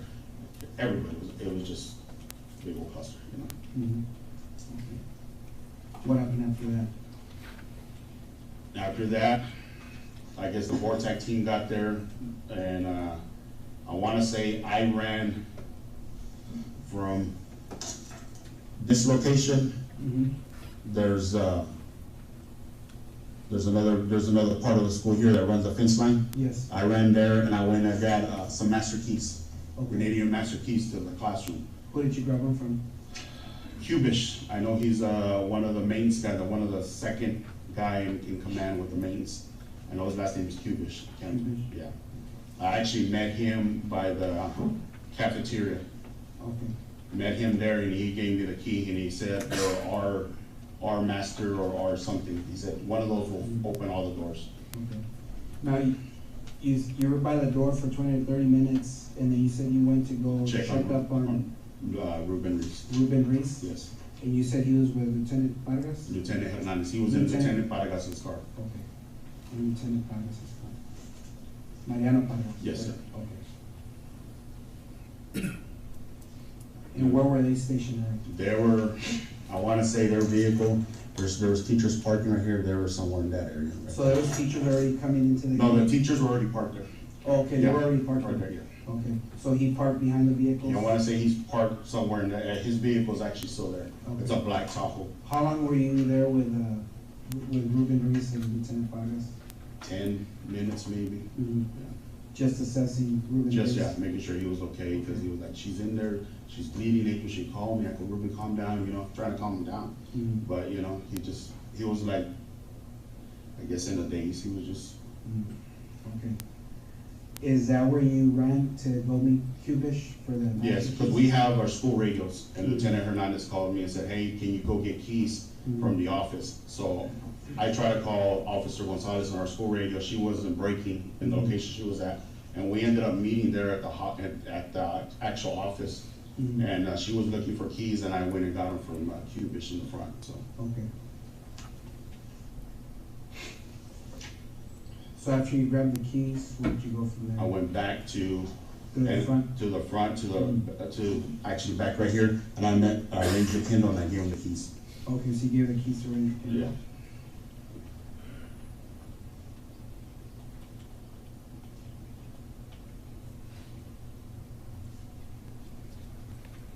Okay. What happened after that? They made entry. Before they made entry, we were there. We set up EMS right there at the door, at least 3 or 4 stretchers. And then I grabbed some gloves, and they made entry. They said it was clear, and they started pulling bodies out, and we started, you know, pulling kids out. During this whole time that you're grabbing the keys, did you ever hear any gunfire? No. So the last time you heard gunfire was when you were in here? Yes, when Lieutenant Martinez got and you guys pulled back? Yes. To the rear? Do you remember who was with Ryan Kendall? No.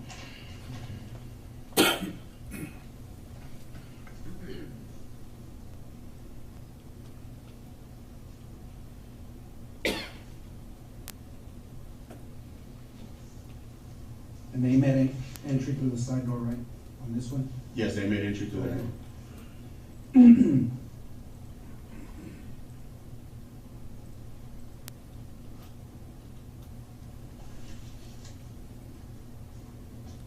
How long do you think they were in there for? I was in there for maybe 3 or 4 minutes, and then they started pulling everybody out. One of the border patrol agents said only medics are allowed in there, you know, to work on kids. And when I walked out, they were working on missing it. That's right there at the door.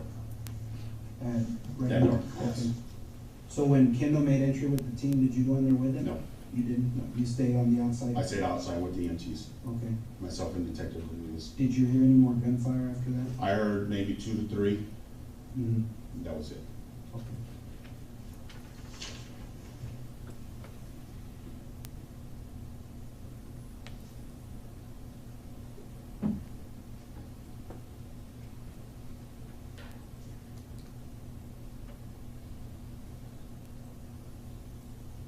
And they were coming from inside the school? Yes. Somebody said, hold the line, hold the radio, because they were making entry, so. Okay. Right before they made entry. I want to say that's going to be Officer Michael Water that made that remark. And the voice is kind of, his distinct voice that, you know, I can see him behind me. I know he's talking, so I worked with him for several years. So. Officer Michael Wally with the Uvalde Police Department. 320.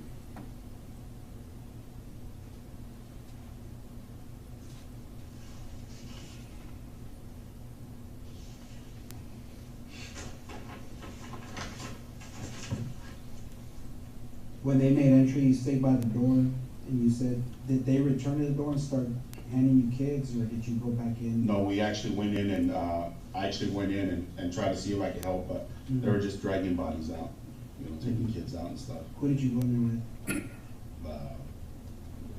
I just followed the group that went in, so, Mhm.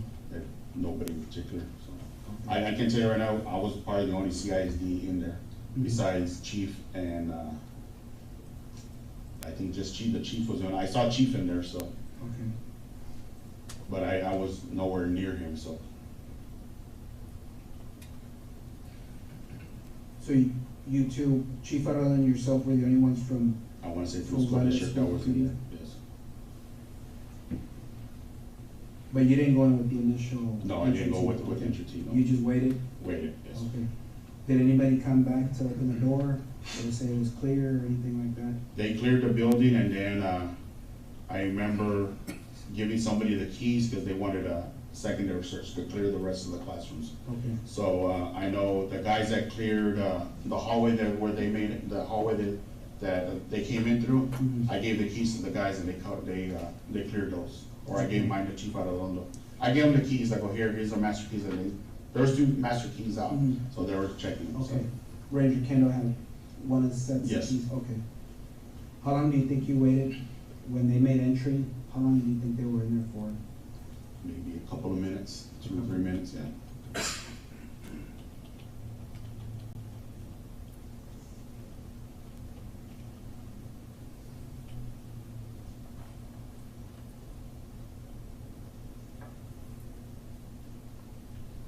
Before the initial clearing, right?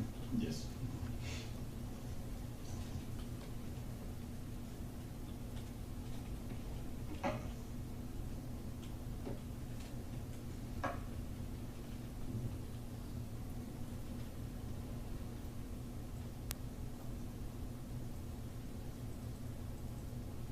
Did you ever fire any rounds No, sir. during that conference? Okay, so you didn't fire any rounds? No.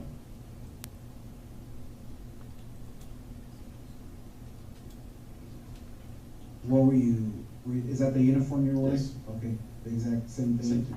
Okay. Mine is a tourniquet. I Okay. gave a tourniquet to one of the EMTs and one of the Portec guys, and we were grabbing as many as we can, so I gave them mine. Okay. Just a prepping, you know, for the victims.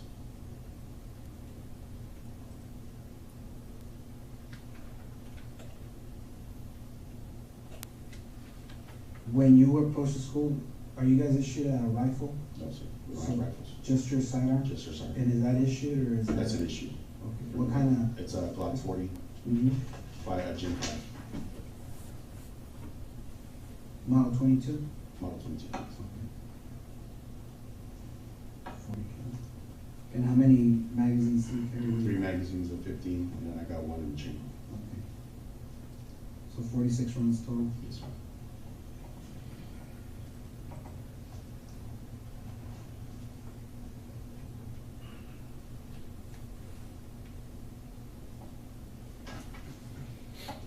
During the entire course of when you first drove in and made contact with the female coach that fell, and then she's giving you direction of where he's at, she never gave you a description? She just said he was wearing all black. He was wearing, All okay, black, so yeah. she told you he was Yeah, wearing all she black? was, he's over there, he's wearing, by the parking lot, wearing all black. And Okay. that's when the round started going on. Okay. Did you ever see the subject? No, I never saw him. Okay. Did anybody that was with you get a glimpse of him? As far as I know, no. Do you know if anybody on the entry team was wearing a body camera? Detective Page, Chief Arredondo? Maybe Sergeant Coronado was wearing one. I can't guarantee you, but maybe Sergeant Coronado and Sergeant Canales. Because Sergeant Page is the sergeant of, I guess he does internal affairs and stuff like that, and the hiring and stuff like that. So I don't know if they carry, him and Lieutenant Martinez, I don't know if they got a body cam available. And they're both with With the Uvalde PD? Police Department. Okay. That's what's But Sergeant Canales and maybe Sergeant Coronado may have body cams on.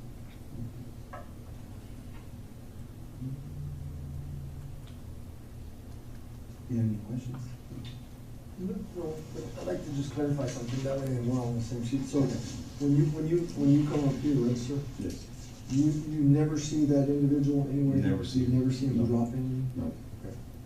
And as you're entering that door, right, you're hearing gunfire, correct? No, we never entered the store. So you never went inside the school? Never went inside the school till I got coverage over here, then we made entry. Okay. But as you're standing out here, you're hearing. I heard. I want to ask you about the statement he just made, that I never went in until I got coverage. Yes. We have been talking for quite some time about cover as a wall or something of that nature, cover Yes. from gunfire. Mm. But it's used differently here, is it not? Yes. And what does, I didn't go in until I got coverage, what does that mean to you as a police officer? He didn't make entry until there was other officers covering the west door.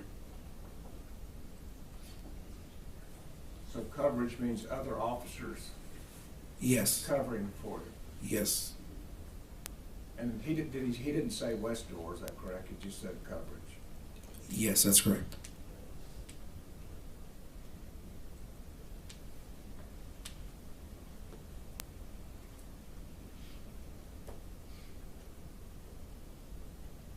Thank you. Or like 3 or 4, and that's what, no, when I went in, no, there's no gunfire. Right. I guess what I'm just trying to make sure I understand is, when you guys went in, right, Yes. you're hearing gunfire? No, not at that time, no. The gunfire is Yeah. done? Done, and then when we try, I don't know, like I said, I don't know what Lieutenant Martinez did, then, 7 to 9 rounds go off, and it's, like I said, it's a high, I know it's, I can't say it for sure, it's an AR-15, but it's a high-power rifle, you can hear it, And do you guys take the hallway? What I mean by take the hallway, you guys are inside in the hallway, Yes. right? So do you take that hallway? In other words, are you there? Are you ready to go if he comes out? Yes. Okay. And then, because there's no radio traffic, and the radios aren't working, do all y'all come out, or just you? Me, Coronado, and I wanna say Page come out. Chief stands in the area where he's trying to make contact with them. He's trying to talk to him, come out and talk to him. Okay. That was the last of traffic.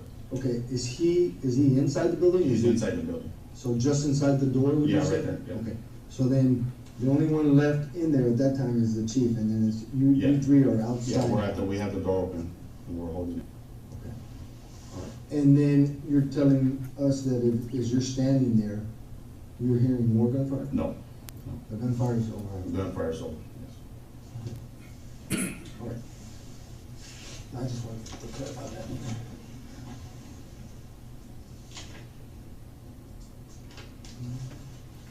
Your dispatch, will they have audio video recording? They should have radio recording of it, so, Or you would come out and say, hey, yeah, I believe you mentioned that you call for backup? yes.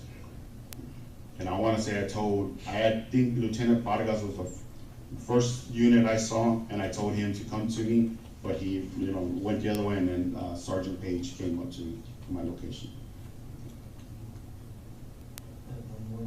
When the rounds are being fired, sir, are you, I don't need the paper, I'm just trying to, as the rounds are being fired, is there a reason why you don't fire?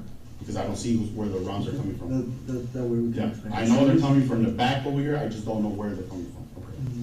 So, And you know anybody else that you know of at that time fired back, right? Because nobody. not that, as far as Well, at least you. at least me, I did not fire. Yeah, I did And not. that's because- I didn't see them. I heard them, but I didn't see them. And they're echoing, so I don't know. I know they're coming from the back. I just don't know where from. When you guys made that entry into the hallway, there was 4 of you. Did anyone in that group of 4 say, hey, we need to go down this hallway and we need to find this shooter? No. No? Did you think about that, or did it ever cross your mind? It did cross our mind, but Mhm. we just never.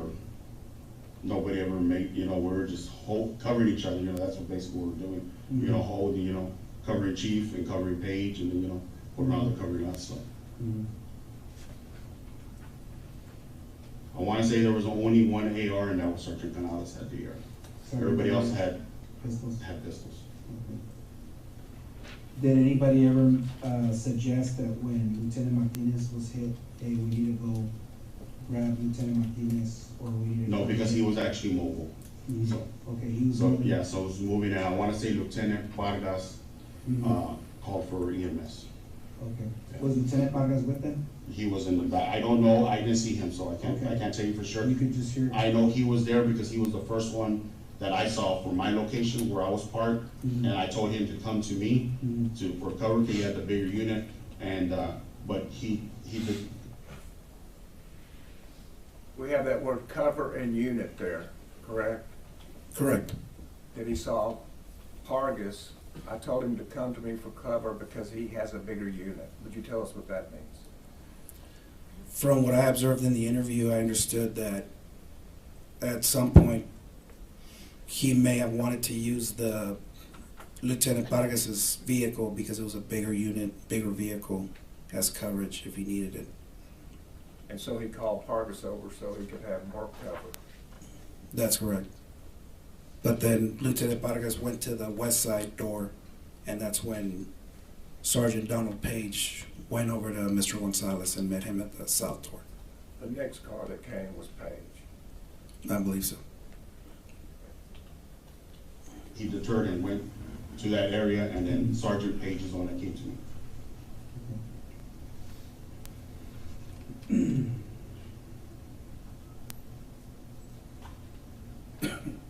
And of course, you know, because it's a lockdown, there's still kids Yes. in the classrooms. So that's our concern. Do we fire and, do kids get hit? So we don't know the status of it. I try to call the office. I know when I was out there and seeing that the kids were in class, and they kept telling me that there was kids in that classroom. Mhm. So when we came out, we through the school radio. So,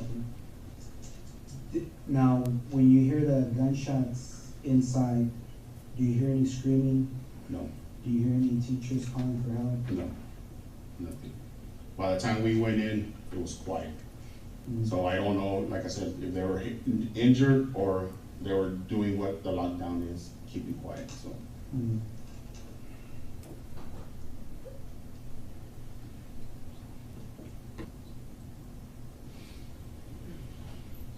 You know approximately what time the lockdown came into effect for your text? Check if it's on the Raptor.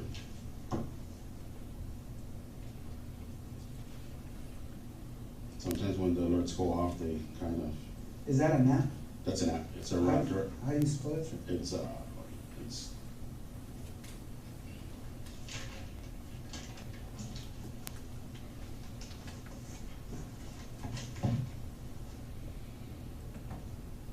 $1132. At 11:32, and Raptor is R8, Mhm. let me show you. Oh, that's it right there. So, R alert. R alert, yeah. And you said at what time? 11? 11:32, the school goes on a lockdown. Doesn't give me, the teachers can message and stuff like that, say one of the teachers, hey, I sent, John Doe to the counselor's office. Mhm. Does somebody have them, and whoever the counselor can respond, yes, I got her. Or some of the teachers say, So it's a mass? it's a mass, yeah. All the teachers are required to log in and set up an account, Mhm. to their schools, so. Okay. And just to be clear, there was nobody assigned to Robb Elementary on that day. Nobody was assigned to Rob. Is that a normal? Yes, that's a normal. Okay. And And usually we have an early guy, the early shift is from 7 to 9. From 7 AM to 4 PM. okay. Okay, that's the early person. The early person does the rounds outside of the high school. Goes and visits the other campuses in the morning. So there is not one school There- that has a permanent officer, as far as you know, here in Uvalde. The only one that has a permanent officer she's stationed there is Officer Flores and ourselves. We're at the high school. That's our home base. So, but there's days that, hey, you need to go, the traffic, hey, there's a pursuit coming in. Go stand by Rob, or go stand by dual language. We don't get involved in the pursuit. We just make sure nobody comes in and out, because sometimes they just put the campus on secure. On a secure means that if you're inside a building, you're free to move within the building, but nobody outside the building. You know, on a lockdown, everything, lights off, everything out of sight, you know, no communication, no nothing. The teachers are prompted, the principal's prompted to have a password with the teachers and only share it with the teachers. And when he comes on to the intercom, he'll say, okay, password so-and-so, we're good, the secure's been lifted. But he also, the administrators, whoever sets that alarm, can put the school off of lockdown, can close it, so. Does Uvalde ISD have non-commissioned security guard at any of the schools? We have a security guard at the high school. Non-commissioned? Non-commissioned. Just He's just a security, that's his, yeah, he's part of the school district PD, but he's just a security guard. And all he does is basically man the gates, and we'll utilize it for security at the local football games, basketball games, whatever we need, so. He has our authority, he just doesn't have the arresting power, so. Yeah. Does it carry a weapon? No, And who's answering? that's gonna be Chris Sanchez. And he's always at the high school. He's always stationed at the high school. That's his campus.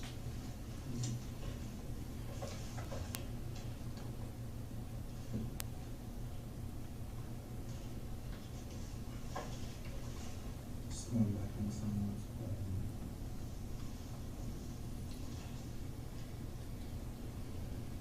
so you've been assigned to the Uvalde High School, Yes. correct? On that particular day, or that's your normal? That's my normal campus, yes. From 9 to 6? It Is that depends. considered- okay, Well, that could because, change? yeah, because we have the early shift, which is 7 to 4, and then we got 8 to 5, and then we have 9 to 6. How often does it change? It changes every week. Like this week, I would have been the 9 to 6 guy, so Okay. next week I would have been the 7 to 4 guy. Oh, okay. Yeah. So it goes backwards? Yeah, it goes, yes. And the only ones that actually utilize that shift are Officer Ruby Gonzales, Officer Ruben Reese, and myself. The lieutenant usually comes in at 8, chief comes in at 8, and Cecilia, Officer Flores, who's stationed at the Morales, she comes in at 8. Okay. Sometimes, we've had an incident where the traffic control at Dalton, the principal refuses to put somebody out there crossing guard, so we do that. So lately, it's been since I think after the holidays, the 8 o'clock guy comes in early and does the traffic control at Dalton from 7 to like 7:45. Okay. So we do that, and then we go to the high school. Okay. Are you allowed to leave the high school? Yeah. To go patrol? Yes, Say, I wanna go to the junior high? And then what I was saying, the early guy, the 7 to 4 guys, does the early rounds, visit all the other campuses, and then the late guy visits all the campuses, so. Okay. Unless there's something major going on, and like I said, sometimes all 3 or 4 of us are have something going on, we're all working something together, So there's not, sometimes we don't do rounds, because we're housed there with the administrators, so. Where's the main office for the school district? The police main, department? it's gonna be there at the Uvalde High School. At the Uvalde High School? That's your main office? Yes.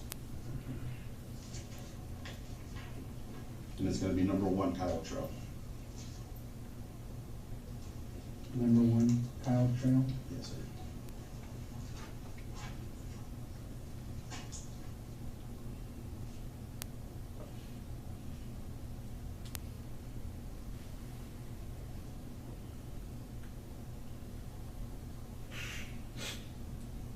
The chief has his office there, along with his administrative secretary, and we call it the squad room, where she's at, and then all 3, Lieutenant Hernandez, Officer Reese, Officer Gonzalez, and myself have our own independent offices. Okay. And we're scattered throughout the inside of the high school. Okay.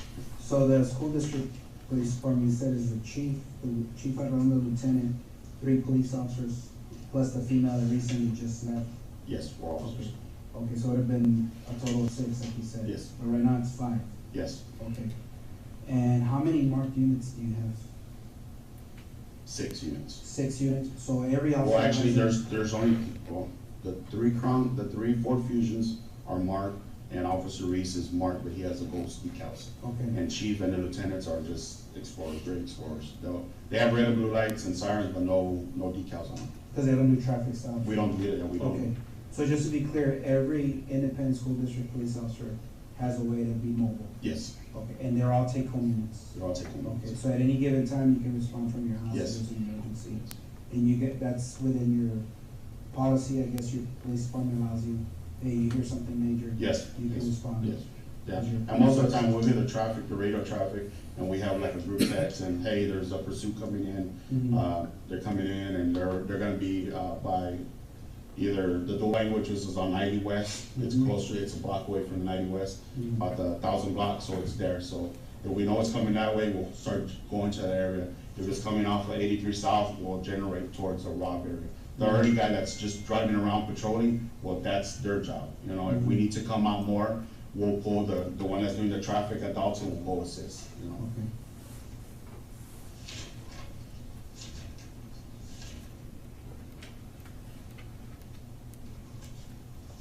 Going back to when you and the officer were breaking the windows here on the, by the teacher parking lot, Yes.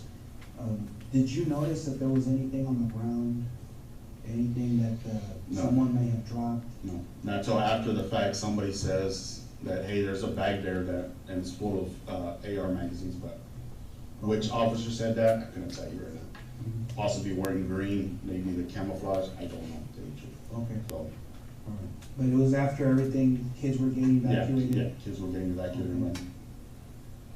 The last classroom, I was closer, I was checking on Ruben again, and I was more towards the back. So, their kids were running, so I was just telling them to go run towards it. When you guys were over here on the last That classroom? one of the last classrooms, yes. Okay, because they were pulling them out of the window? Yes. So you kind of guiding them? Yeah. Hey, run this Yeah, way. on that last classroom, I was kind of further back and I was guiding the kids out. Okay. Yeah. Do you remember how many windows you guys cleared? How many classrooms? I wanna say 4. 4? I say 4, you know, but it could have been more. Okay.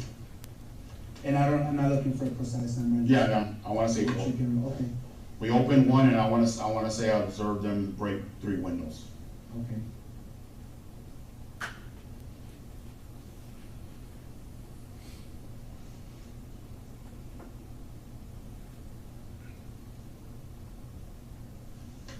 And this is after you guys came back outside to regroup? Yeah. When the shots were fired inside? When the shots, there was no more firing. Mhm. Yeah. Do you know who suggested, hey, let's start? I wanna say it was, Sergeant Page. Sergeant Page Yeah. said, okay. And I wanna say, Corporal, or Detective Landry was there. His rank is a corporal with the Uvalde Police Department.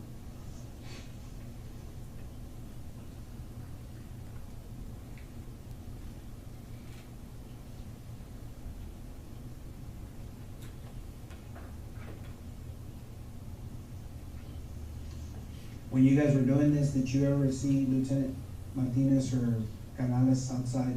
No, Right, so- I know, I heard the traffic, like I said, Lieutenant Vargas called for an ambulance to have one of the officers check, Mhm. and he got checked out, and I guess he came back and joined the crowd, so. Okay, So, but like, by then, it was massive, you know, there was officers everywhere, so. okay. So you exit, you're standing by the door, right? Yes. And then, how many minutes go by before you guys start evacuating the kids, opening these windows? I say maybe 15, 20 minutes we're out there, Mhm. and then we started pulling kids out, about 5 to 10 minutes after that. Was that before or after you went to go check up on Grease and Lieutenant Vargas? Because he was in the unit, right? With, He was inside Lieutenant Vargas' unit, unit. yeah. So did you clear the classrooms and then go check on Grease, or did you check on him first? and then- I wanna say we cleared some of the classrooms first, and then I went to go check on them. Some of the classrooms? Well, yeah, because then I went to go check on him after we cleared 2, and like I said, the other agencies started clearing them out. Okay. So, So when you started clearing these windows, how many officers do you think are in the area already? Is it more than just you four? yeah, there's Okay, at least 40 to 60. okay. Yeah. So there was plenty of Yes, officers yeah, yeah, to help, yeah. and you went and checked up on? Yes. Okay. I wanna say I helped with two of the, one window was like I said, the first classroom, the closest one to that door, back door. That's when we opened and we were let kids out, and I actually pulled the curtains. The teachers have curtains, I pulled the curtains out, the kids were getting tangled up. Okay. And then the second one, they broke it. Okay. They broke it with a baton. Mhm. I wanna say he does undercover work for the Border Patrol. His last name's Gonzales, maybe Louis Gonzales. Mm-hmm. He's a special agent. He's always he's always driving an Impala. That's why I know who he is.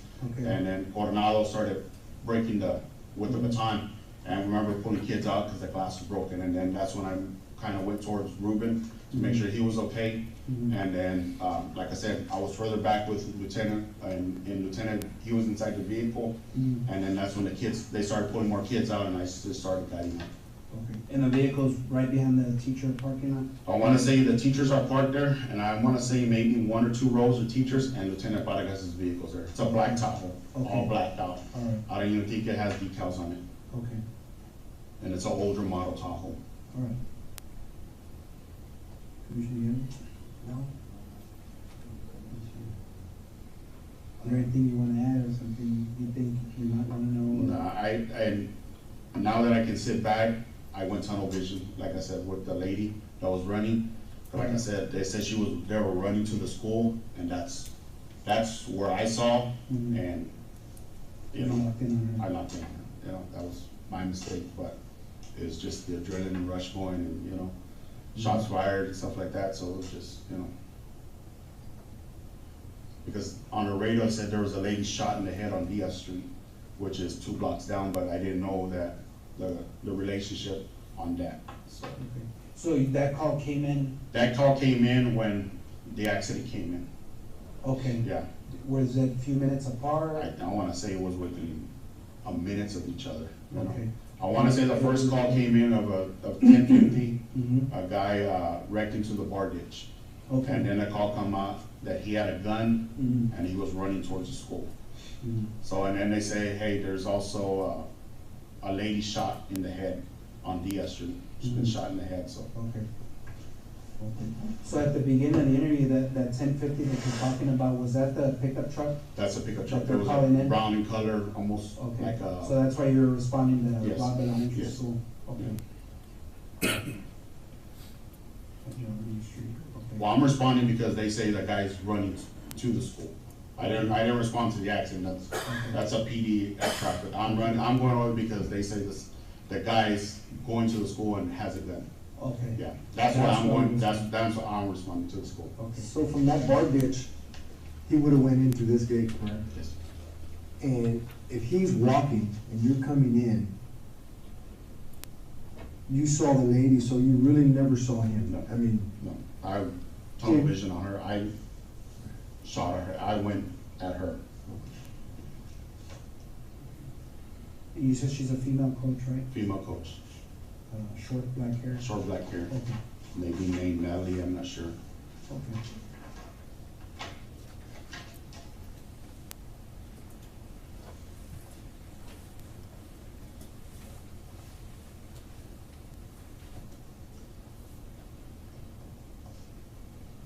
And she was wearing like a peach, maybe orange shirt, maybe khaki shorts, white shorts. I can't. Okay. Yeah. But once you made contact with her, she kept telling you he was running this way? He's over there, and he's by the teacher parking lot. He's wearing black, and then that's when the shots started going. But I never saw him. So really, when you and now, so now I'm starting to understand that. So this is the building, right? This is the school, and teachers park like this, facing the wall. Yes. Okay. Some going, some in reverse, some are facing forward. Yeah. So they could be facing this way, that way, whatever. I want to say the last vehicle was a black vehicle. Black. Okay. And you said there's 2 rows. I want to say there may be a second row. There might be a second row, pretty spaced out. Yes. To give these people. Yeah. Maybe, Because I think I'm the only, and like I said, I'm just I'm not saying for sure, but I think only the teachers that are housed in that back room In this building? and that building are the ones that park there. Okay. Yeah. But on occasion, you remember seeing that there may be a second. Yeah, there may be a second row. Yeah. So the fence line runs something like this, and then here the horseshoes. Yeah, for the school buses. The half moon, and then the fence comes down this way, and you have the let's call it a culvert, that concrete drainage ditch. Yes. Okay, and the truck's facing this way, right? The actual front of the truck is facing southbound. Southbound. Yes. That way. Yes. Okay, the tree line. Okay. And this gate's wide open. Yes, that's the gate I come through. Okay.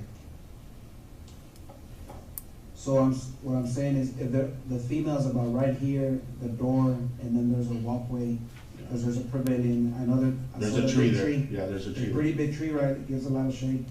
I wanna say. I saw it yesterday, so. There's two trees, there's a tree more closer, I wanna say there's a tree closer to the basketball court.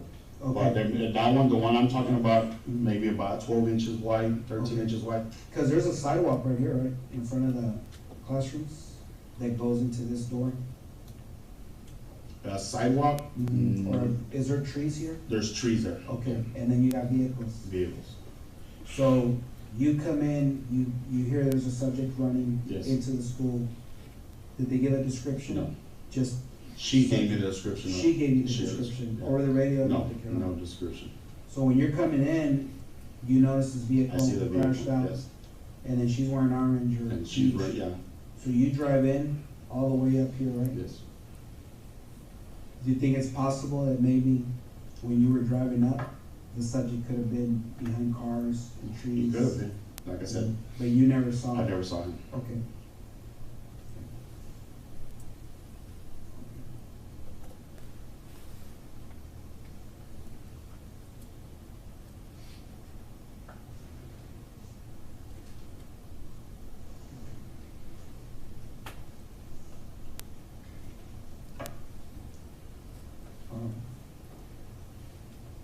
Okay, now I understand. And that weird curve is right here, right? Yeah, and I, like I said, I never saw him make entry, Mhm. so, but that's the gate I came in, because it was wide open, Yeah. you know? So it just makes sense to go into there? Yeah. Okay. Yeah. Because my thing is, the radio traffic said he's running towards the school. Mhm. And, you know, the girl, the coach, short hair, you know, Mhm. I wanna say maybe Somebody could have between mistaken her? 65, 100 yards away from me. Mhm. You know, I don't have great vision, you know, but it's not bad, but I can see somebody running, Mhm. you know, and just, I went on her. Do you wear glasses? They call shooting glasses, because, to shoot. Okay, but not like reading No, no, not prescription reading glasses, glasses? no, no. Contacts? No, Okay, nothing like that. all right, just checking.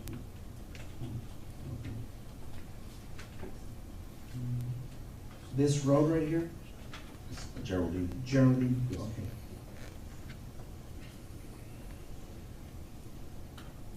And this would be Old Carrizo? Old Carrizo. Okay. And where the truck wrecked out, that's gonna be Grove Street. Grove Street over here, or Yes. this, the one that cuts it? The one, yeah, the one that intersects right there. Okay. The Grove T is Street. good, yeah. Okay. And it's a little bit off, so I wanna say Yeah, it's not a perfect it's team. not a perfect team, because just what I saw was more towards, if you're looking at the rail system, the one more to the right hand side. Looking at it, the right hand side had more damage Okay. than anything else, you know. All right. Okay. You know, I wanna say the driver's side door was open, but, you know, I can't tell you for sure, but, Mhm. you know, a quick glance, you know, Mhm. radio traffic said they were running to the school, so that was my priority, you know, Yeah. so, No, there's a lot going on. oh, yeah. Okay. Okay. So we're gonna go ahead and terminate the interview. Okay. It's approximately 5:46 PM, and we're gonna stop the interview at this time. All right, ladies and gentlemen, I want to finish that, I don't know how much more he has on direct, but go ahead and take your afternoon recess, take about 10 minutes, and we'll bring you back in. Will everyone rise for the jury?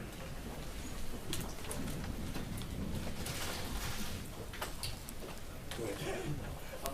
I'm gonna appoint you.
Ranger Guajardo. My name is Jason Goss. I'm one of the attorneys for Adrian, represent him.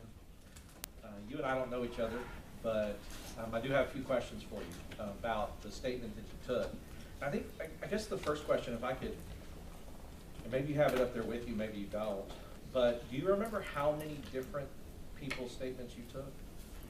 No, sir, I do not. Do you have a rough estimate of how many? I couldn't even tell you. Like, was it more than 10? Yes, sir. You think it was more than 50? Close, but I wouldn't be able to tell you. And I guess, you know, it's not like a gotcha moment on you. I just want to make sure that it's clear that you took statements from a lot of different people who were involved at the scene on that day, right? Correct. And as far, I didn't really get to see, I know that you responded, because you responded there and you started taking statements as one of your duties. Were you, I guess, what time do you remember getting there? Did you get there on the 24th? Yes, sir. Did you get there while it was still ongoing, meaning before they shot the suspect or the shooter or the killer? Yes, sir. Okay. Do you remember when? I don't remember exactly how long I was there before the suspect was shot and killed. Right. And so what, if I could just walk back through it, what were you doing when you first got there? I know you might have answered it with him, but I don't think I caught it. When I got the call from my supervisor, we responded from Crystal City in Zavala County. So by the time we arrived, it took us a while to get there. I don't remember exactly how long we were on the road for. But by the time I got there, we ended up parking on the south side of Robb Elementary on Old Carrizo Road. We couldn't proceed any further because of all the law enforcement officers that had already arrived and were blocking Old Carrizo Road and Geraldine, which is north of Robb Elementary. So we met on Old Carrizo Road. We pulled off, and I met with my lieutenant. And at that point, my lieutenant was just trying to gather as much information that he could from one of our rangers that was actually inside of Robb Elementary during the event. Okay.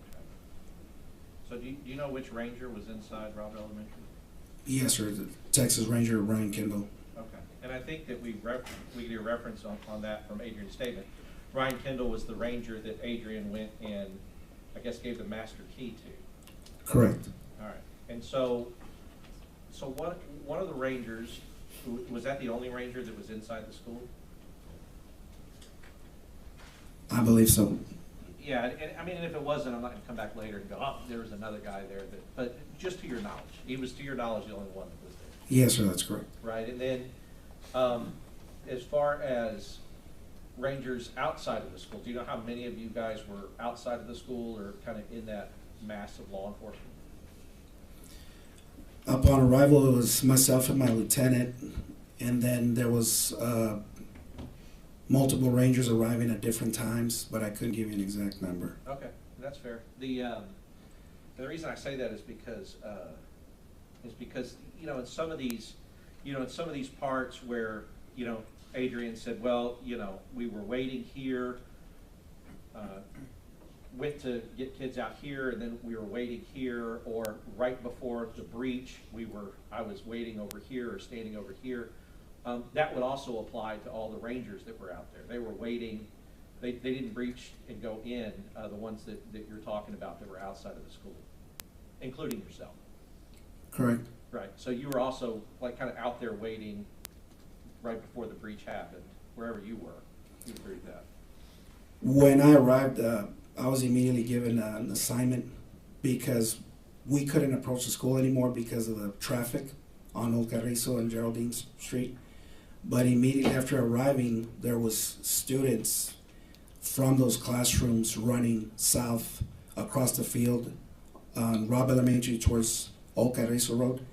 So we gathered uniformed officers to kind of keep them off the street and get them to an empty parking lot, or an empty lot, excuse me, that's south of Robb Elementary. So I was assigning troopers to stay with the kids and put up crime scene tape so we wouldn't have non-essential personnel coming into that lot because of the safety of the kids. And I was instructing the uniform officers to get with the homeroom teachers if they could, and make sure that the kids at least could find their school teacher, so we could make arrangements to have them bused from that area that was already cleared by law enforcement, to get them evacuated out of that neighborhood and get them somewhere safe. And this is still when that monster's in the classroom alive with those kids, right? In 111. Yes, sir. Right. Mm-hmm. And here's why I say it. I don't say it to say that you were doing wrong by not rushing yourself and going into the room. It's that you had other assignments that you were assigned by a supervisor, right, when you first got there. Yes, sir. And you were helping the kids that were able to get out. It's important also that they remain safe in an active situation. You agree with that? Correct. Right. Because, you know, like training can be twisted around to say, well, if you knew the location, your training, alert training says it's your job to run over there and run into the classroom. I mean, training can be twisted that way. You would agree with that? I wouldn't say that the training could be twisted. Every chain of events is going to have a particular way of how you treat it in a critical incident. Sure, and I guess what I mean is, though, is that if you just took the training as, you know, we've seen and kind of heard from different parts of training, if you just took the training as it is, the training doesn't say on alert active shooter, because he's still an active shooter at this time that you're there, right? There were no gunshots being fired when I arrived. So we were still gathering information as to, there was information that it was an active shooter, and then there was information that it was a barricaded subject, right, and possibility of a hostage situation. So there's still phone calls being made and information being processed that we needed to get, so we knew what proper steps that we need to do. And I want to key in on that.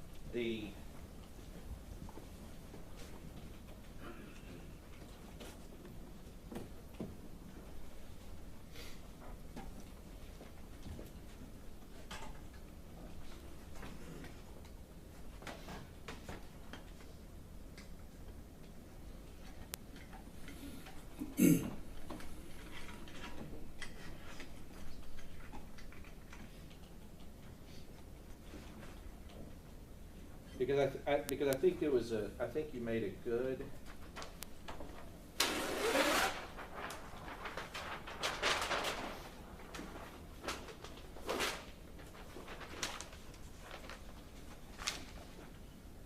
think you made a good distinction.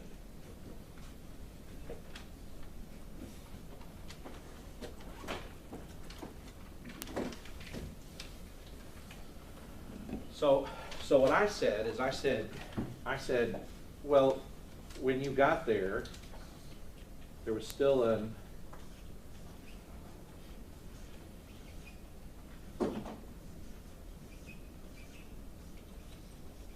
and I wrote here one, there was still an active shooter. And you said, well, yes, but we were getting information of, can you repeat that? Of a barricaded subject.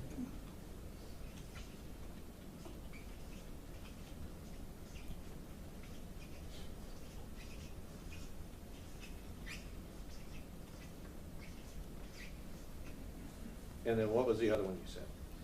The hostages. A potential hostage situation. Potentially, yes.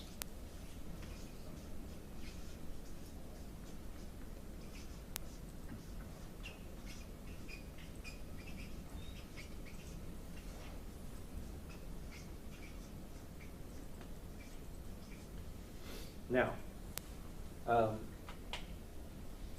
you would agree, because you have the same, I guess, you as a ranger, you get the same types of trainings that any law enforcement officer in the state of Texas would get through TCO. Yes, sir. Okay. I mean, it's not like rangers are special or different in the sense that, I mean, you know, you might take different trainings, but at least you're getting the same kind of active shooter training, hostage training, barricaded subject training. Correct. All right. And you know that the trainings teach you to respond to these in different ways. Correct. Right. Because if a person is barricaded You don't necessarily respond to them as if they were an active shooter. Correct. If a person is, if it's a potential hostage situation, you don't necessarily respond to it as if it's an active shooter or a barricaded subject. Correct. Okay, and so the reason I say that is because, and I'm not faulting you, I think that you would agree with me that there was a lot of confusion about what was happening out there, right? Correct. Yeah, because if you're getting conflicting accounts of, okay, this is an active shooter, okay, no, it's a barricaded subject, or here, we're hearing it's a possible hostage situation. They have people, I guess, you may not know, but it would be consistent on a hostage situation if somebody's kind of trying to talk to the shooter, saying, hey, come out, don't do this, those kind of things, trying to negotiate, like that would be more similar to a hostage situation, right? Correct. Okay. You wouldn't do that with an active shooter. You don't go, hey, please, will you stop shooting, right? Your training for that tells you to do something different. Correct. Okay. So the idea is that you guys, as the Rangers and all these other officers on scene, it is a chaotic and confusing scene. You would agree with that? In the observation or the investigation, there was a lot of events that were happening. And going back to the active shooter, barricaded subject, and the potential hostage situation, in the alert training, it's very important for the first officer that arrives that he's the one that initially decides, is this an active shooter or a barricaded subject, and then acts according to the alert policies that they've been taught. Sure, I understand that, but I guess that you're assuming that I guess Adrian is the first one that arrived? Based on the investigation that I did and the statement that I took from Adrian, that's what I was led to believe. Sure. And I'll tell you that you're right by about 25 seconds, right? So, but let's talk about the first ones to arrive. If I can use this map. Because when we're talking about a school, it's the first one maybe to arrive like on the grounds of the school, that's one thing. But also, you could have the first ones to arrive on the same side of the school as the shooter and seize the shooter. Like, that would be different, right? Correct. Right, because somebody could arrive over here on this very back side of the school, and they could be the first ones here, but not know anything that's going on over here. You would agree with that? Correct. Right, because if by necessity, the first one to arrive is not getting radio traffic from other people who are there that's telling him this is where the person is, or descriptions or whatever else, right? Correct. Maybe they've talked to a witness, and we'll talk about that. But I guess the idea is that there is the first to arrive, but there's also the first to actually law enforcement to see the shooter and what the shooter is doing, right? And that would be different. Can you reword the question? Sure, and let's just talk about it how it went, because we've been pointing at this map, for 2 weeks. But you know that Adrian's down here. That's when he arrives, this is where he is. Correct. Okay. You also know from your investigation that there were 3 officers that were right here. Mendoza, Saucedo, Coronado. I don't recall physically or talking to any of them that were actually there. Mm-hmm. Any of the 3 officers that you just named were at that intersection. That's information that I learned later. Okay. But I never got to interview any of the officers. Okay, but you do know the information. You learned it. Yes. Okay, and that's kind of what I'm going to be talking about is what because if you have the information, they need the information. So I'll talk about the information you have now. Okay. Mm-hmm. So you know now that you got these 3, and they arrived about 25 to 30 seconds after Adrian arrives here, right? I'll take your word for it. Okay, but you do know there's 3 here. Again, it's information that was given to me secondhand, so I've never verified it or checked it. Well, I can tell you that it's true, and if it wasn't true, they would say it's not true. I'm telling you it's true. Okay. Okay. So, but I guess here's what I mean by that. And this is what I mean that training can you can use training in a lot of different ways. Like, well, our training says the first to arrive. Well, I guess that's true, but if you're the first to arrive by 2 seconds and you don't have a line of sight to the shooter, then that may not be the person who has to determine whether or not it's an active shooter, right? It would be the first to arrive that actually has line of sight and can see what's going on and knows what's going on. Correct. Right, and so, because it's not like this, it's not this black and white rule that if your car gets there first, wherever it gets on the school campus, that you're the person that has to determine it. Because like I said, if you're in locations that can't see what's happening, you may not have the best information. It may be other people who arrive a little bit later than you, but have better information about what's happening. Correct. Okay, and so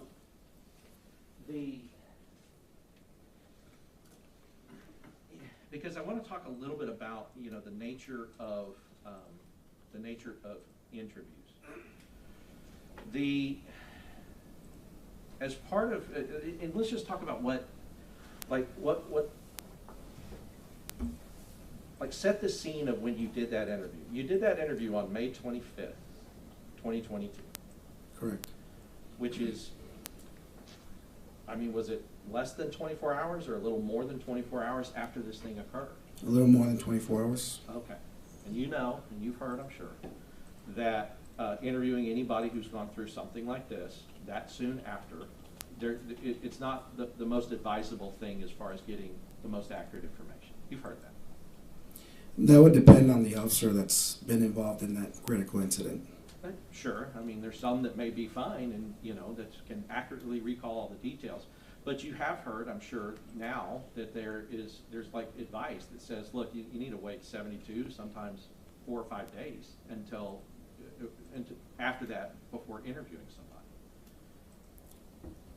That's usually done when officer's been involved in an officer-involved shooting that's used his weapon or things of that nature. Because of the scope of this information, the scope of this investigation, how large it was, we needed to get as much information as quickly as possible because we needed to assure that the suspect that was shot and killed at Robb Elementary didn't have co-conspirators. So that was the urgency of trying to interview to gain as much information as we could. Yes, and do not get me wrong. I'm not saying you shouldn't have done that. You should have done that. You needed to do that. That's not the issue. You got to interview people when you got to interview them, especially if there's a potential threat out there. And I remember, and I know even from the time, but I know that you guys were looking for any other Confederates, anybody else that could have helped him or been a part of that or knew about it before he did it, right? That was a big part of what we That's correct. Right. So you have to do it. But I guess what I'm saying is that if you can acknowledge that, yeah, sometimes the circumstances mean we can't do best practices, and that also may mean that we're interviewing somebody who's gone through a traumatic event, right? And so you have time compression and all those other things that you know can happen to police officers or others when involved in a situation like this, right? Correct. Right, because an officer-involved shooting, it's not necessarily tied to the fact that an officer has had to use their gun and fire their gun. It's tied to the fact that they're in a situation where either they fired their gun or they've been fired upon. Correct. Right, or they believe they've been fired upon, right? Yes. And one of the things that Adrian told you in the interview was these shots are starting to get fired, but he cannot see the shooter and he doesn't know where they're coming from. Well, that's not exactly accurate. If I may, when I'm interviewing Mr. Gonzales, he says that he's talking to the female teacher that's running and falls on the ground, and he drives up to her, and when he's talking to her, she's telling him he's over there, and she's pointing towards the teacher parking lot, and you can hear that in the interview. We go back several times because I'm not familiar with Robb Elementary. I've never been to that campus before May 24th. And that is not his regular place where he's stationed.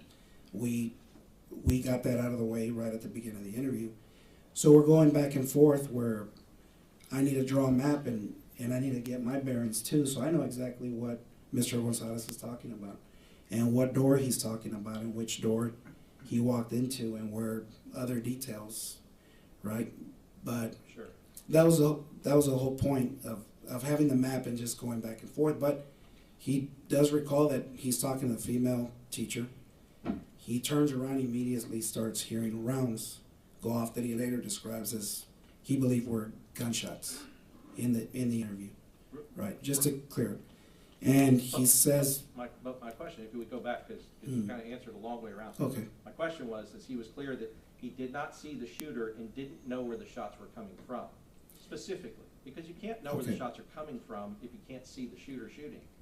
You understand? You get that, right? so it's a two-part question that you're asking me. He never saw the shooter, you're correct. No. Never saw the shooter. Never saw the shooter. When he hears the rounds, he says they're being muffled. He goes, and I know that they're coming from behind the building. Right. Okay, so let's talk about it. This is behind the building, right, from where he is. Yes. This is behind the building. Yes. This is behind the building. Mm-hmm. This is behind the building. All of these are behind the building from where he is. If he's looking here, that's behind the building. You would agree, a shot coming from here. Yes. Okay. And this is behind the building, and this. So all I'm saying is that that's not, saying behind the building does not say, I know where these shots are coming from. He knows a general area that covers about half a mile where they could be coming from. But he doesn't know exactly where the shots are coming from because, and we'll talk about it, he even mentions it. He says because there's echo, right? Correct. He said they're echoing. Now, when we talk about echo, you know this as an officer. The gunfire, gunshots, especially a gunshot that comes out of a rifle, such as the one that this murderer was using, are loud. You would agree with that? They are loud, yes. Very loud. Right? I agree. Yeah. I mean, you wouldn't fire one intentionally if you could help it without using ear protection. Correct. Because they're so loud it can damage your ears. Now, if you're using it in the field and you have to, you're not maybe going to put on ear protection, you deal with it. But they're that loud that you would protect your ears if you could while firing one of these, like on a range or something like that, correct? Correct. Okay, so you also know that gunfire, because you're trained in this, that gunfire will echo off of structures if there are structures around, right? I've never received a type of training where it specifically talks about the report of a firearm being shot, that it bounces off. I understand there's echoes, but to tell you that I've received formal training, I know exactly where it's coming from or how far. Yeah, let's talk about your experience, because there's been a lot of officers before that have testified, and they talked about it's common, that an echo, what will happen is that the sound will bounce off of a structure and it can enter your ear in a different place than it's actually coming from because of the echo. Have you had a personal experience with that, like firing rounds and maybe hearing like it sounded like 2 rounds getting fired when it was only 1 because of the echo? No, sir. Ever.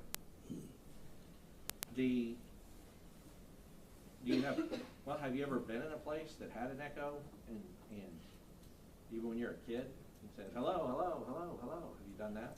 Yes, sir. Okay. And I don't make light of it. It's just I'm trying to gather, you do have experience with echo. Yes. And you understand the process, that sound bouncing off of things and then coming back to you. Understood. So I put out hello and it comes back hello. Yes. Okay. Gunfire can be the same. Gunfire reports bouncing off of structures can cause a human being not to understand or know exactly where it's coming from. Because the echo, if the echo's coming in their right ear, something that's being fired on their left side could sound like it's coming from the right. Do you understand that as a concept? Even Yes. if you haven't been formally trained in it. Yes. And that can throw off the human body's ability to understand and locate where gunfire is coming from. You understand that? Yes. And he actually, the day after this happened, he told you that that's what he was experiencing. He was experiencing echo, which caused him not to be able to understand where the gunfire was coming from. Right? Correct. Except behind the building somewhere. Now, these officers here, I don't know, I guess I'll see if you found out later, but these officers here actually, when the shooter is shooting into the windows here, these officers here believe that the gunfire is actually being fired at them. Did you know that later?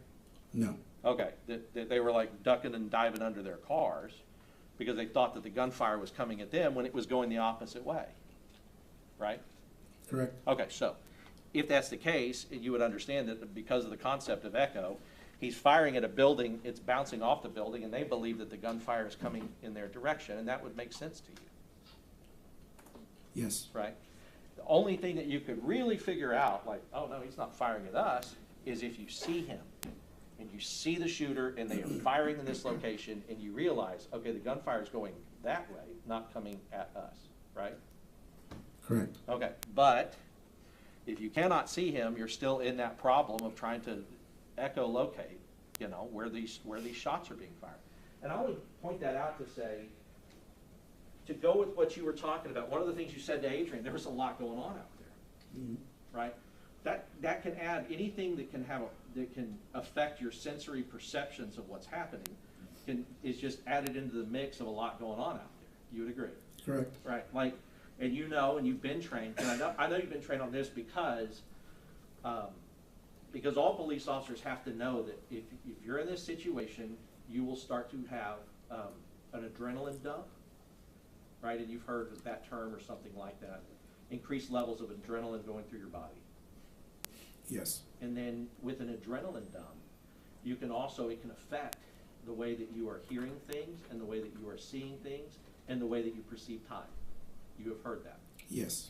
Time can go very slow or it can speed up very fast for you at different times. Correct. Even the same person could experience time going very slowly and then going very quickly.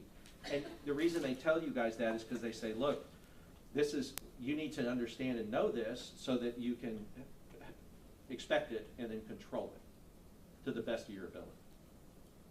Correct. Right, because if they didn't teach all that, and you know, you guys, and something like this happened to you, it might distort your ability to respond. Right. Correct. Right, because of how that's going. So he's telling you that he hears banging. He's saying like he's somewhere behind the building. I don't know where they're coming from. I can't see him, but I know it's somewhere behind the building. Then he does talk about seeing this coach. And now I want to talk. I don't in fact think she was a coach. I think that she's a teacher's aide, a teacher's assistant. But either way, you came to find out in your investigation that that's Melody Flores. I do know. You're right, that he was speaking to. So I want to go through and talk about a few of the things he told you. So he told you, for one, that he was at the high school, well, he's at what they call Mexican Park, which is with the seniors, because they were having a senior awards day or something, some senior fun day or something going on at Mexican Park, right? Yes. Okay, and then he hears it. He hears that there's a crash at the elementary school, outside the school. And then he hears that there's a person that has a gun that's going towards the school. Right? That's what he tells you. He makes two separate statements. I believe the first one is man with a gun. And then while he's en route to Robb Elementary, he hears he's running towards a school. Well, and I guess if you, I don't know, is because part of your investigation, regardless of how everything seems now, your investigation wasn't to investigate him, it was just to get his statement about what happened that day. That's correct. Right, so, just like with the other maybe 50 officers you investigated that aren't charged in this case, you weren't intending to investigate them, you were intending to find out as witnesses what happened that day, right? That's correct. Right. And as far as the dispatch, as part of that, I'm assuming you probably didn't at the time, you didn't go like listen to the dispatch to follow up to see if that's really what was going out over the radio. No, I did not. Okay. And I guess to this day you haven't done that.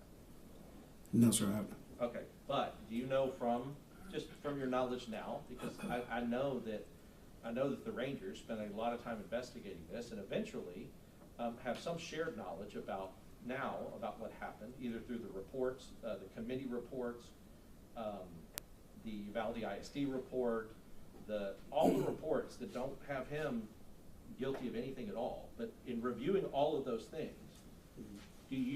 have you been able to see that this radio traffic actually that's what was being radioed out, that there was first a wreck, oh my gosh, somebody's wrecked. Then there's, oh my gosh, this person has a gun. And then Adrian told you that he heard a lady got shot in the head about 2 blocks away, also while he was en route, right? Correct. And we know that was the shooter's grandmother that he Yes. shot in the face. Yes. Okay. So all of this is going on in his head, and he tells you that he responded. He took action. You would agree with that? Correct, he responded. Right. And took action. That's taking action. Yes. All right. And let's talk about what else is taking action.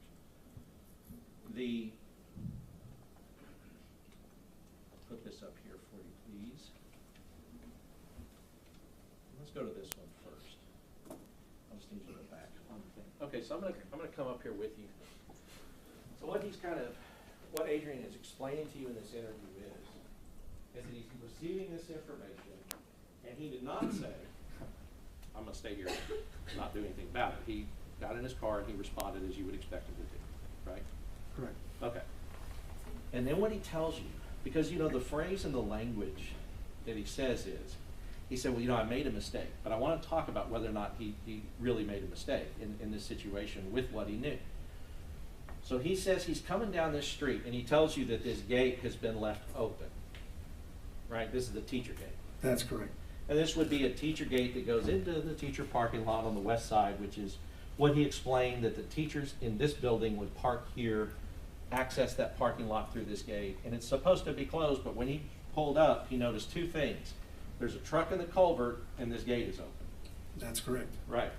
And then he noticed a third thing. Somebody is running towards the school up here, and he saw that. He told you he saw somebody running towards the school.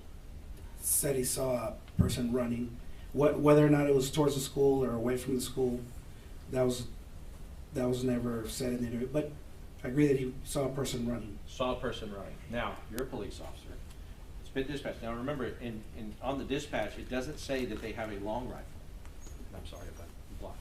It doesn't say the person has a long rifle. It says the person has a gun. Now, a gun to you can mean a long rifle, right?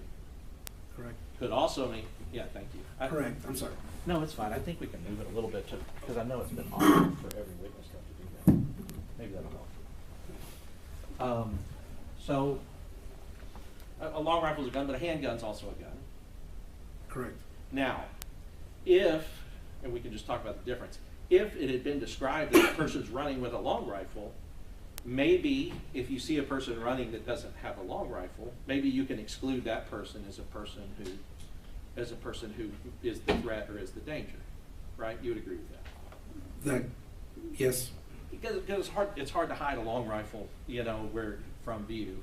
If you can see both their hands and they don't have a rifle sticking out somewhere, you can go, okay, that may not be the person. Let me look and try to find somebody else that looks like they have a rifle, right? That's correct. Right. But if you only know that they're running towards the school with a gun, a person running can have that gun right here in their pants. They can have it in their hand. They can have it in a pocket. You wouldn't know. You wouldn't be able to know if that person had a gun or not, right? Correct. Okay. So he comes and he sees this. He says, this is not my concern, because my concern is that I have been told that somebody with a gun is running towards the school and I can see a person running, right? Correct. Now his language, one of the things he says is, he's talking about her as if it's a she, but he tells you that at the time, I'm saying it now because I know now that it was a she, but at the time I did not know it was a she. She had short hair. I didn't recognize the person, and I believed what he's telling you by having tunnel vision, and I tunneled in on her, which he's saying her, but he didn't know her at the time. You'd agree with that? Correct. Right. I tunneled in on her. So what he's doing is you have an officer that believes that a person with a gun is running towards the school, and he takes action. You agree with that? Correct. Right. Because He drives down here. Did you see the video of the funeral home, like how fast he's driving on this dirt road to get to this person? I remember seeing the video. I mean, he's, you know, his car is going, boom, boom, he's going like 50 miles an hour down this road to try to get to her. So he goes all the way where we see the car. Nico, can you back it up? Left or right? Left.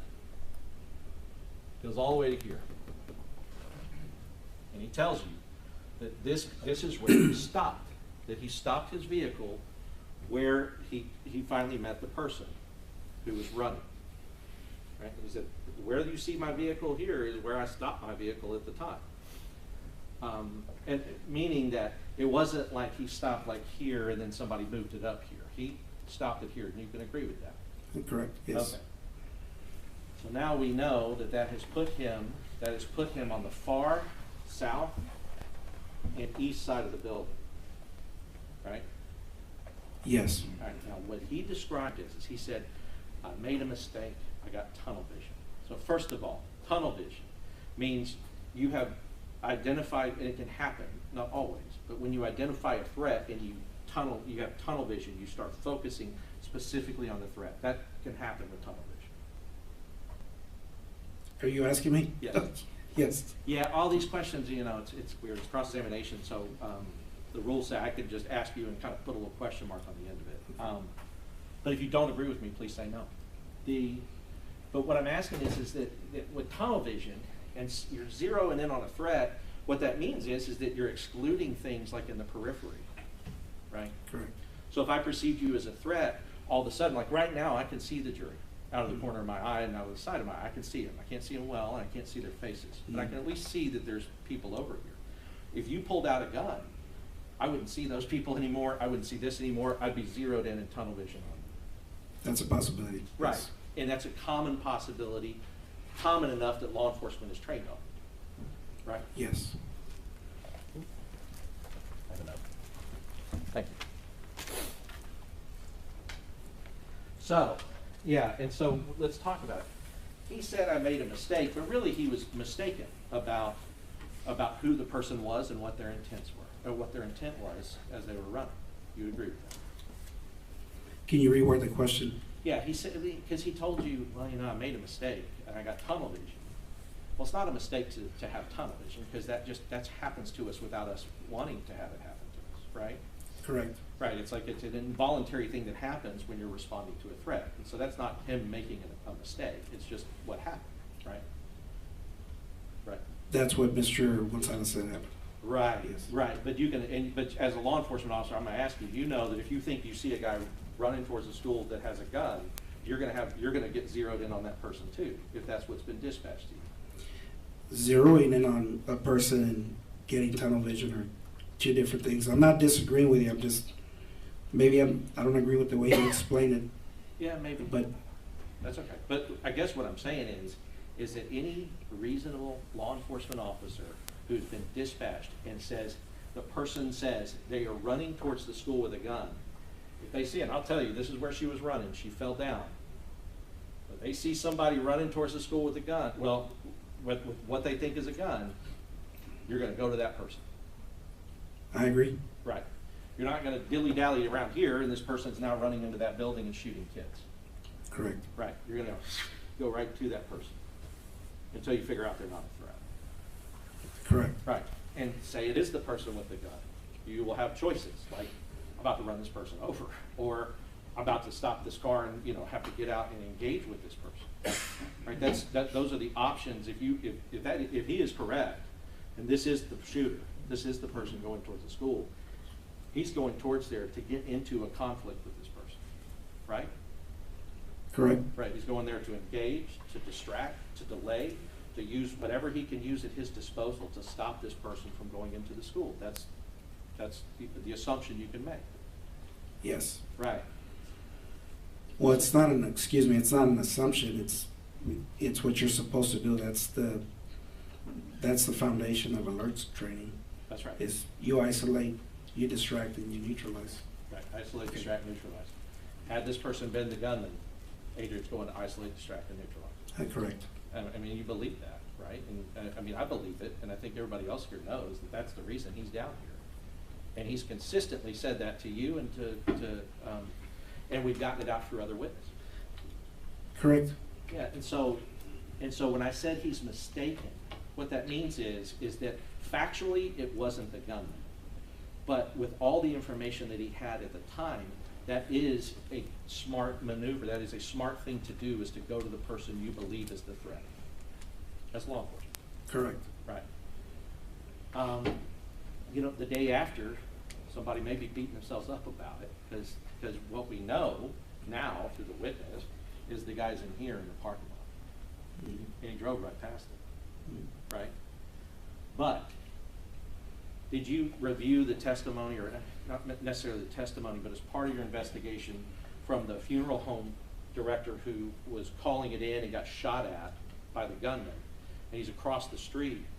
I'll just tell you, he testified with the jury that the gunman was down between two cars, and there's no way Adrian could have seen him, because he could see him and he could see the cop, but he could see that the cop couldn't have seen the gunman. Did you know that? No. Okay. But the gunman now is hidden in this parking lot. He has gone this way. At the time that he gets out, he tells you he's talking to her, and then she starts to tell him. He's over on the west side, like in the teacher parking lot on the west side. He's wearing all black, right? Is that what you remember from the interview? Yeah, go ahead. Yes, correct. Yeah, go ahead and take the water. So, I guess, you know, that's another thing. Had the description come out over the radio to him, or let's say to you if you were responding, and they said, person with the gun is wearing all black, well, this lady up here in orange or red, that's not the person you're going for, right? Correct. Right. But it didn't, and it's nobody's fault that it didn't, but in these kind of situations, information comes in bits and pieces, and you have to do the best you can with what you have. You agree with that? Yes. Okay. So as far as the shooter though, we know from the shell casings that he's firing into these windows along this side of the building. Now, if that's happening, it is consistent with what he's saying that the witness told him, that it's in the teacher parking lot, right? It's also consistent with him thinking that the gunshots are coming from behind the building, like somewhere, but he doesn't know where because he can't see. Now, he's here, this guy's here. Did you review the radio traffic that when he calls out that the guy's on the west side of the building, wearing all black, the second before he calls that out, the guy's already entered the building? Did you see that happened? I never reviewed the radio traffic. And fair's fair. But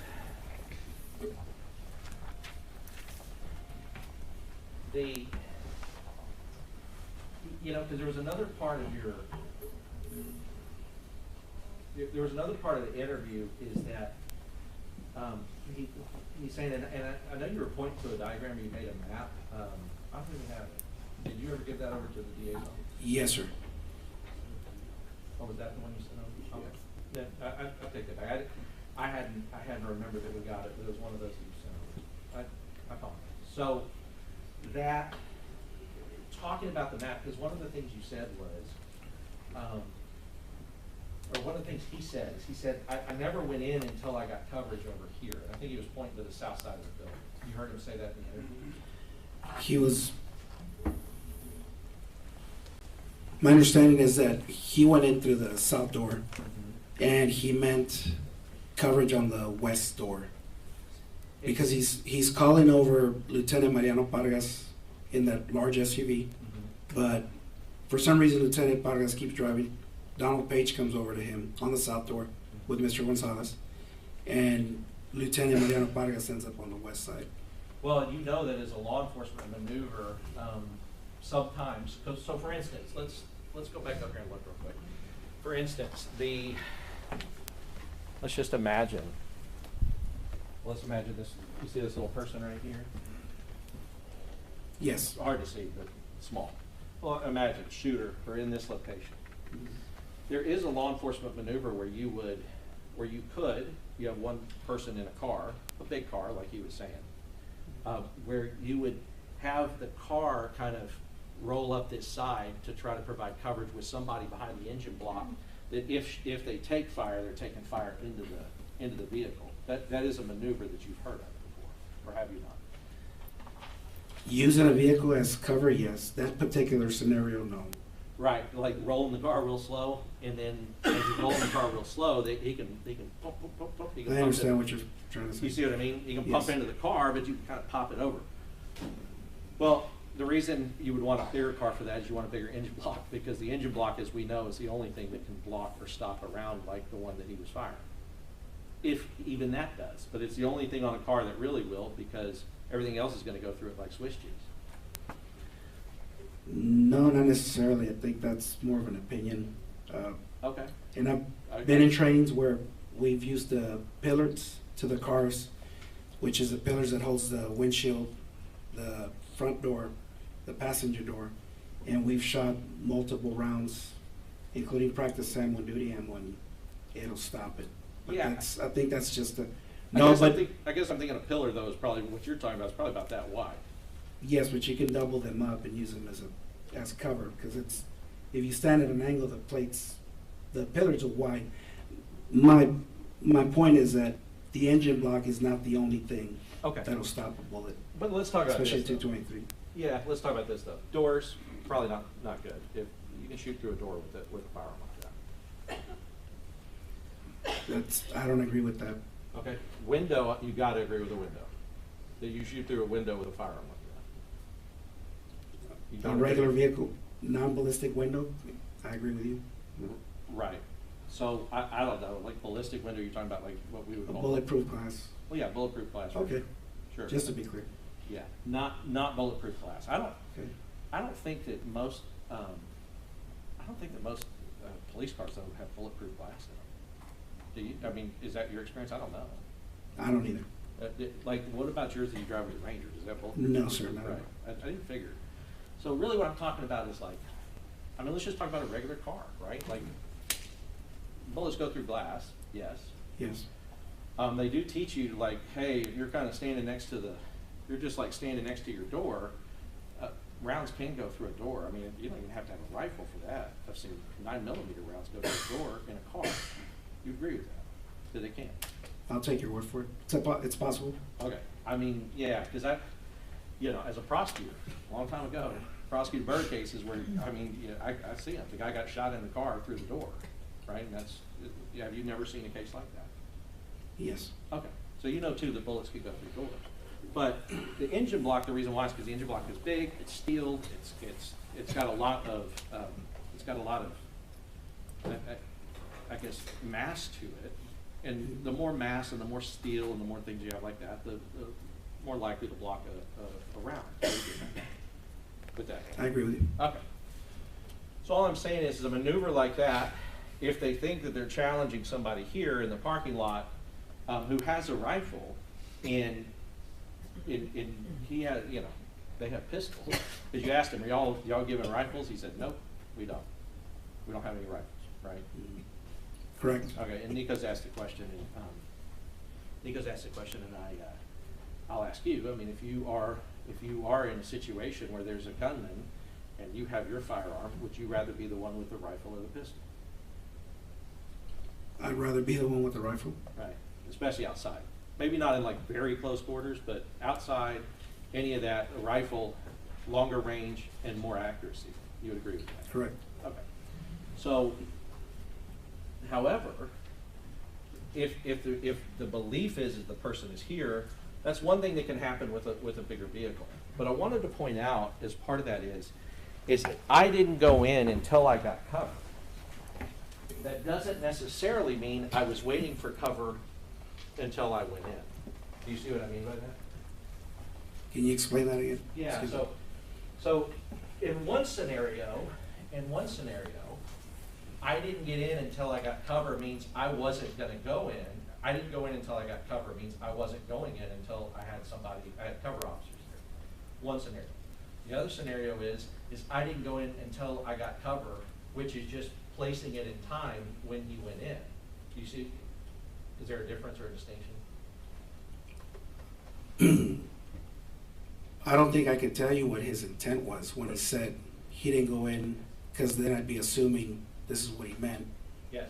Well, and that's really where I want to get, because and this isn't on you, but I mean, you could have asked a follow-up question. What do you mean by that? Were you actually waiting for cover before you went in, or did you just not, at the same time that you're seeing the bullet come out of the window, which determined that, okay, now we know that the person is inside the school? Are all of these things kind of happening at the same time, and then your cover's arriving as well as the time that you noted the location? I mean, you could have followed that up, but you didn't in the end. Correct. Right, okay. So, and what's important about talking about seeing a round come out of that east side glass is that, first of all, I'm going to be up and down a lot, I'm sorry. Is that, first of all, if he were in, because this is, I don't know if you saw it later, but this is where Donald Page's vehicle ended up parking, kind of right here, kind of even with this outdoor. Did you know that, the other police officer? No, sir. Okay. Well, we'll see stuff that'll show that Page is kind of in this area. What I want to point out is that anybody standing in this area can't see rounds coming out of this window because their view is blocked by the building, right? You're saying that they're standing on the south side of the building? Yeah, like right here. Because if I'm standing here, even with this door, and rounds start coming out of these windows here, I will not be able to see the rounds coming out of the window because of the glass. I can maybe hear it, but you can't see it because there's a building there. You see what I mean? I'd have to get a better angle, or a better view of another angle, because I can't give you an accurate answer from Sure, that no, angle. I get it. So let me do it like this. If I am, we're talking about a building, so we're talking about big.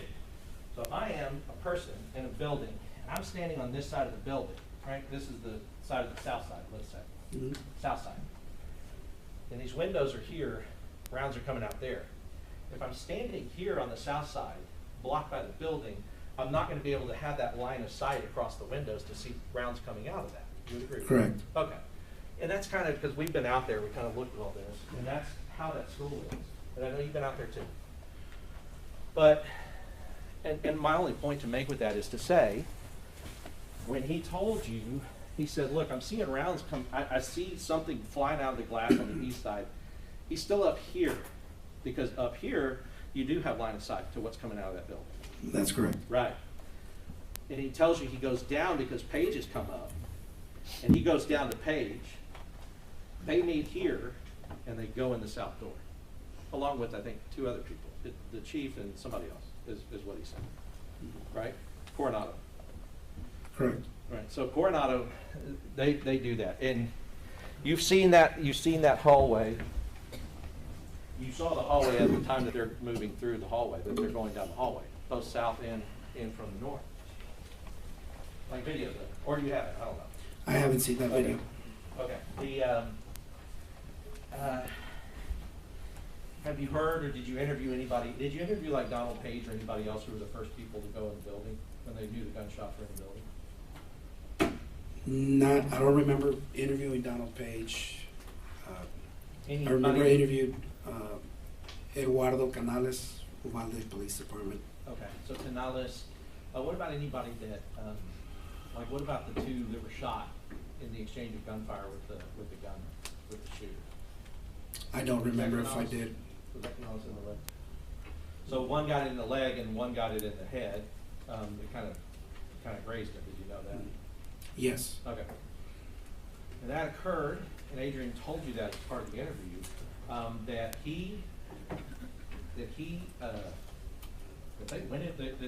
they figured out that shots were coming inside the school, and they went into the school. He told you that. Can you repeat the question? He told you that he, along with the other officers, he said he figured it out because he figured out this guy is not on the west side of the building in the teacher parking lot. He's inside this school because there's a bullet coming out of the school. Correct. Right. So he starts going to Page. Page comes in, and he goes in with Page, and they go into that school building to the south side. Correct. That's action. You'd agree with that? Correct. Because, and you could probably attest to this, because that would be terrifying to be in a hallway with a gunman with a rifle. That is a scary situation for anyone to be in. Correct. Who's intent on killing you. Yes. Right. So, regardless of how that feels, he took action and he went down that hallway. But one of the ways you asked the question, you said, did anyone say, we need to go down that hallway, this hallway, and we need to find the shooter? He said no. Now, this, and it goes back to like, if we parse out the question. They could be going down the hallway to find the shooter, but no one said that that's what they were doing. Do you see what I mean by that? Yes. Right. So, because your question was specific. Did anyone say we need to go down the hallway and find the shooter? The answer is no. But that could be because no one said that. They were just doing it. Do you see what I mean? Possibility, yes. Because why else are they in the hallway advancing towards the room where they think the shooter is? Right? Yes. And I say that, and it's not because, like I said, at the time, you weren't investigating him, and you weren't necessarily asking some of those follow-up questions, and it did not know we would be sitting here years later talking about it in court. But I guess the idea that he's in that hallway and the shooter doesn't completely emerge from the classroom, but the gun comes out of the classroom and shoots two of the officers that are in that hallway, right? I don't think that's accurate, that the gun came out of the classroom? Are you saying that the suspect actually He didn't come out, the gun came out. pushed the muzzle out of the classroom and fired rounds? Maybe. Maybe I'm wrong with that. That's an assumption. I don't have enough information to give you a correct yes or no. That if I answered that question, I'd be giving you an assumption Okay. that happened. My understanding was that when I spoke to Mr. Gonzales, the suspect was shooting through the walls. Through the walls? Yes, from inside the classroom. But what Adrian said, well, he did shoot through the walls at some point, because Adrian said that like he could see like plaster whizzing out my page, right? He says that to you in the interview. Yes, correct. Piece of sheetrock Sheetrock. flew out towards. And that would be consistent with him shooting, the gunman shooting through the walls, right? Correct. But Adrian also told you that the officers coming from the north, that they were trying to peek into the classroom. And he said he was trying to peek in, and I don't know what happened, but then shots started coming in their direction, right? That's correct. Okay. And those things are loud, and shot about, I think he said 7 to 9 times. Correct. Right. Mm-hmm. So, at the time that we're talking about that hallway, that it seems to me that there are 5 or 6 people in the hallway, officers in the hallway. About 6 or 7. Okay, 6 or 7. So now Adrian is not the only person the only officer that's on the scene. There are other officers. They are advancing towards a gunman. The gunman is using his gun to back them off, to try to keep them back. He's laying down fire at them. Right? Yes, that's correct. Now, the gunman, the shooter, this monster, being aware that there are now officers in the hallway. I'm going to walk through that. The gunman being aware that there are officers in the hallway, he knows now he can't come out of those rooms without meeting the officers in the hallway, right? You have to assume.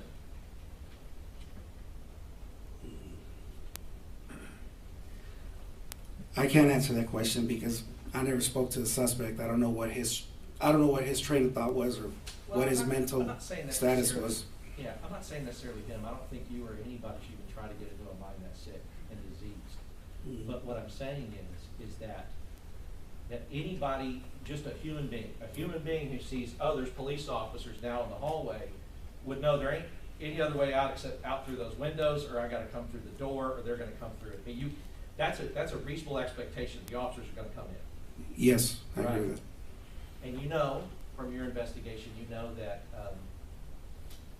when they finally did breach, that the shooter was posted up in that closet directly across from the door of 111. Correct. And he was intent. I mean, the reason he was there, he was hiding himself, and he was there with his gun, obviously trained on the door. You know that. Correct. Right.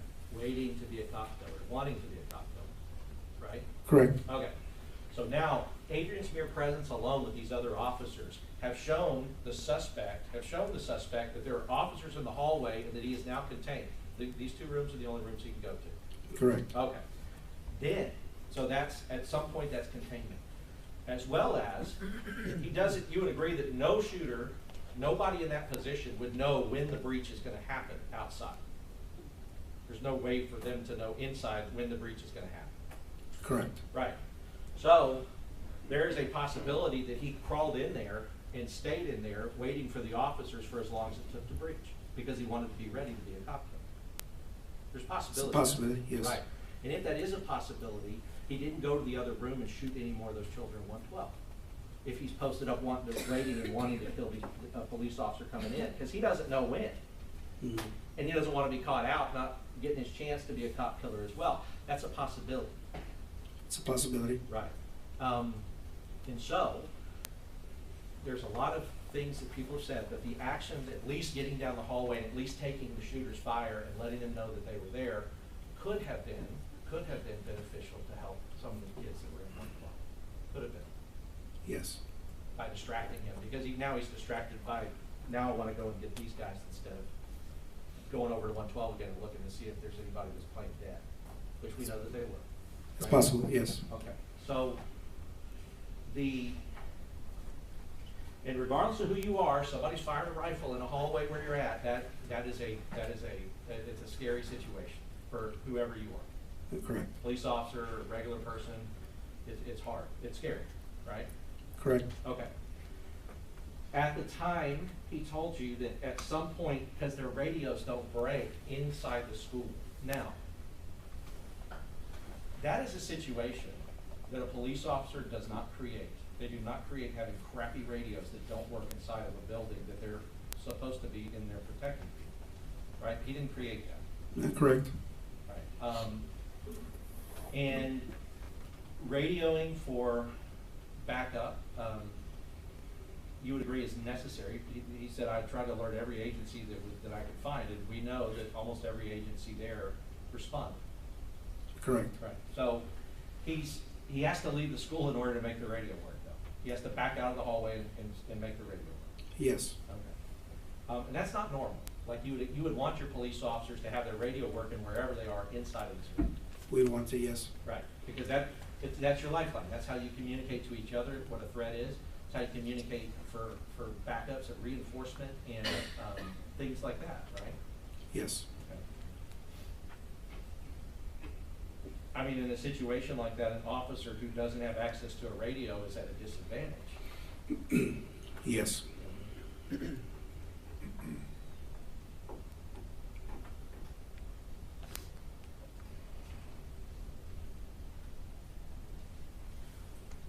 Ranger Ryan Kendall, he was there, but did he go in with the breach team? No, he did not. Okay. So the time that he was there, but not rushing to the door and trying to breach into that door. I can't tell you. I can't testify to what he did. Okay, but you know he wasn't on the breach team. He was not on the breach team. Got it. And we heard from one of the other officers that was, which, I mean, no doubt, it's incredibly brave and good thing to do for them to have done, because as we've heard, Wayne Jackson was on the end of the stick from Border Patrol and he got shot in the head by the shooter. Correct. And you knew that. And you also, I'm sorry, because it... Just bad water. Yeah, okay. And the shield person in front, like they went in behind the shield person took rounds on the shield from the shooter as they were coming in the door. Correct. All right. Without the shield, that would have just been rounds inside a human being. Correct. Right. And depending on where they, shoot in the head, dead, but if they have a rifle-rated vest, they can perhaps survive it. Right? Correct. If they don't have a rifle-rated vest, those rounds will go through a pistol-rated vest. I would assume so. Yeah. So, a dead police officer cannot help anybody else. You agree with that? Yes. Okay. So,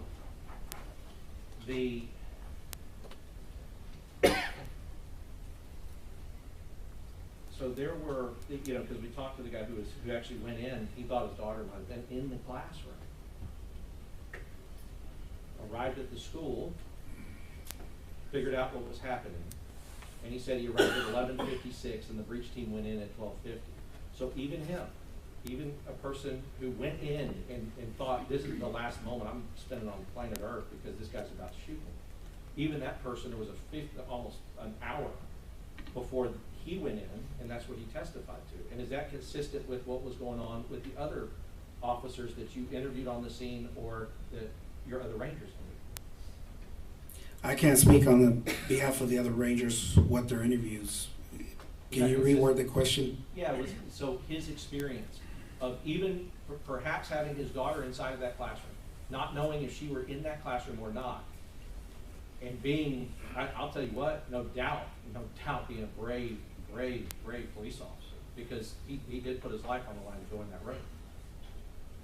But even he was waiting 50 minutes or so from the time he arrived to the time that they breached. Is that consistent with the other people that you interviewed? That there was that wait time? I can't answer that question because I don't have the exact times of when officers arrived and when they didn't. Okay. But you would also agree that a wait time of that long, was waiting for what you understand is they were trying to get a breach team together that had the proper equipment that could breach in there without getting themselves killed. That was my understanding, yes. Now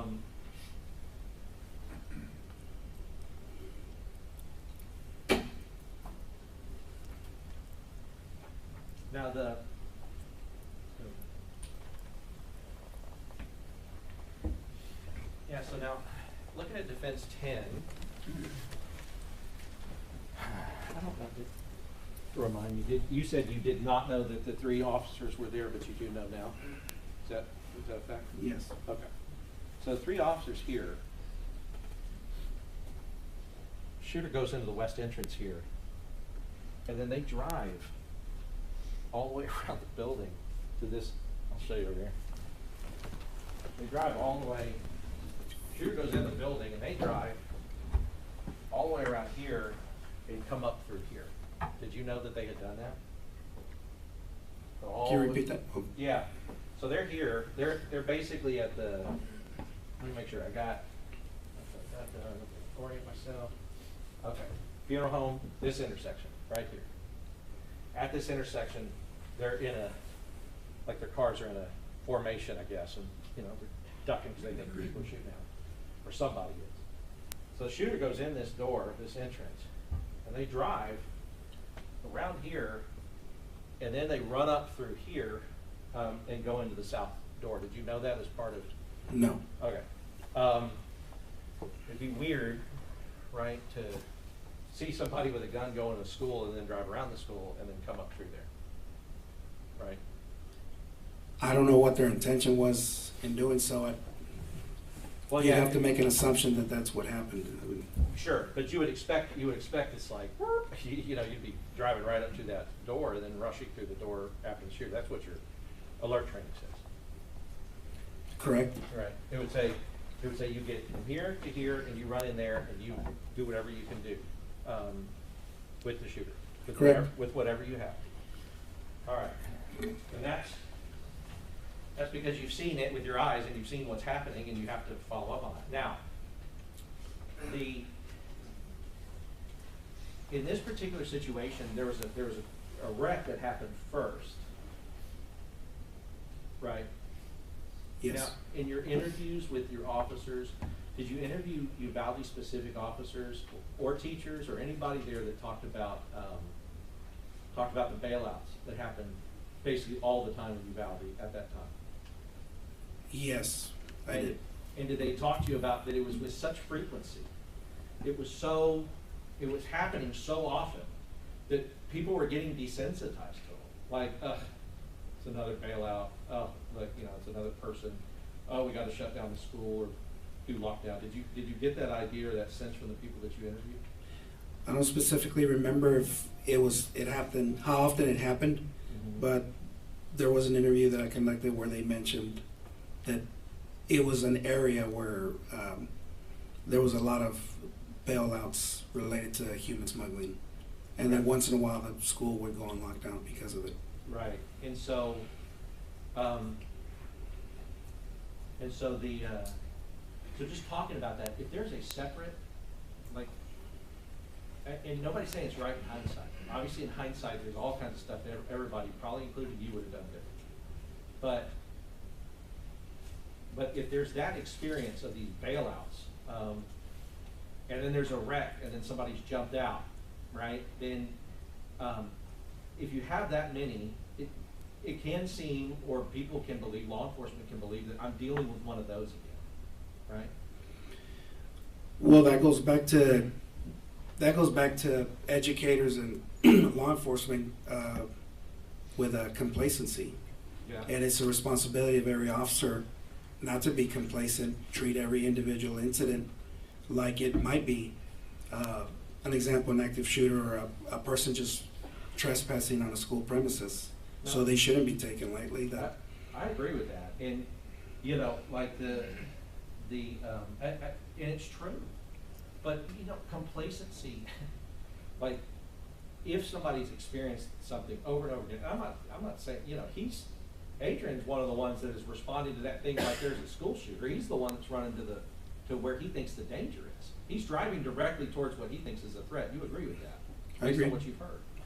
And then going into the hallway of a person that has a rifle, when he tells you, I see that this guy, there's a shot coming out of that window, and I go up the hallway with these other guys. We go into the school, into the hallway where the guy with the rifle we think is, or is located around. correct. Right.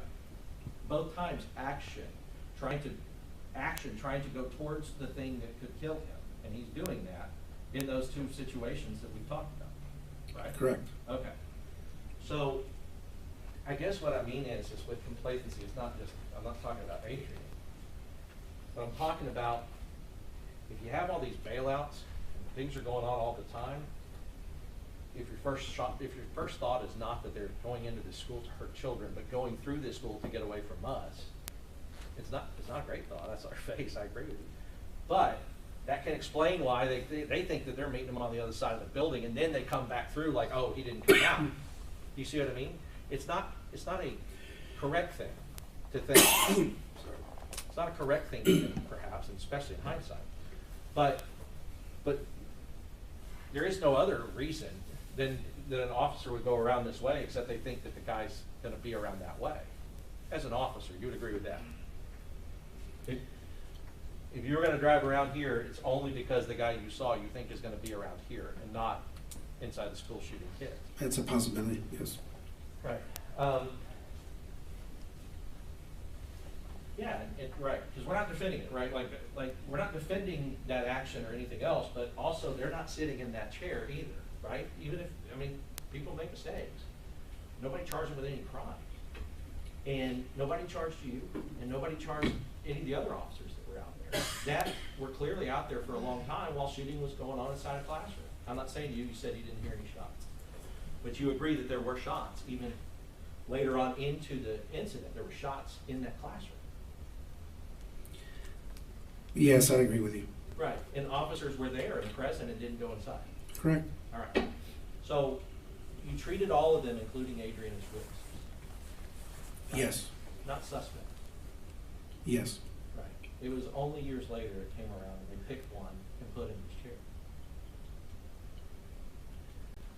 That's going to be up to the totality of circumstances. Yeah, You know. I agree. It's not up to you. I'll pass it on. Thank you, Your Honor.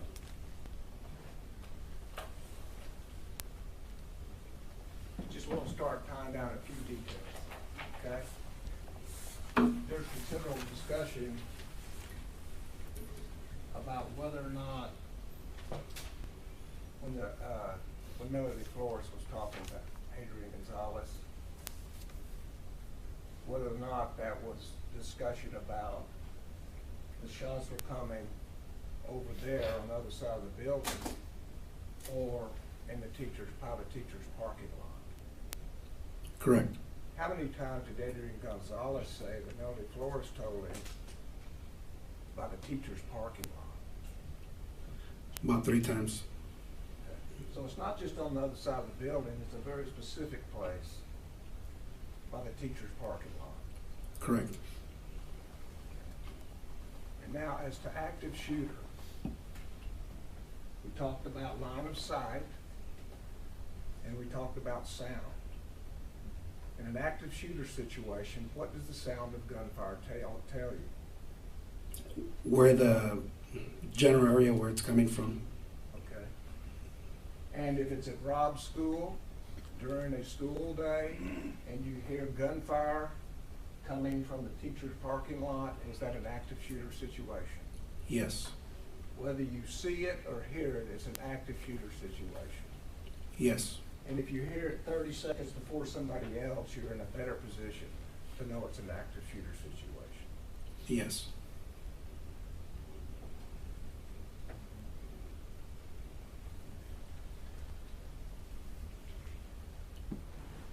And if you hear it's an active shooter situation and you're a police officer, what are you supposed to do?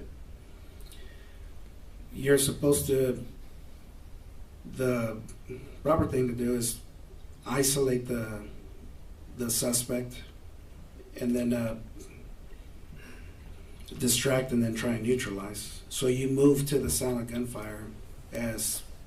You move to the sound of gunfire, Yes. try to distract him, try to isolate him, or try to neutralize him, take him out. Yes. And of course, a dead police officer would be no help to the kids in 111. Of course. A dead police officer would be no help to the kids in 112. Yes. With a police officer hearing shots all the way down the west side of the building and into the hallway and into 111 and 112, a police officer hearing all that and not moving, is that any help to those children in 111 and 112? No, it's not. Is it any more help than a dead police officer? No, it's not. But at least you tried. Who tried? I'll just object because that's, it's a big question, but honestly, I don't. I'll sustain the objection. Now let me also ask you about a dead police officer. Can a police officer use this building as cover if he has specific information that the shooter is in the parking lot? Yes, he can. And by cover, it means that he can have cover so that the gunman can't see him. Correct. And he can choose the time to make a quick peek to see the gunman. The officer can use the cover as concealment also, yes, to And not be concealment. seen. So he can definitely have an advantage by peeking when he wants to, and he certainly has not put himself in any harm's way. Correct. And finally, I believe the testimony that you've given us was dispatcher said, man with a gun. Correct. No shooting at that time. Correct. Difference between a man with a gun and a man shooting. Correct. A man that is shooting is more dangerous than simply a man with a gun, Correct. right? Yes. So when Adrián Gonzales drove toward the person in pink, Not pink, it was orange or red. orange or peach, I think. Orange or peach, yes. Peach, Yes. drove to the person with orange and peach, he had no information there'd been any shooting then, right? That's correct. And so he acted when all he knew was there was a man with a gun. Correct. Now, when the teacher tells him he's over there, he's in the parking lot, he's in black, isn't that when Adrián Gonzales said that's when the shooting started? Correct. And did he act then? Yes. He said that he started walking to the back of his vehicle, and that's when he heard the shots fired. Walking in the back of his vehicle, Correct. taking cover. He never said he was taking cover. He just said that he walked from the front to the back of his Did he patrol tell you vehicle. I didn't go in until I had cover? During the interview, he makes a comment that he goes into the south building. I don't know. I don't remember exactly what his words were. I We hate to can listen to misquote the him. tape, Yes. But when he sees Pargas's vehicle, he wants Pargas's vehicle to come over because he's got a bigger unit. correct? That's what I understood in the interview. For cover. Yes, So when Pargas gets here, he's still looking for cover from Pargas's unit. yes, that's correct.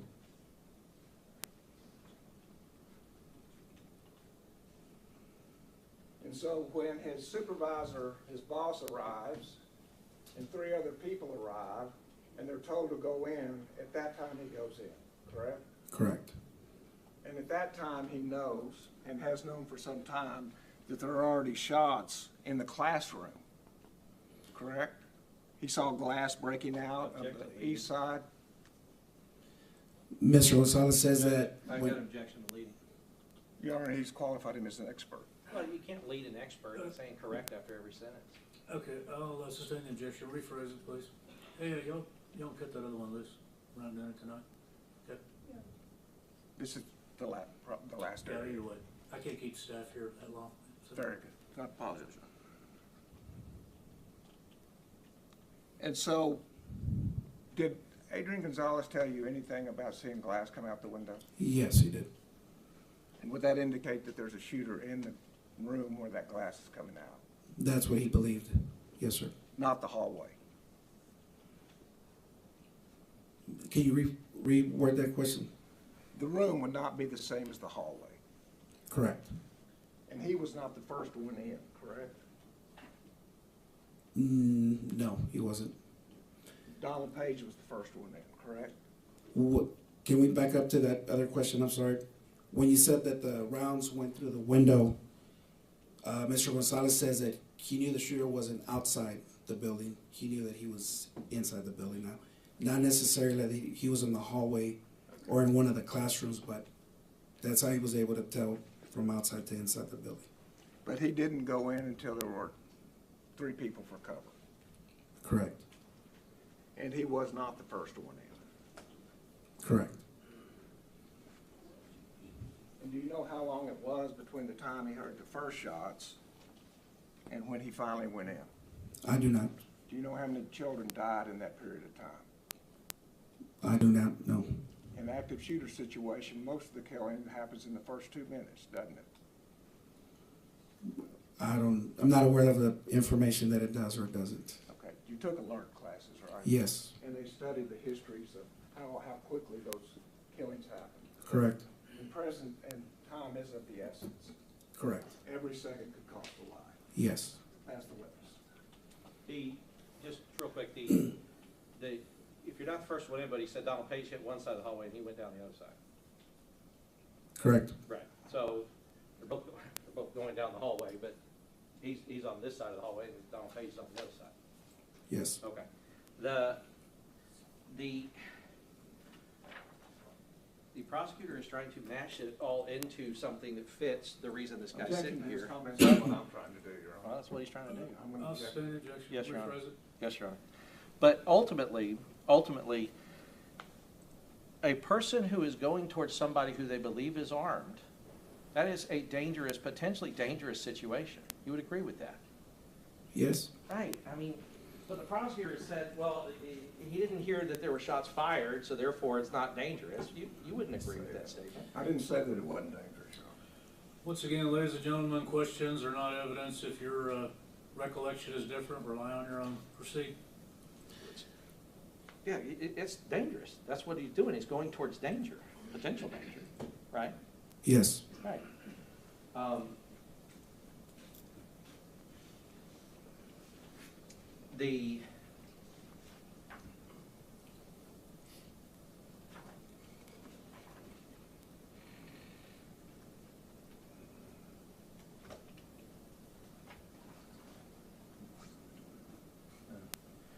The doors, the outer doors, inner doors, outer doors, inner doors.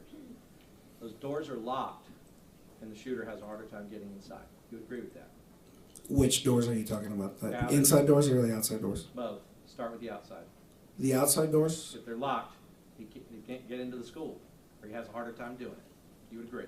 He has a harder time getting inside the school. Right. He'd have to maybe back up and shoot it a bunch of times, I don't know. But it would be more difficult for him to do that. Yes. Okay. Inside doors, that's why we tell them to lock the doors, is because inside doors, if they're locked, shooter has a harder time getting in. Yes. All right, and gives officers more time to delay and distract and all of those things that we talked about.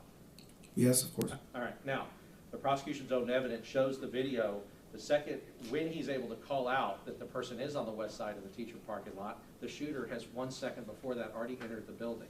So you can cut a pie at the field all you want. The second he got it and snuck a peek, he would have been looking at an empty side of the building because the shooter was inside of it. Did you know that from your investigation? No, sir.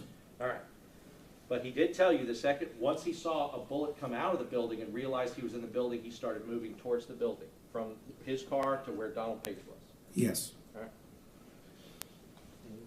That's it, Judge. Pass witness. And the time on the dispatch will say how long that distinction is that correct? Between radio, yes, between the time Mr. Gonzalez radioed anything, it'll show that time. So if Adrián Gonzales knows he's in the building and then dispatches, and then we then know when he heads toward the building, that will tell us how long has passed that Adrián Gonzales did nothing when he knew the shooter was in the building. Correct? Correct.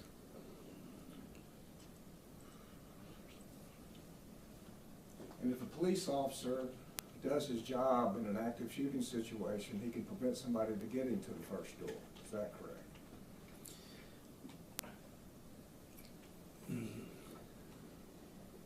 In a perfect example, yes. If everything fell into place, exactly, yes. And what does solo entry mean in an active shooter situation? Means one officer making entry into a potential threat, where the potential threat is. So, and is an officer expected to go in solo entry when there's an active shooter? In alert training, yes. Absolutely. But if they haven't had alert training, then maybe not. If the officer hasn't gone through alert training, I wouldn't expect him to follow any of the procedures because he doesn't know. Pass witness. If he taught a class on it 2 months earlier where he said solo entry should be prepared for, then you might expect him to go in solo? Yes, sir. Pass the witness. I have nothing for you. I've forgotten, are we on cross? Yes, sir. Or correct? I'll stop it here. I got nothing. We're all for you. done? Yes, sir. See excused, not subject to recall. Yes, sir. Okay, we're We gonna look want at them on recall, Judge. We want them subject to recall. All right, so we're gonna hold that other witness till 8:30 tomorrow morning. We'll do that matter outside the presence of the jury. I need the lawyers here at 8:30. Need y'all back at 9 o'clock. The rule's been invoked, sir. You are subject to recall. You know what the rule is, but please don't discuss the case with anyone other than the lawyers and be available in the event of a recall. Yes, Your Honor. Thank you very much. You're excused for today. Would everyone rise for the jury? 9 o'clock tomorrow, ladies and gentlemen.